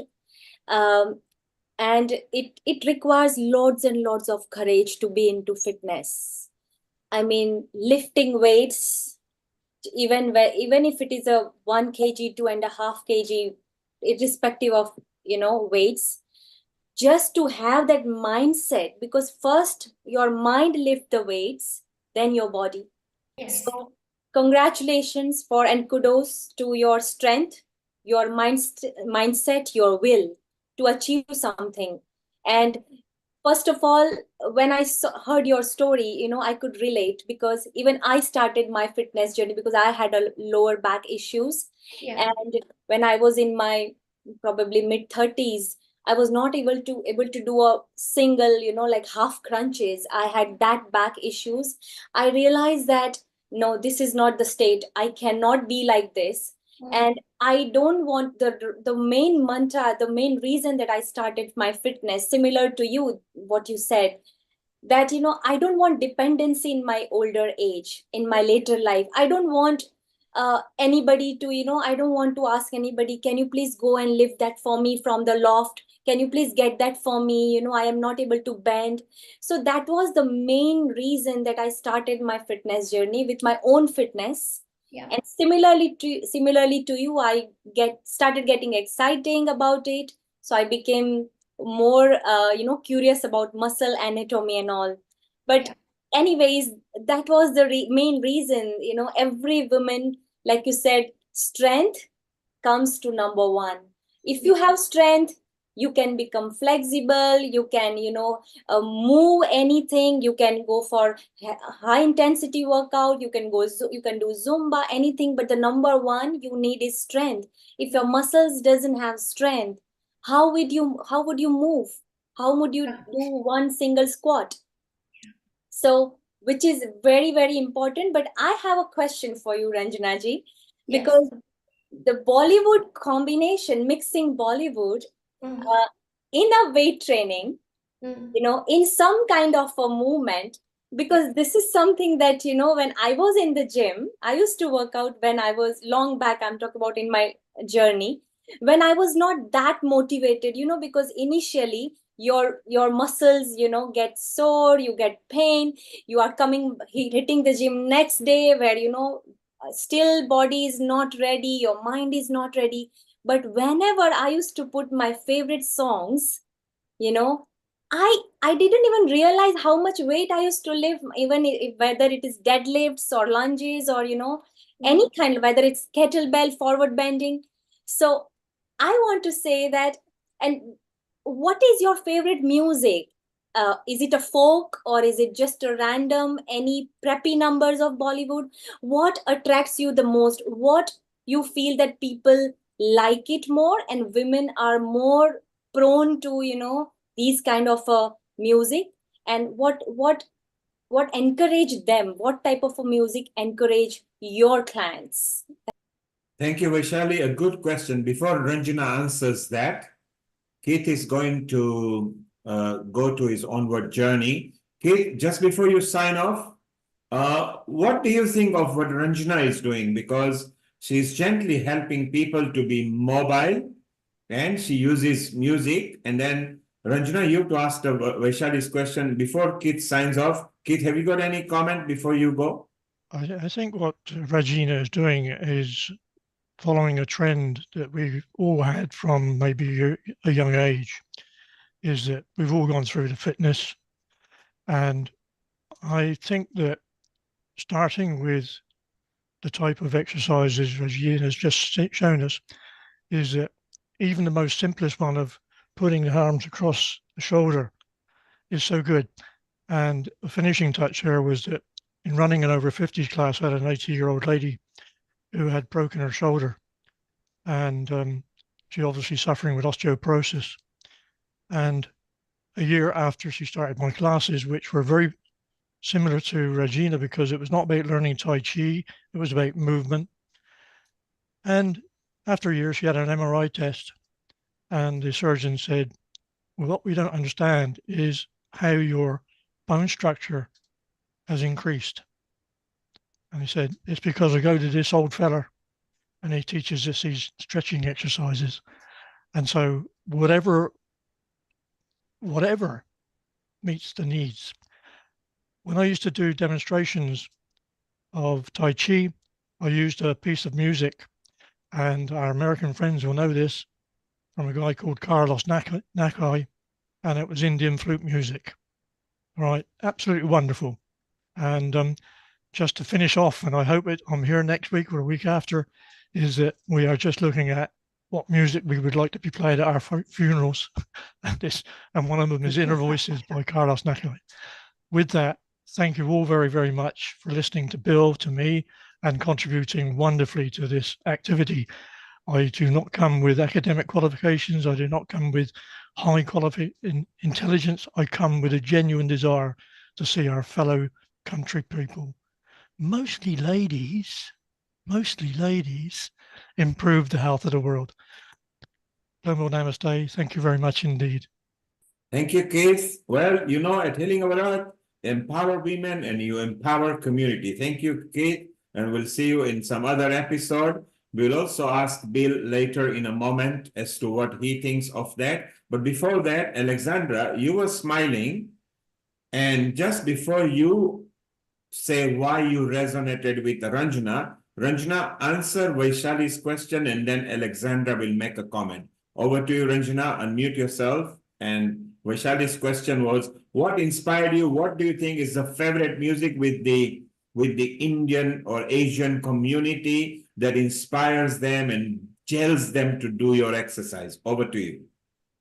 So I try and look at my audience and I choose music accordingly. So with the voluntary temple work I'm doing for the Leicester Haveli, they are mostly between, I'd say, 60 to 90 ages, and some in a wheelchair. So I choose music from the Indian cinema, from the 70s, 60s. And is it a song? Do you choose a song? Yes, I choose give us example because Vaishali and Amrita are both singers, including Sharon. Yeah, so my favorite is Churalia. Okay, Ranjana, stay there. Vaishali, get ready, Churalia, or Amrita, stay Churalia, and Ranjana will be doing exercise while you are singing. She won't be talking. Zoom only likes one, but she will do the exercise to your Churalia, where there is no copyright because you'll do it without music. And before we do that, Vaishali, keep ready. Ranjana, stand by. Alexandra, you were smiling. You were innovative. You brought your purple boxes or weights or whatever they were, and you got in tandem with what Ranjana was doing. Of course, you teach similar things professionally as well in what you do. Tell us why you felt good with what Ranjana was doing. I just felt that I was just happy for people who can really participate and benefit from her classes. Because this is this missing link, you know, that people can recognize themselves in the people who deliver those classes and sessions. And you have this experience, lived experience, Rajna, know how it is to be with limited ability. And I'm so glad that GPs recognize that and they support you. And I just hope they will continue, and then maybe getting in contact with more social prescribers that help me. I still get a lot of requests like and moreover, Alexandra, moreover, she recuperated herself from there, and people surrounding her, some of her relatives and immediate close loved ones, they were all suffering. So she was innovative, leaving the legal profession and got into these nice professions, which is community corporate BABEC. And she brought out a nice method to do there. So Alexander, stay around. Vaishali, if you are ready with Churalia, then we can maybe go. And if you need some time, we got some questions to still ask. So are you ready? Yes, I'm ready. Okay, you are going to sing. Ranjana, lower your camera slightly so we can see your torso and we can see more. So we'll take benefit of all the best you are showing. Riddhi is already smiling because Riddhi actually sings, but on a Sunday she refrains. On a Sunday, she has got this fasting of songs. Otherwise, on a Sunday, she sings, but she was smiling as well. Amrita may be joined later. You will see our Sharon swaying around because she sings and dances. Her guru was Sitara Devi in Mumbai. So several decades back, she looks young, but she goes back several decades from India. So she will join in as well. So Vaishali, you sing. Everybody else get quiet because Zoom likes one voice as well. And Ranjana will try to emulate some sort of exercises with that, okay? 3, 2, 1. चुरा लिया है तुमने जो दिल को, नजर नहीं चुराना सनम, बदल के मेरी तुम जिंदगानी, कहीं बदल न जाना सनम। ओ ले लिया दिल, हाय मेरा दिल, हाय दिल लेकर मुझको ना बहलाना, चुरा लिया है तुमने जो दिल को, नजर नहीं चुराना सनम। Wow, actually, that was beautiful. Stay around. We'll bring one more. Ranjana has got several songs that she likes. Bill, I want to ask you, are you going to involve Bollywood in your Qigong and Tai Chi? Because you could saw it live. We created our own session here. Well, we do everything. We've done everything silently, but I definitely understand the power. I mean, what you guys just did just now. I mean, that was really beautiful. I mean, you could feel, this flow of energy. When you do these things. I find it so interesting. When you, I assume is this a pretty ancient thing that you guys just did, or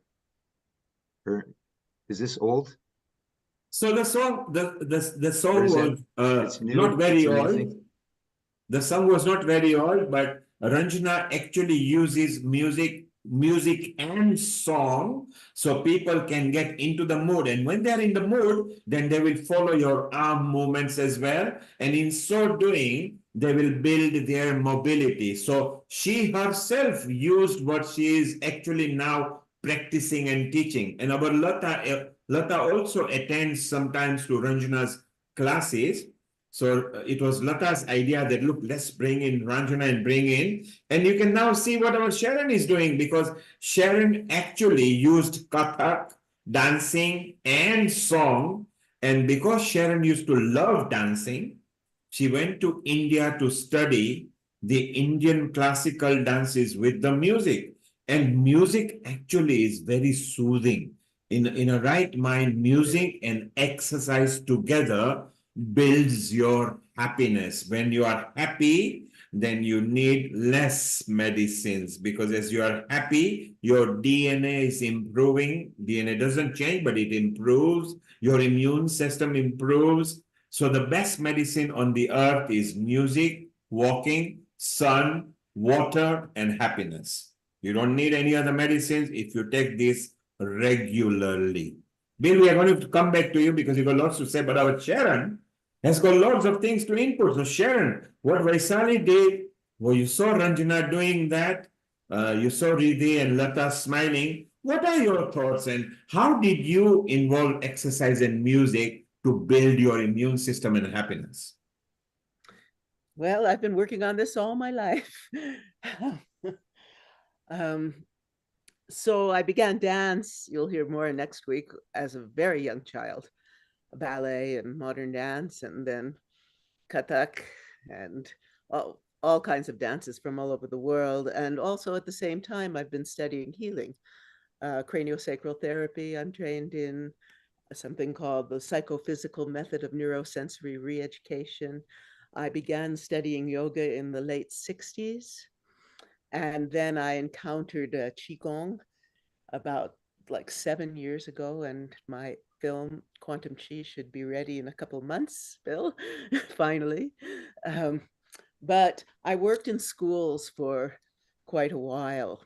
And Sharon, you mentioned about the quantum movie. So one of the best movie we saw was, remember when you, Wai Ching, and some, I think about 20 prominent people at that time, you actually had the flair of dancing and music video that maybe next week we can show. And it was so beautiful. Ranjana would love that because that's exactly what Ranjana is doing. But because your music is licensed to us and it's not copyright, we'll actually play that. Ranjana is going to attempt now with the healing song, very appropriate, and maybe see if she can simulate some sort of moments to that. So carry on, Sharon. Yes, so what I did with the schools, because this was started in the 90s, and so the way that I brought in all of these teachings, like yoga, meditation, I didn't know Qigong then, but I wish I had, was to do it in the context of story. So it was, the teachers all liked that, the schools all liked that, because it was not just, oh, that weird yoga, but it was like in the context of a story of like Ram or any of these Durga. They love the story of Durga. The women all love, the little girls, they love to be Durga. And so I always started with having them sit and do breathing exercises, sitting in a circle. And then we do a little meditation, which I would bring them into the heart of the culture we were working with and the symbols of that culture. Then I'd have them draw what they saw in their meditation so they could take it home with them. And then we sat in a circle and we were clapping. And here comes the music. Because I always start, even my adult classes, I start with like ta ki ta digi ta ta ki ta di. So we're all clapping and ta ki ta digi ta. Now, if we're doing like Lakshmi, my dear Lakshmi, we would do like Shri Lakshmi, Devi, Devi, Shri Lakshmi, Devi, Devi. And then I would have them even do counter rhythms to that. So we'd have two things going at once. So those rhythmic experiences really helped integrate mind-body coordination. And we would also, then we'd do movements to that. So we would do like the eyes, like Shri Lakshmi, Devi, Devi. So to bring in all of this and to feel also the power and the beauty of these Devis and Shiva, etc. And then I took that and went from other cultures like into Egypt or in Tibet or in Africa and all of that. And now in China too with the Qigong, because I find that Dadra actually, that tall, is really relaxing. That it has this whole kind of sway. I'm working on a song right now that's in that, and it just, whenever my mind is going, I just put that on and I kind of relax into that, 3/4 time. And so that's part of what I do. Rajna, have you encountered Feldenkrais practices? That would be incredible. It's when I had hip replacements years ago from being a professional dancer, but look it up, Feldenkrais. It was created by an Israeli man many years ago, and he worked with all the Olympic athletes.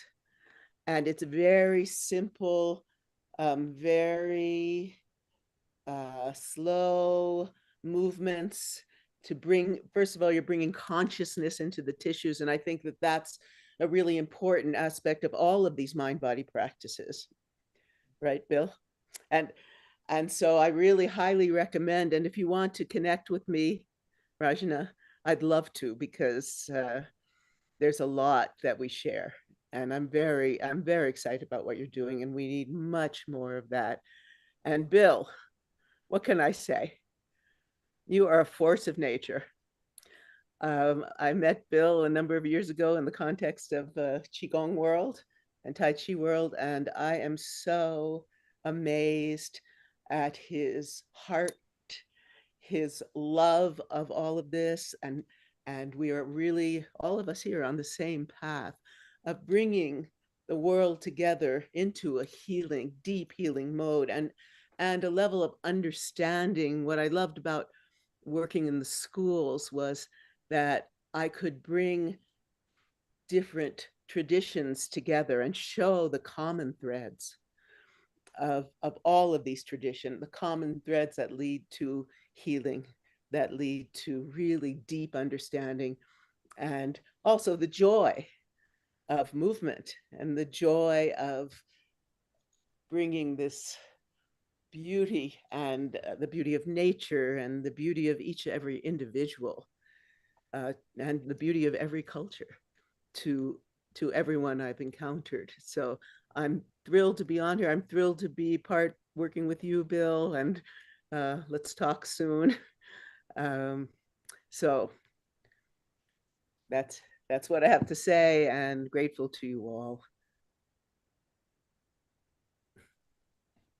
That is truly wonderful. And I think one of the magical things that happen with including music in these kind of exercises is the states of frequency start to increase. I've actually tried this when I've been teaching kids yoga, and we've had some music playing in the background, and we've got kids to start to be fun, to start to bring out the creative side, and to really start to incorporate their movements alongside the music, and seeing what kind of effects they can create and how that harmonizes and how it heals, and how the left side and the right side, the yin and the yang, the Shakti and the Shiva energies can really start to merge and can really start to bring us around a state of equilibrium.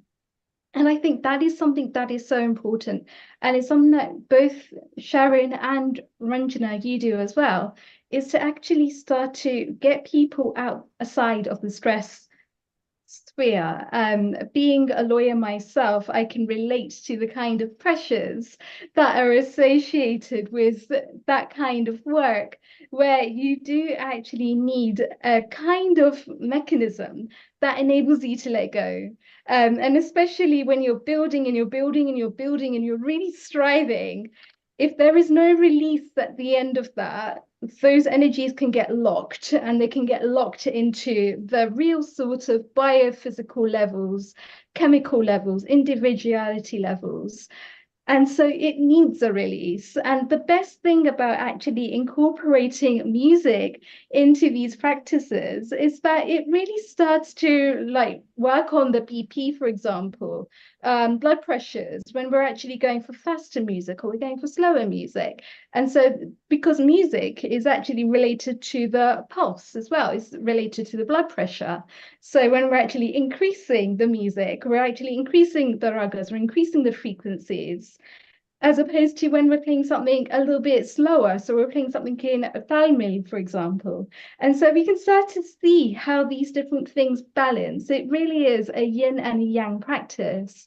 And so therefore, we can actually see how these practices work as a very much a healing mechanism as well, which, as Neil was mentioning earlier, is linked to our immunity, because all of those things start from a respiratory level.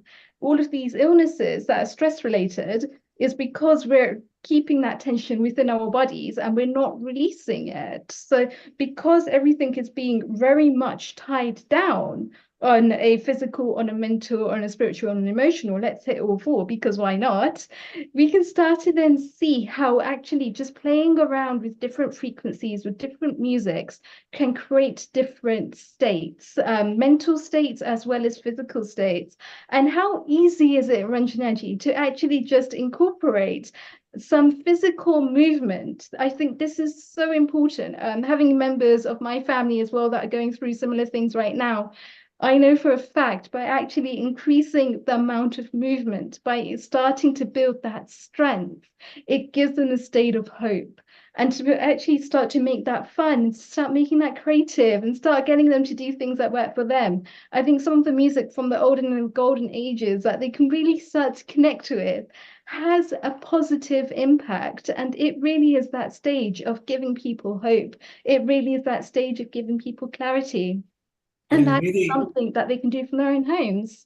And really, from Yes. a practicing solicitor and a lawyer to the ex-lawyer Ranjana and ex-lawyer Lata, look at the synergy we are building. So this is all without prejudice, all lawyers coming together. Maybe Chancery Land better watch out, because near the park, maybe we can come and do an outreach down there, which would be very beautiful. And I think it's the right time. Sharon, let's do something, because Alexandra, although she didn't understand what Vaishali was singing, she was able to coordinate very almost instantaneously to Ranjana and follow the steps. So Vaishali, how about singing a peppy number and not a slower number? And we will have our Sharon and Alexandra and Riddhi swaying and dancing to the movements of Ranjana. So find a number that is more peppy and tempo, mid-tempo to higher tempo, so Ranjana can bring on, because most of you have got good muscle power, you are quite fairly mobile. So this is for those. Ranjana did earlier for those who were slightly less mobile. The next section is going to be for more mobile. Vaishali, keep her ready for a song, and you can have your comment then. Lata wants to make a comment. We'll go to Lata's comment. Then Vaishali, you're going to sing a peppy number. Ranjana, get ready. Lower your camera so we get full movement of your torso and hand movements. And then Alexandra and Sharon are going to actually dance, and our Lakshmi and Riddhi are going to follow. Our Lakshmi Vyas is also a singer. We need to take a comment from her as well. So Lakshmi ji, let's go to Lata. She wants to make a comment. Then we come to you. Vaishali, keep your number ready. Okay. And Ranjana, keep on smiling. Keep on moving. Today we are going to make you use your own medicine. Okay. Right. Lakshmi ji? Yes. Let's have a comment from you for what has happened to so far. Because Bill, remember, this is all transforming thing. That's what Bill is there. Bill wants to do the project that transforms. See, transformation project is merging different kind of facilities, different kind of spiritual ethos, different kind of facilities.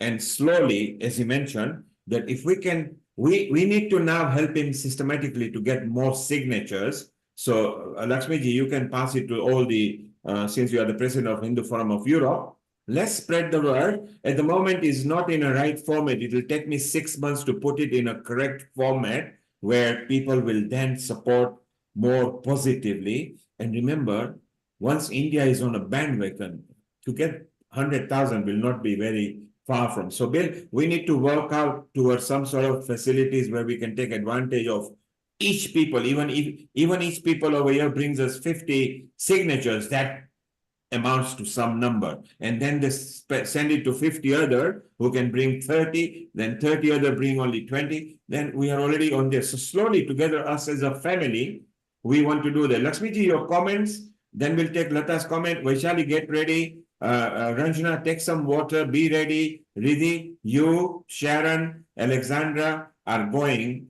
to sway to what Vaishali is going to sing and Ranjana is going to lead. Lakshmi ji, your comment, please. Thank you, Neil ji, and global namaste to all of you, and also to dear Sharon. I hope you're coming back to normal. Yeah.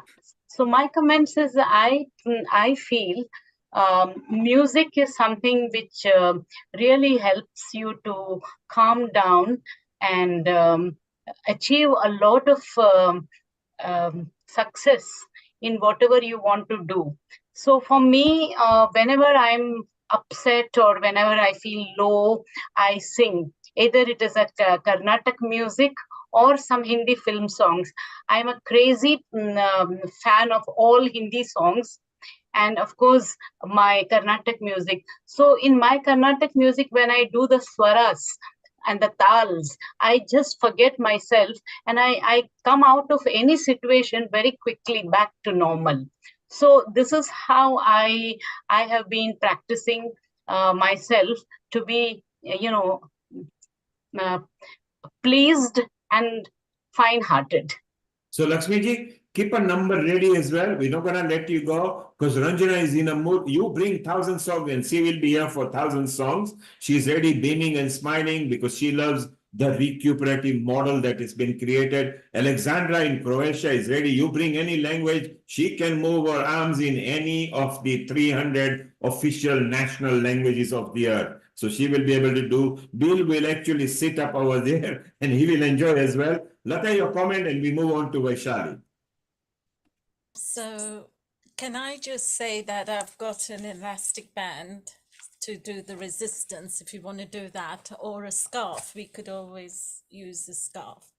But I was thinking, suggesting, could you sing, our song that we do, Ek Mein Aur Ek Tu?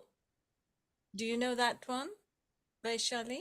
Okay, Vaishali, so after your peppy number, Ek mein aur ek tu, dono mile ta ta na. Okay, so you'll bring that one. But first, your peppy number, then you will we'll go to Lakshmi ji, and then we come back to Ek mein aur ek tu. Ranjana is ready till you tire her because she's built her muscles. So she's ready, she is recuperated, she's ready for you. Vaishali, over to you. Hit us with the music. Sharon, Riddhi, Alexandra, get ready.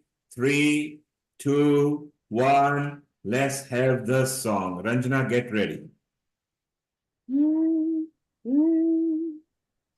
जननननन झंझनाट झांझर बाजे रे आज तननननन तंतनाट मंजीरा बाजे गननननन घनघनाट गोरी के कंगना आज छननननन झंझनाट पायल संग बाजे सर पर चुनर उड़े निकलेगी आज राधे लहरा लहरा के गोपियों संग कान्हा भी पीछे पीछे टांग कोई खींचे खींचे मुरली से बरसाए ना सुर तरंग धरती और वो गगन झूमेंगे संग संग सब पे चढ़ेगा आज प्रेम रंग रंगी गुलाल होगा सोचो क्या हाल होगा नाचेगे प्रेम रोगी दम दमा दम दम दम दाती लाल दिटकित दिलाल बाजे मेरे दन दना दन बाजे छम छम छम छम छमाट झांझर बाजे रे आज झम झम झम झम झमाट झांझर बाजे घुंघरू गम गम गमाट छमक छमक बाजे बाजे रे बाजे रे बाजे रे बाजे रे ढोल बाजे के ढोली तारो ढोल बाजे ढोल बाजे ढोल बाजे ढोल के ढम ढम बाजे ढोल के ढोली तारो ढोल बाजे ढोल बाजे ढोल बाजे ढोल के ढम ढम बाजे ढोल हे छोरी बड़ी अनमोल मीठे मीठे इसके बोल आंखें इसकी गोल गोल गोल गोल के ढम ढम बाजे ढोल हाँ छोरा है नटखट अरे बोले है पटपट अरे छोड़े मुझे बोले ऐसे बोल तो ढम ढम बाजे ढोल हे ढोली तारो ढोल बाजे ढोल बाजे ढोल बाजे ढोल के ढम ढम बाजे ढोल के ढम ढम ढम बाजे ढोल. Wow, Vaishali, that was a correct peppy number. You brought extra smile on Ranjana. But do you know our Bill Douglas, who has never heard that song? he was in a full swing with his flair. Bill, what was going on in your mind? We want to know what was going on in your mind because you were also happy with what you were doing. Well, there was nothing going on in my mind, and I love it when that happens. I was just, what I was doing, I was mind melding with Sharon as much as I possibly could. And, that's one of the things, Tai Chi has really given me is this ability to just, be present with another person's emotions in a way that I never would have been able to do that before, before I, practice these things. But, it just really, it's you make that connection with people, and of course the flow and the rhythm and everything. I mean, it's really magical. Yeah, And Bill, that was a you blast. are very much connected. Stay around. We're going to still make you feel good. And Ranjana, you were in a full swing because you associated exactly what Vaishali did. Then suddenly you said, my God, Dolly Taro, what the hell am I going to do with Dolly Taro? And you just came out with Jagmag and move around and everything. What was going on in your mind? And did you feel good? And you never knew that we were going to provide you with live music, did you? No, I didn't. I improvise with Vaishali's song. I don't think it is on one of my exercise lists, but I got on with it. But I love music. I listen to Hindi music, Bengali music, English music. It's in the car, I'll have any kind of music on, and my husband will say, do you understand Tamil? No, but I like the music. And talking about Tamil, we have got a Tamil person sitting over here as well. She will do something different, but she speaks Tamil, Marathi, Hindi, Gujarati, and English, our Dr. Lakshmi ji. And Vaishali sings in different languages.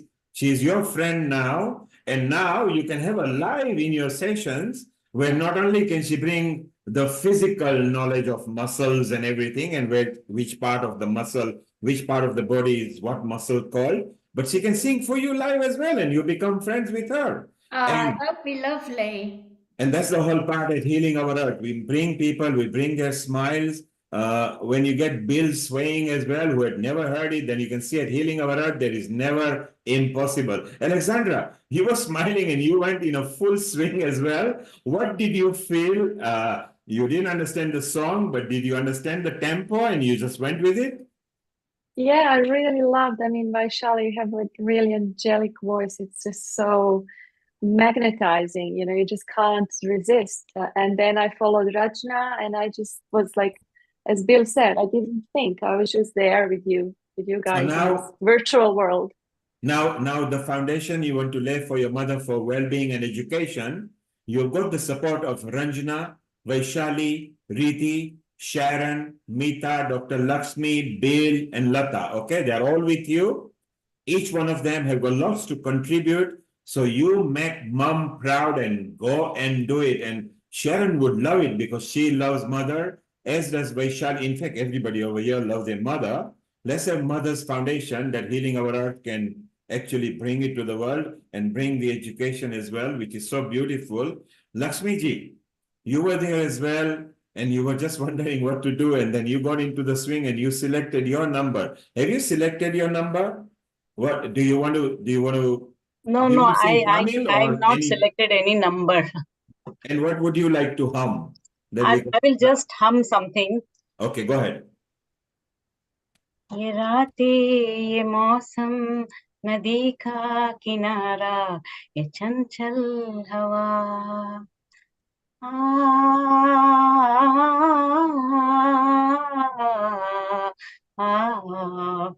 ये रातें ये मौसम नदी का किनारा ये चंचल हवा ये क्या बात है आज ला ला ला ला ला ये हमने ना ना ना ना सॉरी ना ना ना ना ना ना ना मिले कि ना ना ना ना ना ना ना ला ला ला ये धूपे ये मौसम नदी का किनारा ये चंचल हवा. Thank you. Well, Lakshmi, wow, wonderful. Ranjana got it into swaying as well. And Beautiful. it was very good for neck and head movement because all of you had a neck and a head movement, including Bill. Bill was just wondering when to use the hand. So he just went for his neck and the head, which was very right, Bill, because this music would be like that. So it was very beautiful. And now, Vaishali, have you got ek mein aur ek tu? Because Lata would like to use her scarf and she would like to. Lata, you are on a virtual background, so you will get cut off if you move. Okay? Yeah. You get cut off because if you move, you will get cut off. And Vaishali, also Sharon sings too. In fact, Sharon can do a that as well or a tumri, and then maybe we can even do that. So you sing Lata's favorite song, so she feels good. Ranjana is ready for it because that she knows inside out. And let's see what happens.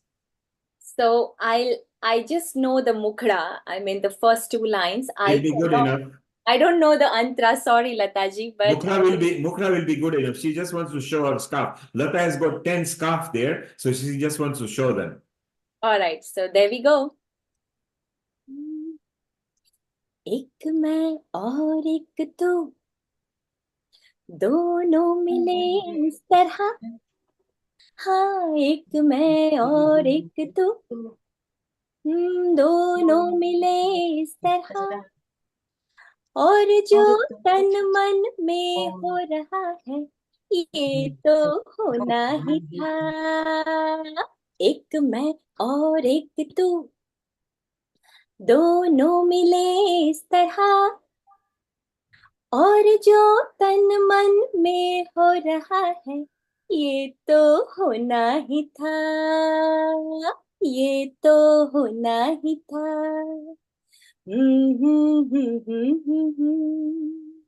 Beautiful. You saw Alexandra. She took a white belt out of from Taekwondo or Judo or something. I don't know, but it was very good. And then we had a blue scarf and we had a red scarf. And I think it's so beautiful. So, you know, in a yoga and meditation, we get people singing.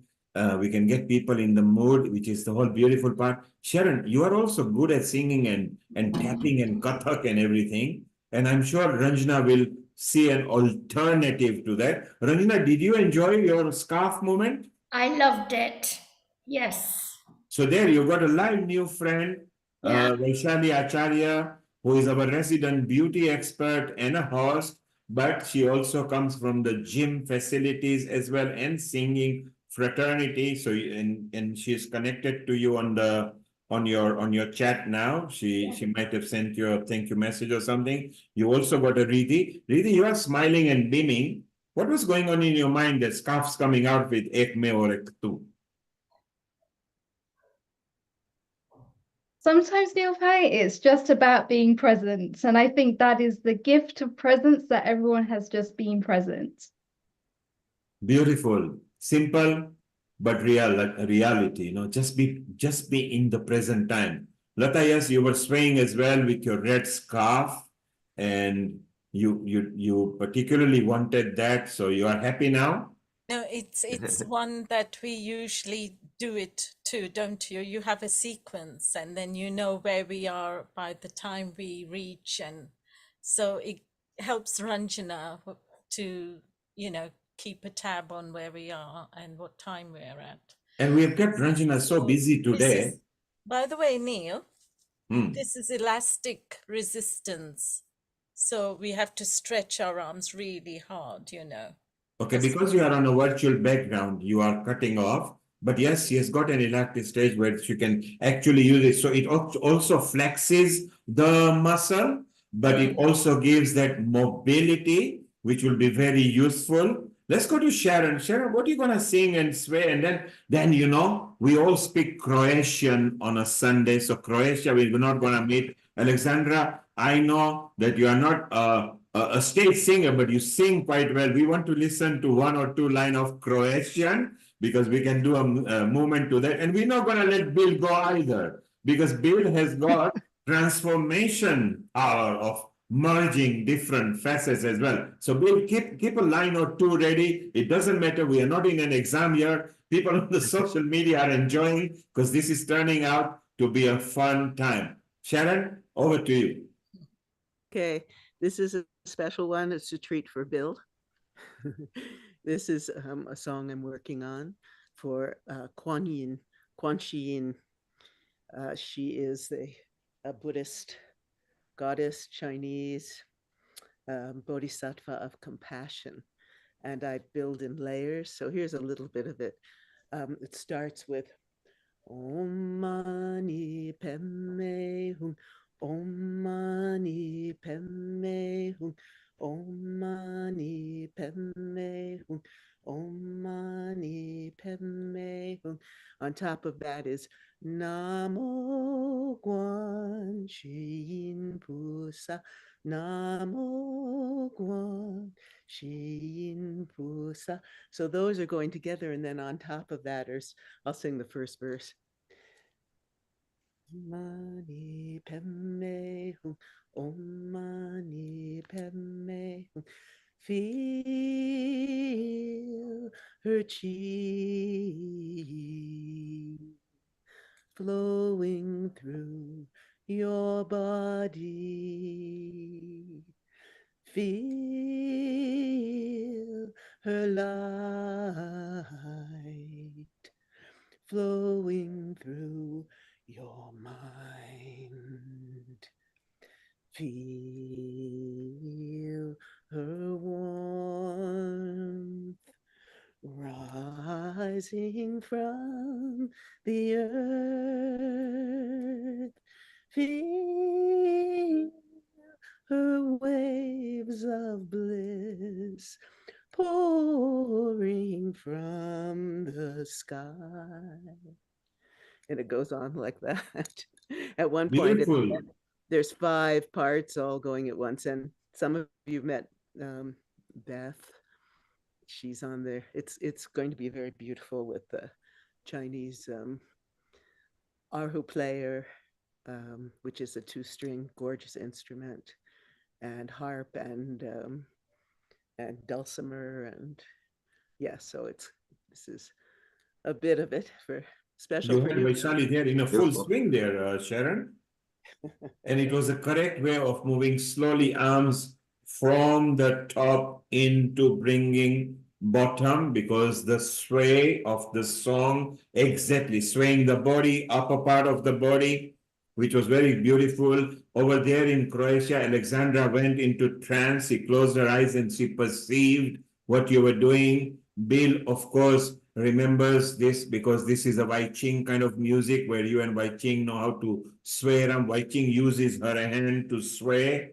Exactly. So it was in our quantum movie that we will bring next week to show the people, which will be beautiful. Alexandra, what you gonna sort of attempt to either sing or glide us to something in a Croatian style?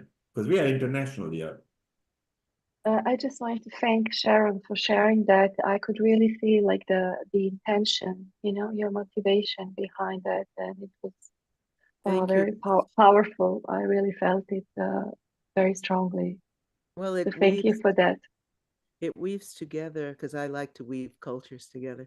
It weaves together Tibetan mantra Om Mani Padme Hum. I pay homage to the jewel in the lotus.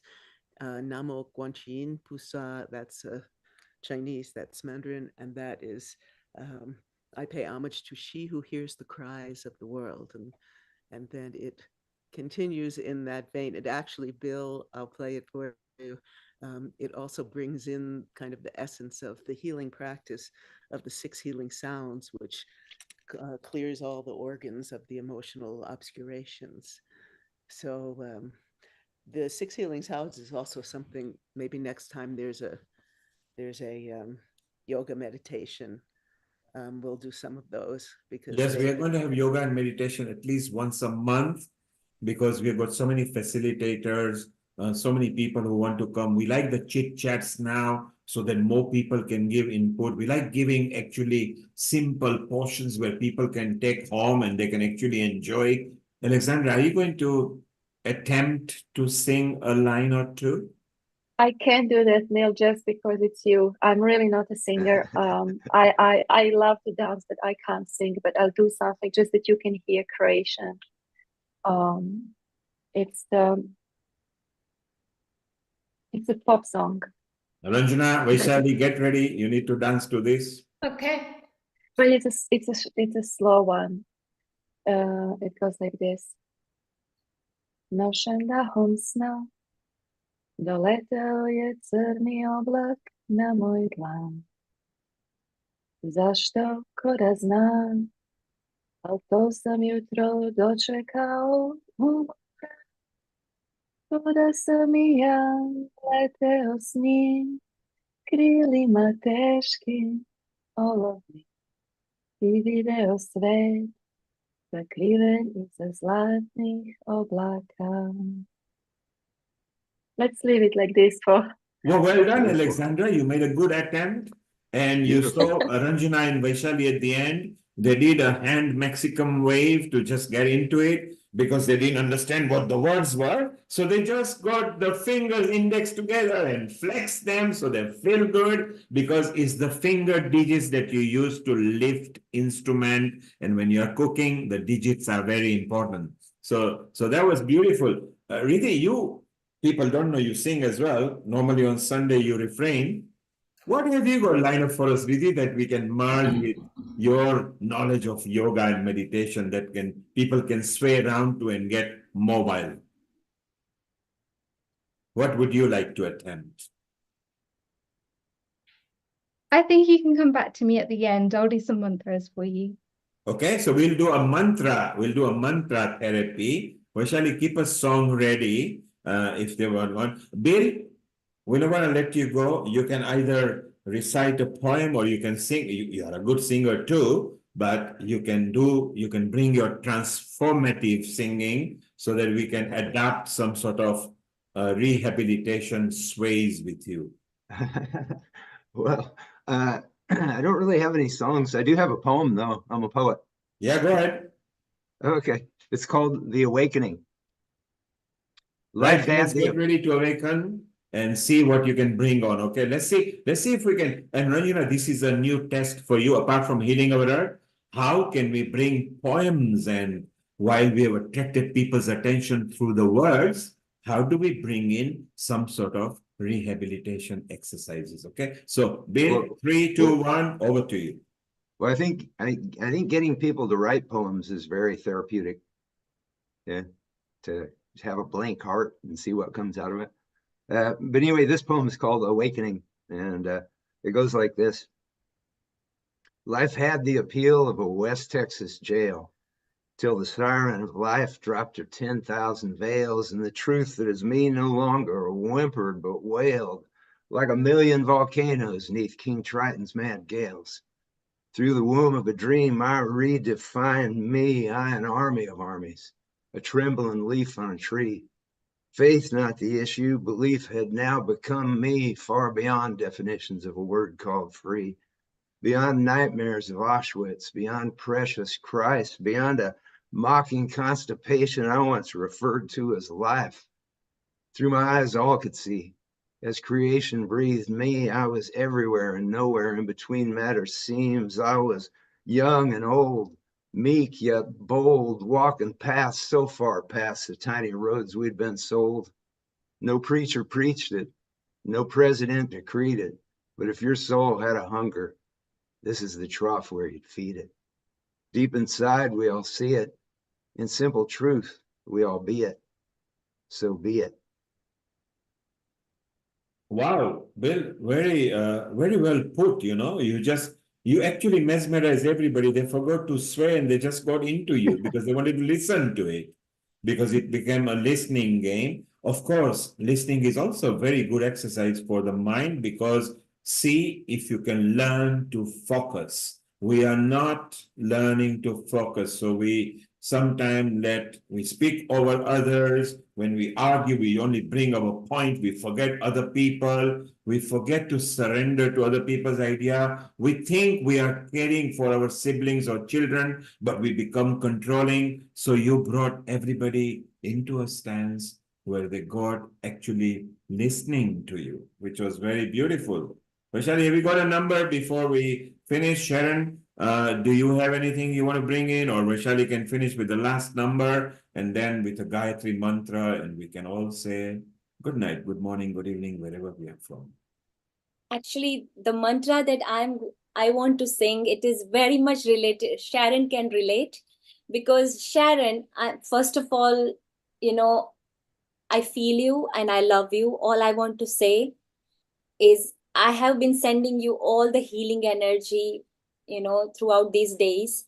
And I just want to say that I love you, and sending love to your mom. Mom is watching over us, and her blessings are always with us. And you always do Devi Durga Stuti and everything. I have heard you singing. And whatever I'm going to sing is Aigiri Nandini. Just I am going to attempt, okay? It's very So tough. Vidhi, that's not yours, is it? This is quite a tough one. Vidhi, you are not going to do that mantra, is it right, Vidhi? Okay, Vidhi is not going to do that one. Vaishali, this will be a tough one, so be slow and deliberate. It's quite a tough one to sing. Ranjana, I don't know how you're going to sway to this, but make an attempt, because if you can do it, then you are a mantra therapist as well, okay? So this is a quite intense, and which awakens your Kundalini. It helps. It's the Kundalini mother, and the left and right channel, when it is aligned, and when the Ida Nadi and Pingala Nadi and become balanced, and when you get established in the middle, in the present, in the Sushumna Nadi, this Devi Stotra is immense powerful in order to awaken your energy from the first chakra to the crown chakra. And I want Sharon to do those your signature step of your Devi dance, okay? And I want everybody to do some, because this is not just a dance. This is we are establishing connection to our spiritual source, to our Devi Durga and our goddess Ma Amba, goddess Kundalini, okay? So I'm going to attempt. First time I'm attempting it, so okay. Please forgive me for my pronunciation. It's very tough in Sanskrit. First of all, Om Durgaya Namaha. Om Durgaya Namaha. Om Durgaya Namaha.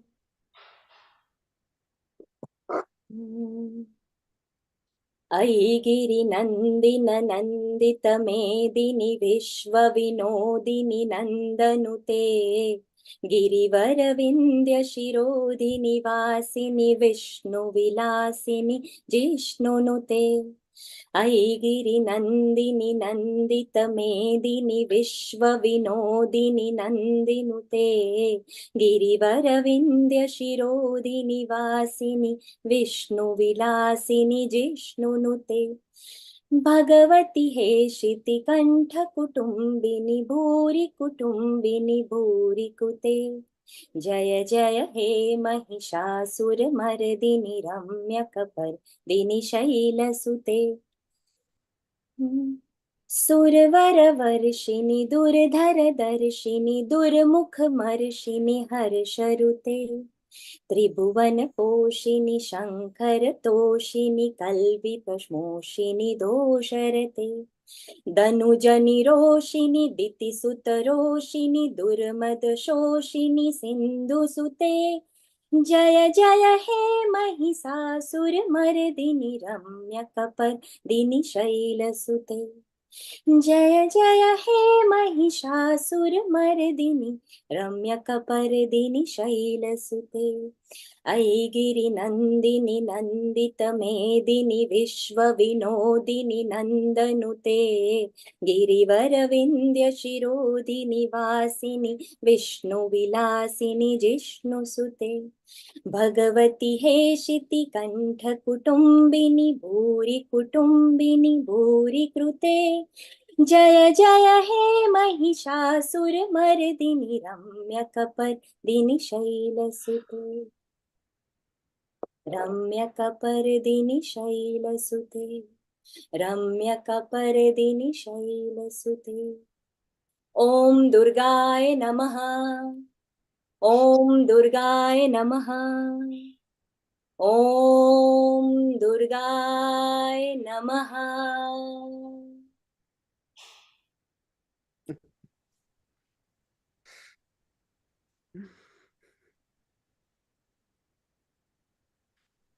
Thank you. You had Sharon in a full swing with you there, Vaishali.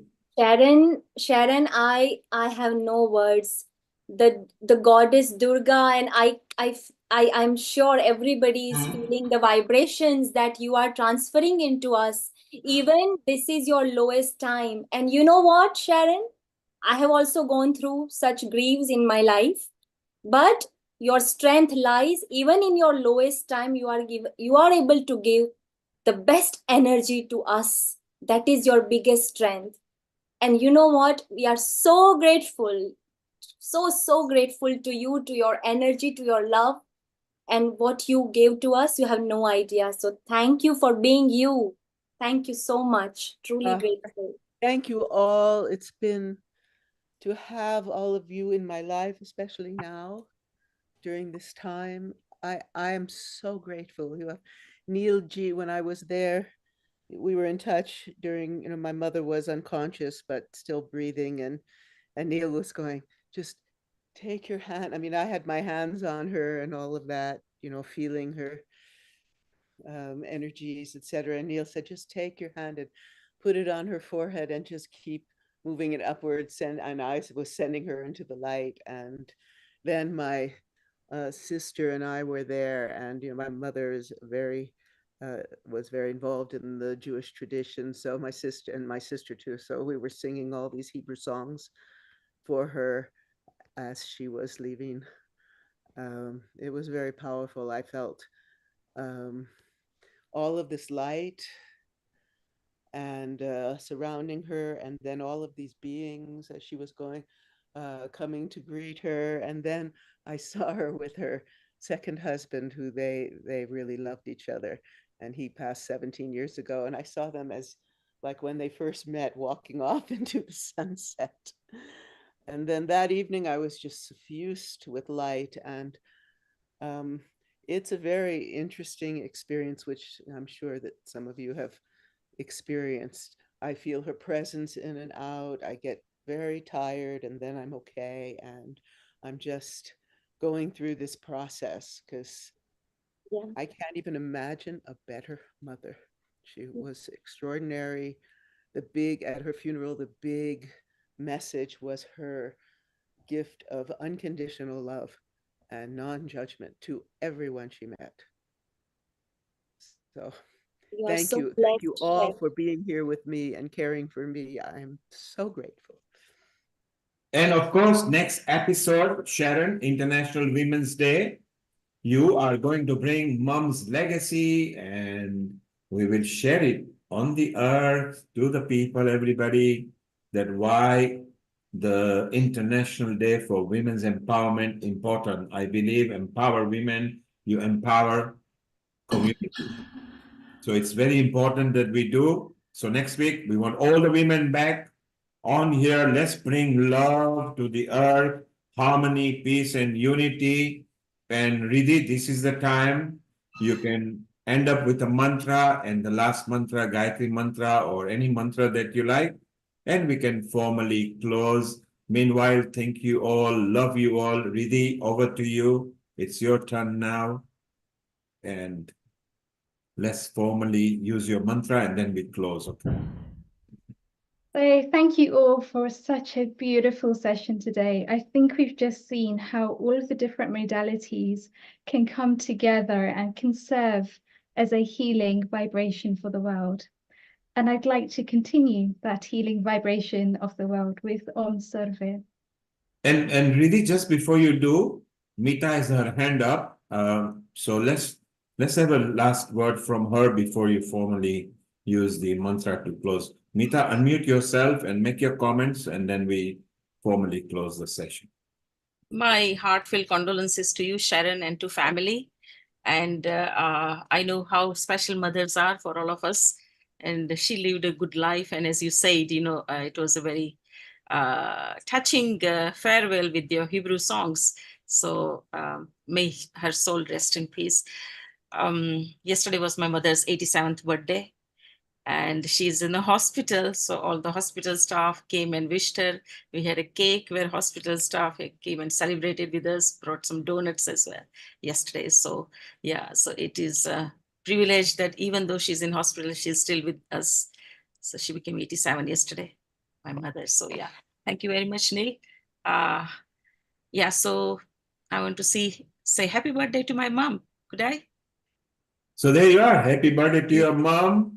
As Happy we say, birthday. a legacy to Sharon, Happy birthday and to legacy for Sharon's mom, and happy birthday to Mita's mom. Yeah, so her name is Mandakini. So happy birthday to Mandakini, and her surname is Bhatt. So happy birthday to my dear mom, Mandakini Bhatt. May you always live with us forever. Thank you so much. Thank you. Well, there you are. One legacy mother, one birthday mother.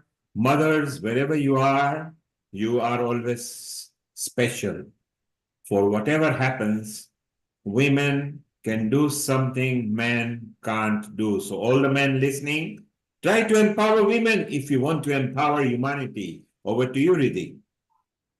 And I think I'd like to dedicate this to all of the mothers around the world as well, for being so special and for serving such a special place in all of our hearts. Here, go ahead. Om Sarve Bhavantu Sukhinah Sarve Santu Niramaya Sarve Bhadrani Pashyantu Ma Kaschit Dukhabhag Bhavet Om Tamaso Ma Jyotirgamaya Tamaso Ma Mrityurgamaya Mrityurma Amritam Gamaya Om Shanti Shanti Shanti.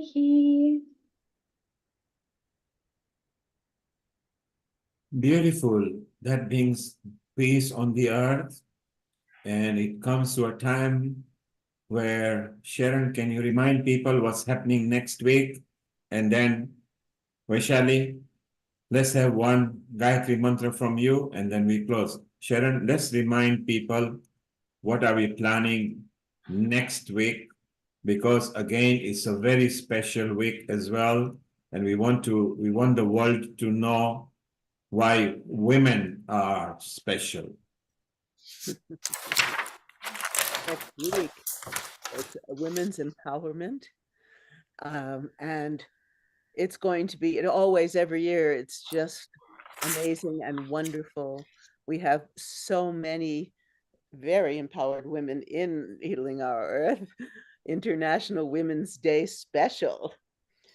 Empowering women, empowering humanity. Join us for this free global online session, Sunday, 3rd March, 2024, 2 p.m. GMT onward. We are looking forward to seeing you all and bringing you in and hearing about your understanding of what it means to be a woman, and especially in these times, and how we can come together and really empower not only all the women, but all the men and everyone else.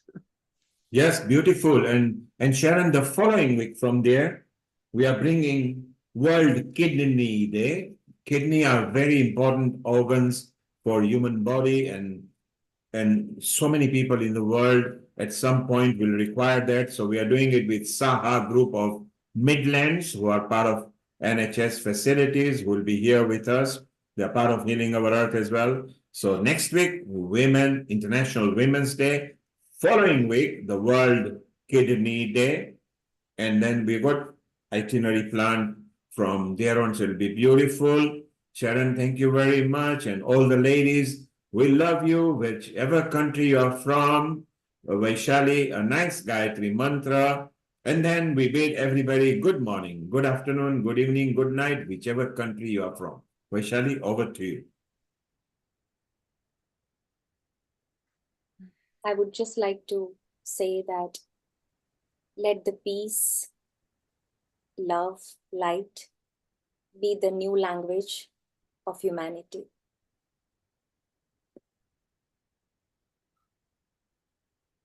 Om. Om Bhur Swaha Tatsaviturvarenyam Bhargo Devasya Dhimahi Dhiyo Yo Nah Prachodayat. Om Bhur Swaha Tatsaviturvarenyam Bhargo Devasya Dhimahi Dhiyo Yo Nah Prachodayat. Om Shanti Shanti